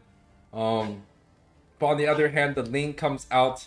It definitely, you know, it's very interesting, right? The Ling, it's been nerfed in the last patch, but it still feels like it's a pretty decent hero. But on the other hand, though, it definitely takes away a lot of the mobility, and Vanguard actually doing their homework quite well chooses to ban out 2 of the most mobile heroes in the game. Very smart bans, in my opinion. And then on top of that, they have the export coming out of OSP side. Yeah, the Xborg, we've seen it quite well already throughout this day. Just in this day itself, Xborg does counter a lot of the tanky sustained heroes, so it kind of tells me that OSP might be setting up for something like a more sustained type of draft. They might go for maybe the Fredrin or the Boxia pick, which has been quite welcomed throughout the whole entire tournament, even in NACT. So the last ban does come out. They choose to ban the Uranus. Uranus does well in the EXP lane, but what is open? All the mages are open. Valentina, the Valentina, the Terizla, the Fredrin. You know, I feel like there is quite a lot available on the board. Especially with a team like OSP leaving Kadita open, it could be a pretty potential hazard. Yeah, it's definitely a potential hazard. Still, once again, I think the first pick might be going towards something like a Valentina, which adds a little bit of the draft pressure. They could also opt to go for something like a Joy first pick to add the mobility, but no. They surprisingly come out with the Angela for this first game. Yeah, Angela does quite well. Angela also has one of the highest mobility in game, but not in terms of her first and second skill, but her ultimate adds a lot of global pressure. She can walk onto the bot side and teleport onto the opposite side of the map. Man, wow. The opening coming out from Vanguards, it feels like they definitely know what heroes they are looking for. They opt to go for this Kadita and Martis, and as much as I like the Kadita, you are going to be playing against OSP, which if they have Midnight, which is going to be OSP Chris, he had a Kadita Supreme before, so he definitely knows how to play against that hero. Then let the world betray me. Definitely, and then seeing the YZ pick come out is definitely setting up to kind of counter where they're coming out, where I'm expecting a Terizla. Yeah, the Terizla pick definitely is nice. They picked up this Yuzong, and the Yuzong does do pretty well against Kadita after a certain extent. Yuzong early game, he definitely has pressure to just die, and Vanguard chooses to go for this Edith. I think Edith does quite well against Yuzong. I believe the last time I tried to play the Yuzong against an Edith, the Edith just build straight armor and literally whomped me in lane. It was like 0-6, 0-7 type of thing. So it definitely is a good matchup, but it still is considered a flex pick, right? Vanguard has 2 flex picks available. They have the Edith that can go in the mid, in the roam position, and in the experience position, but the Kadita can also go between the mage and roam. So a little bit of the mind games coming out early for the set of Vanguards. Definitely, and then seeing the Basha jungle, that's definitely exciting. It's the first time I've seen it so far. Yeah, the Basha jungle does quite well. But honestly, there is quite still a lot of heroes available. Both teams, yeah, the Basha jungle, man, we talked about it earlier. It's one of the best tank junglers, especially with the export being off the tables. It tells me that Team OSP, they are looking for this more of a tankier, more utility heavy jungler. But this Basha also is a flex pick along with this Angela, right? You could run Angela Basha mid, you can run Basha in the jungle, you can run Angela in the roam position. So a lot is still on the table. The second phase ban going through lots of cool bans. Talk us through, Day. Missing the Minotaur just in case they decide that they're gonna use the Edith in the side lane. I also see the carry and the Brody coming out, which means I feel like they're setting up for more of a tankier play in the gold lane. Or they could just be deciding to put someone like Fredrin in the roam position. Something that's tankier, easier to sustain, especially going against Basha, going against Angela, and going against a YZ. So I'm excited to see what they pick here. Yeah, I'm pretty excited to see what they pick here. They go for the 2 marksman's bans. They also took out the Cow. The Cow has been quite well. And honestly, has done a lot of damage throughout this tournament. Now, man, Leslie does get banned out, and that definitely protects that Claude, but you could also go for something extremely aggressive, extremely early game oriented. The Bruno comes out, and you know, we've seen the Bruno once this game, once in this day. We saw Bruno come out once, and they were able to grab up the victory, right? Yeah, just like that game when they picked the Beatrix, picking Bruno here is going to do a lot to Claude early game, seeing as the fact that he isn't really going to have that movement much like he needs to. So the Bruno's probably just going to bully him a lot during the early game. Then seeing the Faramis come out as the roam, it could do a lot of damage, especially the second skill. But talk about shut him down, dude. Talk about the Bruno, the aggressiveness. We do have a guest caster coming on board. I'm not sure if he's gonna unmute, but we will welcome Spidey James into the casting desk. I don't know if you have perms to speak. I did give you a caster role. Hopefully you have. What's up, trawlers? Yes, I'm here, bro. Yes, sir. We got Mr. welcome. James. So James, this is Day. This is James, one of the most trollest person. Love to see him. Welcome. Side of Vanguard ends up with a Eve pick up. That is a flex Kadita going with an Eve. Now, I don't know if I completely like the draft of Vanguards. It feels like the Faramis should be able to counter out the Kadita, but it definitely adds a spice to it when they put the Eve early. Now, James, first time on the casting desk, I want to hear your thoughts. Whose team do you like the most in terms of their draft? Bro, I think Simpsons, bro. The Simpsons? Why? The Bruno has a lot of appeal. He got Angela and Paramis, bro.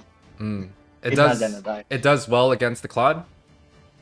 Yeah, as a Claude user, one of the heroes that I don't want to face, bro, Bruno, bro. So definitely Bruno seems like he has the upper edge. But guys, welcome to the day 3 of Nine Thieves tournament. Once again, this is a best of 3 series between OSP and Vanguard. Both teams that have done extremely well in the last NACT. I believe both teams hit that top 16 spots. Now, Vanguard is gonna be coming in from that east side, and OSP coming in from the west. A pretty neutral beginning coming in from both sides. Both teams opting to go for that buff start near the marksman. Kind of tells me that, hey, maybe they're looking to make sure that they can get both their jungles, but not really prioritizing some of the marksmen. Now, James, completely new to the casting desk. Man, an opening. What do you think about it so far? I think I like the Simpsons rotation, bro. Like, look at the backshot. You got 2 buffs already. This Mark is still taking the red buff. They're invading the green camp over there, so that Martis is not getting level 4 anytime soon.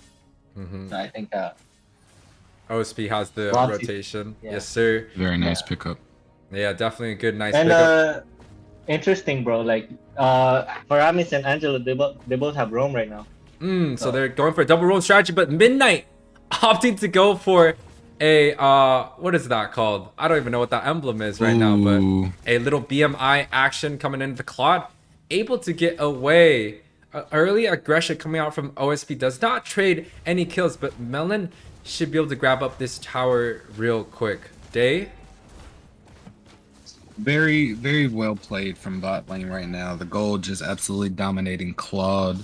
Kadita not being able to get there in time, too busy worried about protecting the V mid because of the amount of movement she has, amount of rotation. Basha is just absolutely taking over in the jungle everywhere he needs to be, whenever he needs to be there. Right now, I need to see a little bit better rotation out of the Kadita. We need to see a little bit more put out potential from the mid laners. They definitely need a little better rotation to help that gold lane, or else it's just going to be consistent.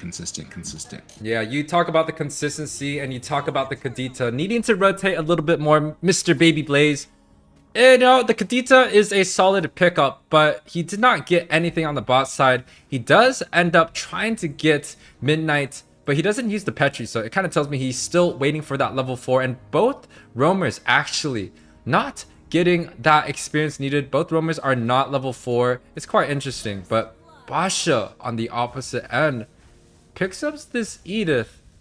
Take us in, James. Bro, like I said earlier, bro, look at the Bruno.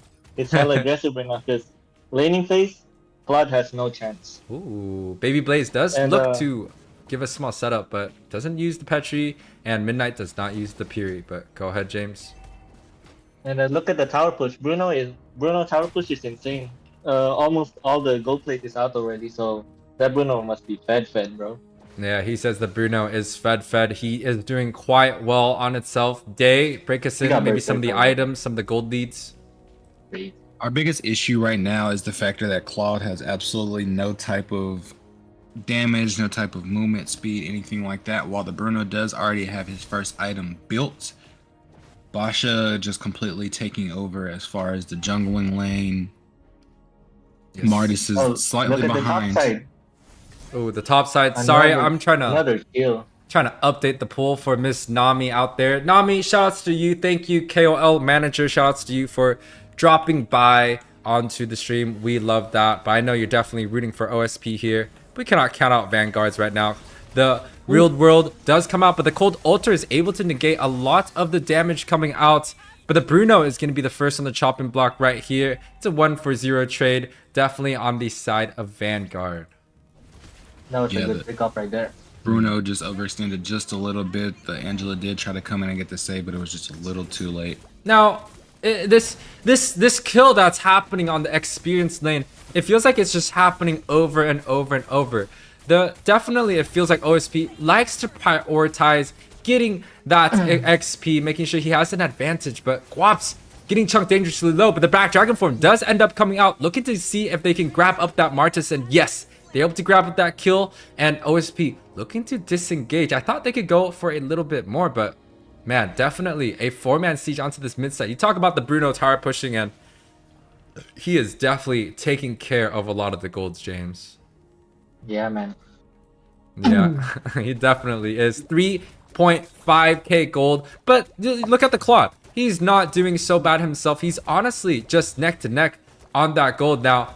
The Kadito. Not bad, bro. Yeah, the Claude you having here. As Claude, as long as you're not dying, bro, you're getting constant gold. So. Issue? The issue here right now is that the Bruno, I believe, got that cocky earliness from getting all that extra gold, getting the bully in. But now the factor of him trying to roam mid and push around when he should just be protecting and pushing his lane has caused the Claw to kind of catch up to him. Yeah, it's definitely not a bad idea. He was able to grab up some gold on the mid side, but taking a lot of the damage. The Blazing Duet does come out from Claude, just using that to kind of clear the waves. And Midnight, man, this Faramis using, oh man, I don't even know what that emblem is called. The Brave Smite. Brave Smite. I've never seen that before. That's quite interesting. I don't really agree with it. But the double set does come out from that Kadita. Also, the RWM does come out, but no kills as the members of OSP are just a little bit too tanky. And man, the Purify was used, but the Cold Altar is still alive. Now, members of OSP looking to engage on the boss side. Guapsies is going to be that cheese wheel going through, and Melon, along with that Angela, is able to pick up that kill. And definitely OSP pushing the pedal on the gas, trying to get the lead in this game, Dave. Like I said before, he definitely needs to do a lot more protection of that bottom lane. I see that they're focusing more towards the XP top lane, understanding that. Yeah. Kadita, my apologies. The Kadita's more focused on just kind of sitting and worrying about the V. They're not getting much rotation to bottom lane. I don't think I've even seen the actual Martis go bottom except for to jungle, so they're not really giving themselves much compatibility. They're not all there for any team fights. It's kind of just a pick and choose, and on the verge of having V6 fall to OSP because of that. Yeah, definitely Vanguard's having a tough time even in the neutral objectives, but the gold gap is really not that much. It's 7 minutes in. We're only talking about a 3k gold lead. You know, last game we saw Ace completely dominate this game, but this time around it seems like both teams have been doing their homework. They're actually quite neck to neck, and man, even look at this Claude. He's definitely not scared of that Yuzong, James. Yeah, man. Actually, I don't like the Kadita pick here, bro. It's not good. Yeah, because or you gonna burst there. Bruno has Angela and Paramus. Very good kill top lane. A lot of peel. Yeah, a lot of the peel. 3-man on the top side is able to grab up this Edith. You talked about the Kadita pick. It was picked relatively early, but maybe Honeyboo should be able to grab something. But the Petrified does come out of the knockup, but the Angela's Heart Guard does come out. And the Yuzong, what is that combination? Oh He goes goodness. into his Black Dragon Form and just comes straight back down. And man, the fight is still continuing. Honeyboo on this Yuzong. gosh. His name is formerly known as Uzi, one of the best XP laners in North America, able to pick up 2. And man, he was bursted down early, but his health regen is just a little bit too much. But the top side, James, Tower dude, pushing, bro. it's the Bruno, man. Like I said Yeah, before, they're winning top and they're winning bot. Mhm. This is crazy. just like I said before, they're not giving no type of actual rotations to help either one of their side laners. Their side laners are just getting picked off and picked off and picked off. And at this point, they're going to be too tanky for them to really do anything about, and it's going to put them in a dangerous situation. Yeah, and OSP kind of right now playing a bully ball. They're able to take up this mid side, looking to see if they can get another advantage with no minions though. I do believe they're going to have to wait a little bit longer in order to get this tower, but they're definitely snowballing ahead. 9 minutes in, 6k gold lead, and they're definitely looking to get onto this mid side. James, some of the items? Yeah, man. It's gonna be hard to kill the Bruno now. He House already Claws. got House Claw. Yeah. Is that I like that it. item definitely good on Bruno, huh? Yeah, because you get the attack speed too now. It's even better now with the attack speed. Do you like the new House Claws though compared to the one before? But before we talk about that, RWM clearing out the bot side, but OSP ends up getting that Lord. James, some of the items you talked about, the House Claws, is it better than before? I don't know, man. I actually like the before item because you get 70 physical attack from that, and now it's like 30. I'm not sure now, so that's a big debuff right there. But it's good, so because you can use it on the attack speed heroes now. Yeah, the turquoise croissant. I don't know if that's what it's called, Yeah, but whatever that is. yeah, it definitely comes out from Guapo. Unable to get that kill along with the Heart Guard. That is going to be 2 ultimates used. So Sunset is not going to have that Heart Guard available when the Lord does come crashing down. So that's 1 utility off the board. Advantage for the side of Vanguard. But the gold lead is pretty big. And man, look at the sync day. It's quite well here. Yeah, the composition, the synergy here from OSP is just absolutely amazing. We've seen it plenty of times before, like NACT, NABA. Every time they come together, they're just a little synchronized, just a little better than the next team. They do make little mistakes here and there that I've picked up on, but right now, they're just, everything's in their favor.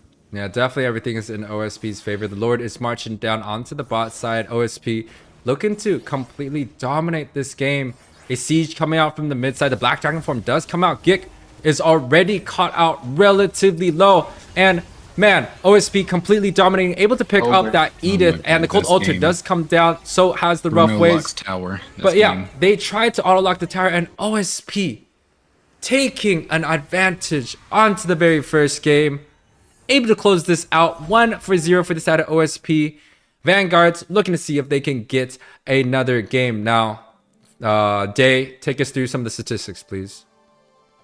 All right, we see that MVP coming from that Basha jungle all over the place, 80% team fight participation, and then took a well 37% damage. Everything was going to him, and he was just absolutely annihilating it all. Definitely annihilating it all. 3-10 is going to be the score for the side of OSP. 11 minutes game. James, any final words on this match?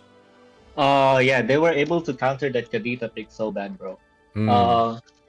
Even if you get like a 5-man petrified, they have the Faramis ult just to negate that rough waves. So yeah, definitely. Other than that, I actually like what they did early game.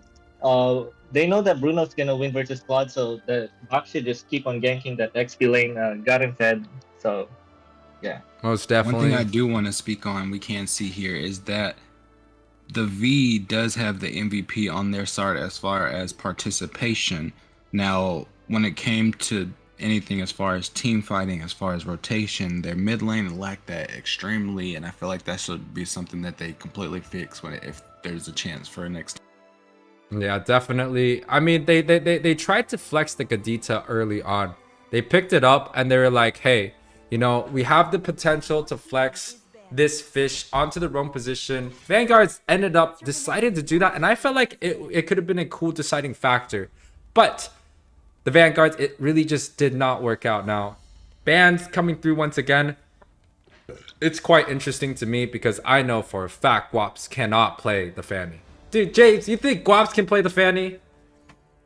I don't know, man. I haven't seen his Fanny yet, so I'm curious myself. But yeah, they keep on banning it, so I guess we're not seeing it today.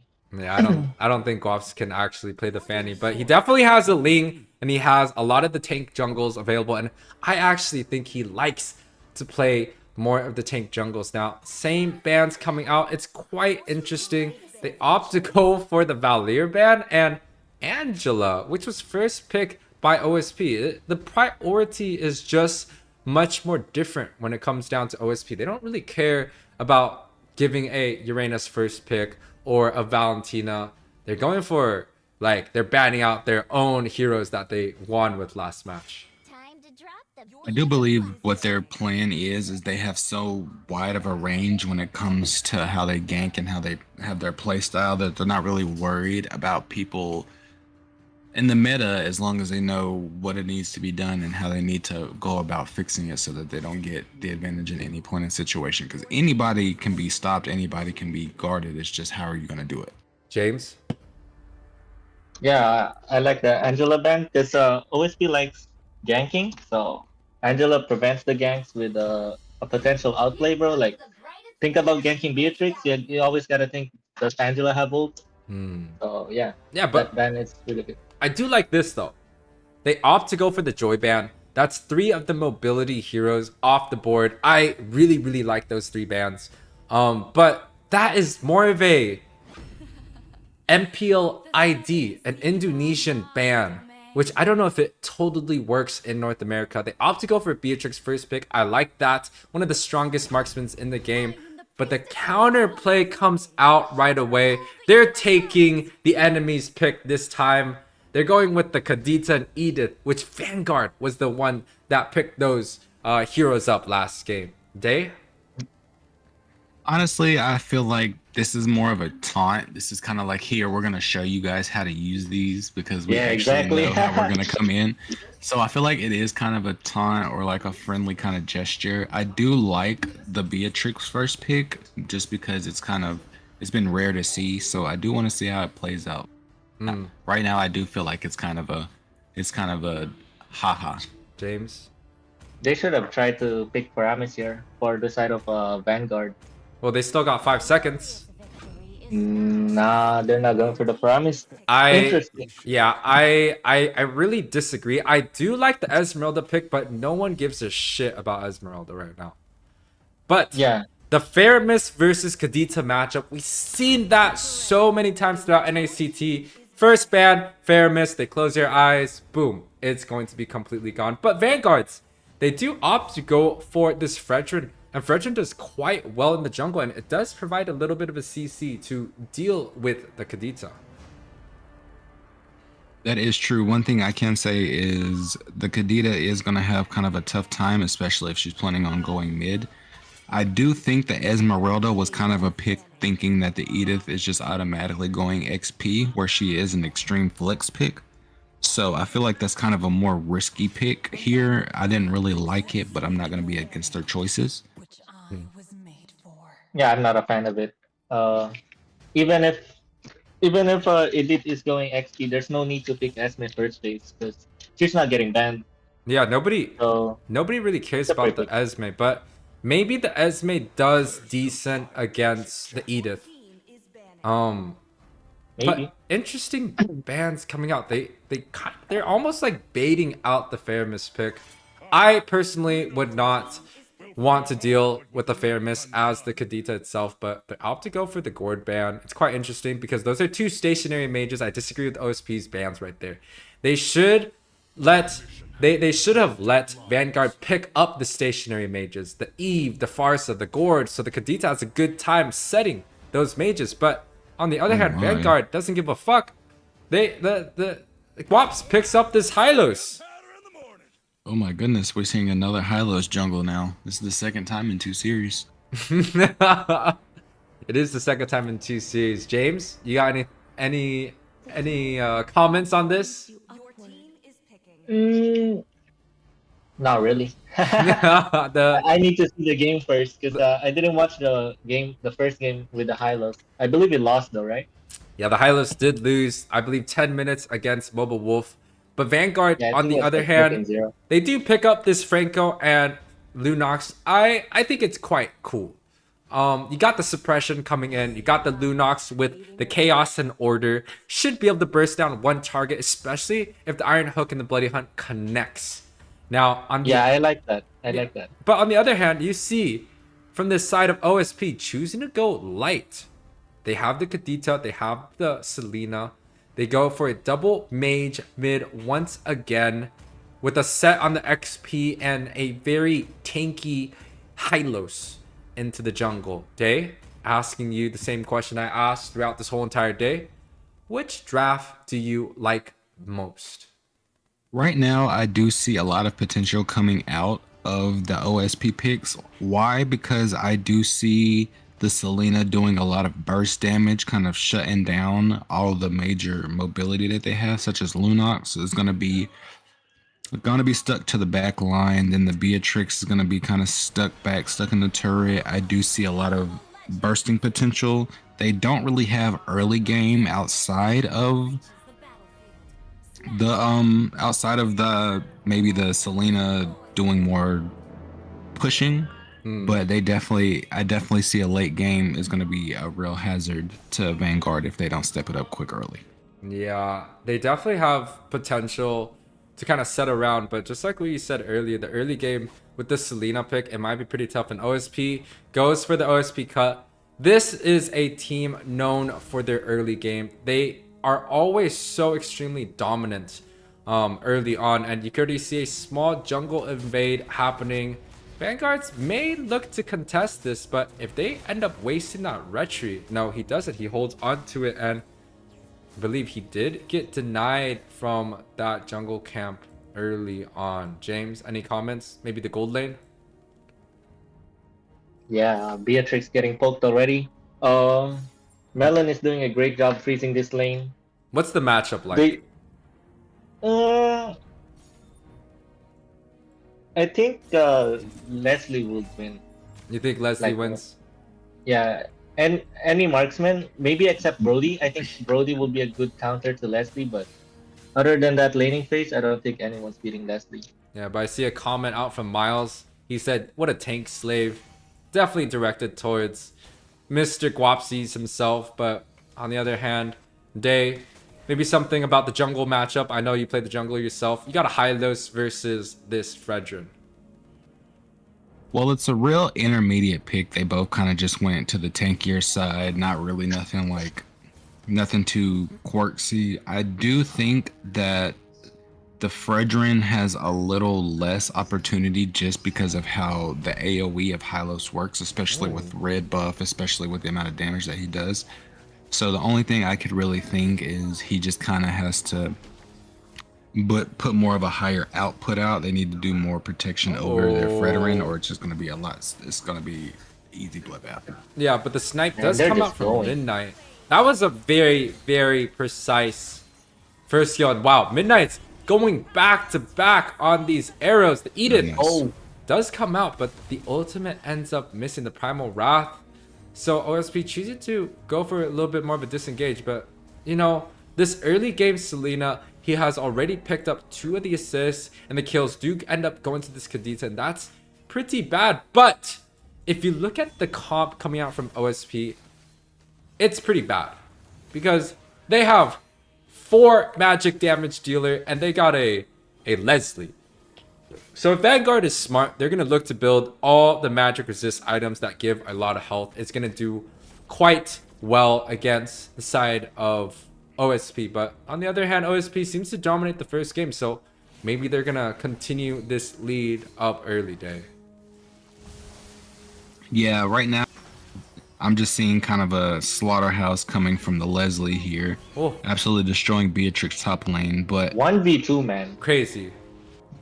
At the same time, there is kind of a good battle going on bottom lane, so I do feel like the Esme can kind of get her little build up, and if that's what they're gonna do, then they need to rely more on Leslie kind of helping tank damage and then just kind of following up behind her. But we'll see how it goes. I think I think the Esme, if the Esme can get a little bit more ahead, they should look to get into a little bit more. But the flicker play does come out from Baby Blaze, and he does use the Bloody Hunt, but does get stunned up by Midnight. Very nice. That's gonna be a kill. That is a quadruple dash coming out from Midnight. Ooh. Real great mechanics and rough ways. Does come Very out good. from Sunset, but the one hit. Bonk. The bonk comes out from Givik. I think that's how you call it. And man, what a turnaround. They're able to grab up that fight 1-for-1 trade. And look at the Esmeralda's build, James. Yeah, man. Already got that Radiant Armor to counter that Edith ult. The whole one entire thing I don't team, like bro. is, yeah. One thing that I don't like from the side of Vanguard, they're not abusing the Lunox and Franco combo. It's oh, there you go. Well, never mind. I mean, they're definitely Check mid, bro. yeah, they're definitely trying out that combination, but the Lunox does end up getting punished, and there's still a fight happening on this turtle side. Honey Boo is shrunk dangerously low. The Praiser's Wrath does come through on that Edith, but the turtle ends up going for the side of OSP. Guaps still relatively low, jungling on this tank. Man, Hylos jungle, this is something that we don't really see often, but OSP definitely using it in their favor. Yeah, we see the difference here with OSP using it versus Prehand. They're doing a lot of protecting of him. He's doing a lot of sustainable damage, a lot of AoE, and then just allowing his teammates to kind of come in and just kind of finish them out, not really giving them any regens. Yeah, but the Bloody Hunt does come out on the top side, but the counterplay does come out from the side of OSP. They're able to grab up the Bloody Hunt, use it himself. It is going to be a 1-for-0 along with the potential top side tower push, and the invade coming out from Guapsies. Able to take up that blue buff, and that is a experience gap. Level 9 it's on already Guaps 2 level, bro. versus the level 7 coming out from Fredrin. Day, any items that comes a little bit more noticeable for you? Well, it's looking pretty normal here. Seeing the Hylos jungle, I would expect him to have the clock kind of early. Seeing Esme just kind of building jungle, building defense, especially around the Edith, just kind of making it a super even game. But yeah, the play does come out from Franco, and they're able to pick up members after members. Sunset almost got hit by that stun, but I just noticed the stun is on the same team. That is a 3-for-0 along with the mid side trade. Man, OSP completely dominating this early game, and look at Leslie's build, James. He's rich, dude. Yeah, man, it's pretty much over. like Prehand, the only opportunity that they have, the only proper opportunity that they have right now is the Esme building up enough defense to kind of take on the Hylos, the Kadita, the Selena, and Edith all at the same time while trying to protect herself from the Leslie. There's not much hope if they don't do anything to kind of help sustain her. Oh, they're definitely, Vanguard's definitely trying to look to see, but Melon, he smells it, but Vanguard chooses to disengage out of a bush that I felt like they had the advantage the whole entire time. They're definitely trying to build up a lot of magic resist, right? The Radiant was built early. Now the Esmeralda is looking to go for some of that Oracle, but the hook does come out, ends up not getting, but the Bloody Hunt also comes out. The Petrify just completely stopping the Kadita in his spot, but the double knockup coming out from Honey Boo's able to get that, and Leslie was the one that ends up picking that up, and OSP once again showing the dominance coming out, but the arrows coming out from Midnight is just so annoying as he hits another member, Anjing Will, on this Esme. What is he doing? Destroyed. He's coming out from the opposite side. He did not get anything, but at least his life was saved here. Yeah. How to waste your Sprint 101 by Anjing Will. How do you waste your sprint? Definitely. It was a tough situation. I mean, Day, you looking at this matchup, 14 to 4, 14 to 4 to 13, man. This fucking one can of beer got me saying some weird things, but ooh, I can't even ask you a question. The Petrified does come out on the Beatrix, and the Rough Waves is able to pick up one, but Melon falls dangerously low, but the Bloody Hook, the Iron Hook does come out on Honey Boo Boo, but no members are coming down. Guaps is taken dangerously low, and Sunset almost completely taken out, but the peel comes out from OSP, is able to get Sunset out of there alive, and Melon out on the backside, looking to free hit. The stun comes out once again, and Melon just taking members over and over. OSP, Honeybu. Finally, a member does come down. That's a 1-for-3 trade for the side of OSP. James, take us through. Bro, that arrow from Selena is really, really annoying. At first, I'm not a fan of that Selena, but man, she's proving me wrong with the gameplay. Day? Arrow after arrow. Yeah, like I said at the beginning of the game, I like the Selena pick just for the stun. The stun causes them to do absolutely no type of regen, get in there and do some nice burst damage. And then followed up with the Leslie, the Kadita. It's so much CC that once you get trapped, there's no way to get out. Definitely, there's no way to get out. You can see Guaps continuing his momentum. He got that Guardian helmet along with that Dominance Ice. He's going to be a complete tank of a monster. And top side with the Rough Waves and the Leslie, they're able to pick up this Esmeralda. And that is one of the tankiest members coming out from Vanguard. And without Esmeralda, OSP's definitely going to walk away with this Lord uncontested. James, comments?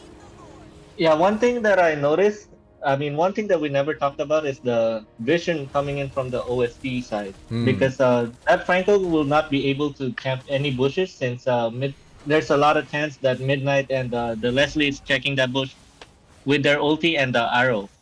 Definitely. The ulti from the Leslie and the arrow from Selena, so...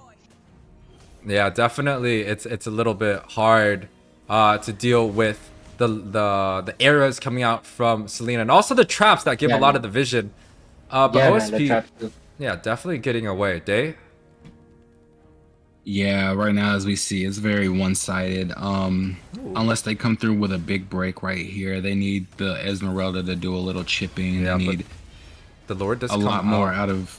They need a lot more out of their Franco. They're just right now. They're just kind of trailing. They don't synergize when it comes to team fights. It's just picks by picks, and that's where a lot of these teams have been falling. Is that they just kind of go in one after another versus playing people with experience such as OSP. They're gonna all gank you or they're gonna all attack you at the same time. Yeah, but the Bloody Hunt does come out on Guapsi. That is not going to be the priority target that you're looking for. The Rough Waves ends up hitting that Fretch, and they're able to pick up one, and Melon able to get that Godlight on and that double kill does end up coming out, and he's able to pick up the Lunox and the Esmeralda. That is going to be 3 of the members being down from Vanguard, and OSP looking to completely dominate this game, already up ahead. Oh, and Nami is already here. Hello, Nami. Hello, guys. Do you think Jack will be GG's for Vanguard? Yeah, James, do you think it's going to be GG's for Vanguard? Yeah, it's over now, bro. The Leslie got like 4 items now. Look at the stats, bro. 10, 1, and 5. Nah. And it's so one-sided that it's not even funny. Protect your marksman at all times. Yeah, definitely protect your marksman. Melon continue to go ahead, just taking kills after kills after kills. He's almost already had the full items, and OSP on the space, taking this series 2-0. Day, take us in on some of the statistics. All right, now we see with a very, very comfortable most valuable player coming from Melon here. 11, 1, and 6 coming out of the marksman lane. 68% team fight, followed up behind the Kadita. Over 39% damage done specifically by the Leslie. That is an insane amount of damage done just by the marksman. Definitely an insane amount of damage done by the marksman. James, finish the breakthrough on some of the statistics, please. I mean, there's nothing to say, bro. There's so much to say. Bro, Frederick's 1 and 8. There's nothing to say here. Here, 1 and 8. One-sided. Keep going. Simply as this. One-sided, bro. 5 to 25 domination. Rome came from the Selena. They psyched them out with the Kadita first pick. Completely overestimated. They expected the they expected the XP lane, which they built for, but they could not find anywhere to dominate. They didn't have enough CC, no control over the map at any point in time. A 12-minute match. It's just they need to learn how to synergize when it comes to teams. Protecting your marksman has been the #1 most key thing in every game that we've been watching so far. And when the teams lack, the other team takes over. 100%. Guys, thank you so much for watching the stream. We had a lot of beautiful casters today. Shout outs to Day coming in. Day is up is his YouTube tag. He came from the very beginning and stayed until the very end for casting. Thank you so much for being here with me. And also James for casting this beautiful match, along with Athena that has been on the other stream. Day, before we end it, is there anything you want to say to the viewers, to the family, to the dogs, to the cats? Honestly, I am glad to see everybody stopping by. I'm glad to see that the tournament potential coming out of North America for this game, especially for it being more on the softer side over here. I enjoyed the games that we watched today. It was amazing to be beside you, learning how to cast and doing the things that we've been doing since the start. I have been here all night, and I'll be here as long as I can for something like this. I love seeing the competition. I love seeing the new metas. I love seeing how people synergize and treat each other, and just remember that always play team games as a team. Awesome. James, is there anything you want to talk to? Maybe give a shout outs to your Korean boos out there. I know the New Jeans people is out there watching the stream. Yes, sir, bro. And any K-pop listeners out there, bro, just hook me up. Let's listen together. It's time. But if you see someone trolling YUWEI, that's definitely me, bro. Beautiful, beautiful. I know we also have a very special guest, KOL Nami. Any shout outs? Yes, thank you so much for having me, YUWEI. It's James and Day. I hope you have a good day. Thanks so wow! much. Wow! Oh, thank you so much for casting this mini tournament, supporting the NA community. We really appreciate you guys. Of course. Doing this. Of course. Oh yeah, can I say one more thing? Go ahead. Shout out to Nami, bro. She's watching the Blackpink concert on August 26th, right, Nami? Yeah, she didn't invite me though, so. And shout outs to skin giveaway. Enter YUWEI in the chat to join skin giveaway. I also want to shout out to the mods. Euphoria has been great hosting all these matches and making sure that all the matches are going smoothly. So thank you, Euphoria. I don't know if you want to say hi. If you want to say hi, you could definitely say hi. But if not, thank you so much. Hi, thank you. Yes, sir. And then we also had crap, what is it? Hanoko. Shout outs to you, my boy. Definitely thank you so much for you know, watching over us, making sure our match goes smoothly. Guys, we are going to go for a giveaway right now. If you just type in YUWEI in the chat, we will enter your name in the giveaway. So make sure to just type YUWEI in the chat. Sending an epic skin soon. Man, where the fuck? Yeah, sure. We'll do this, guys. Enter YUWEI in the chat to enter the giveaway right now.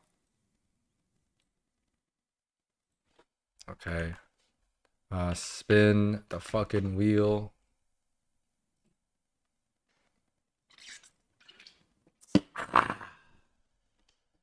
Yuki, Sarif, James.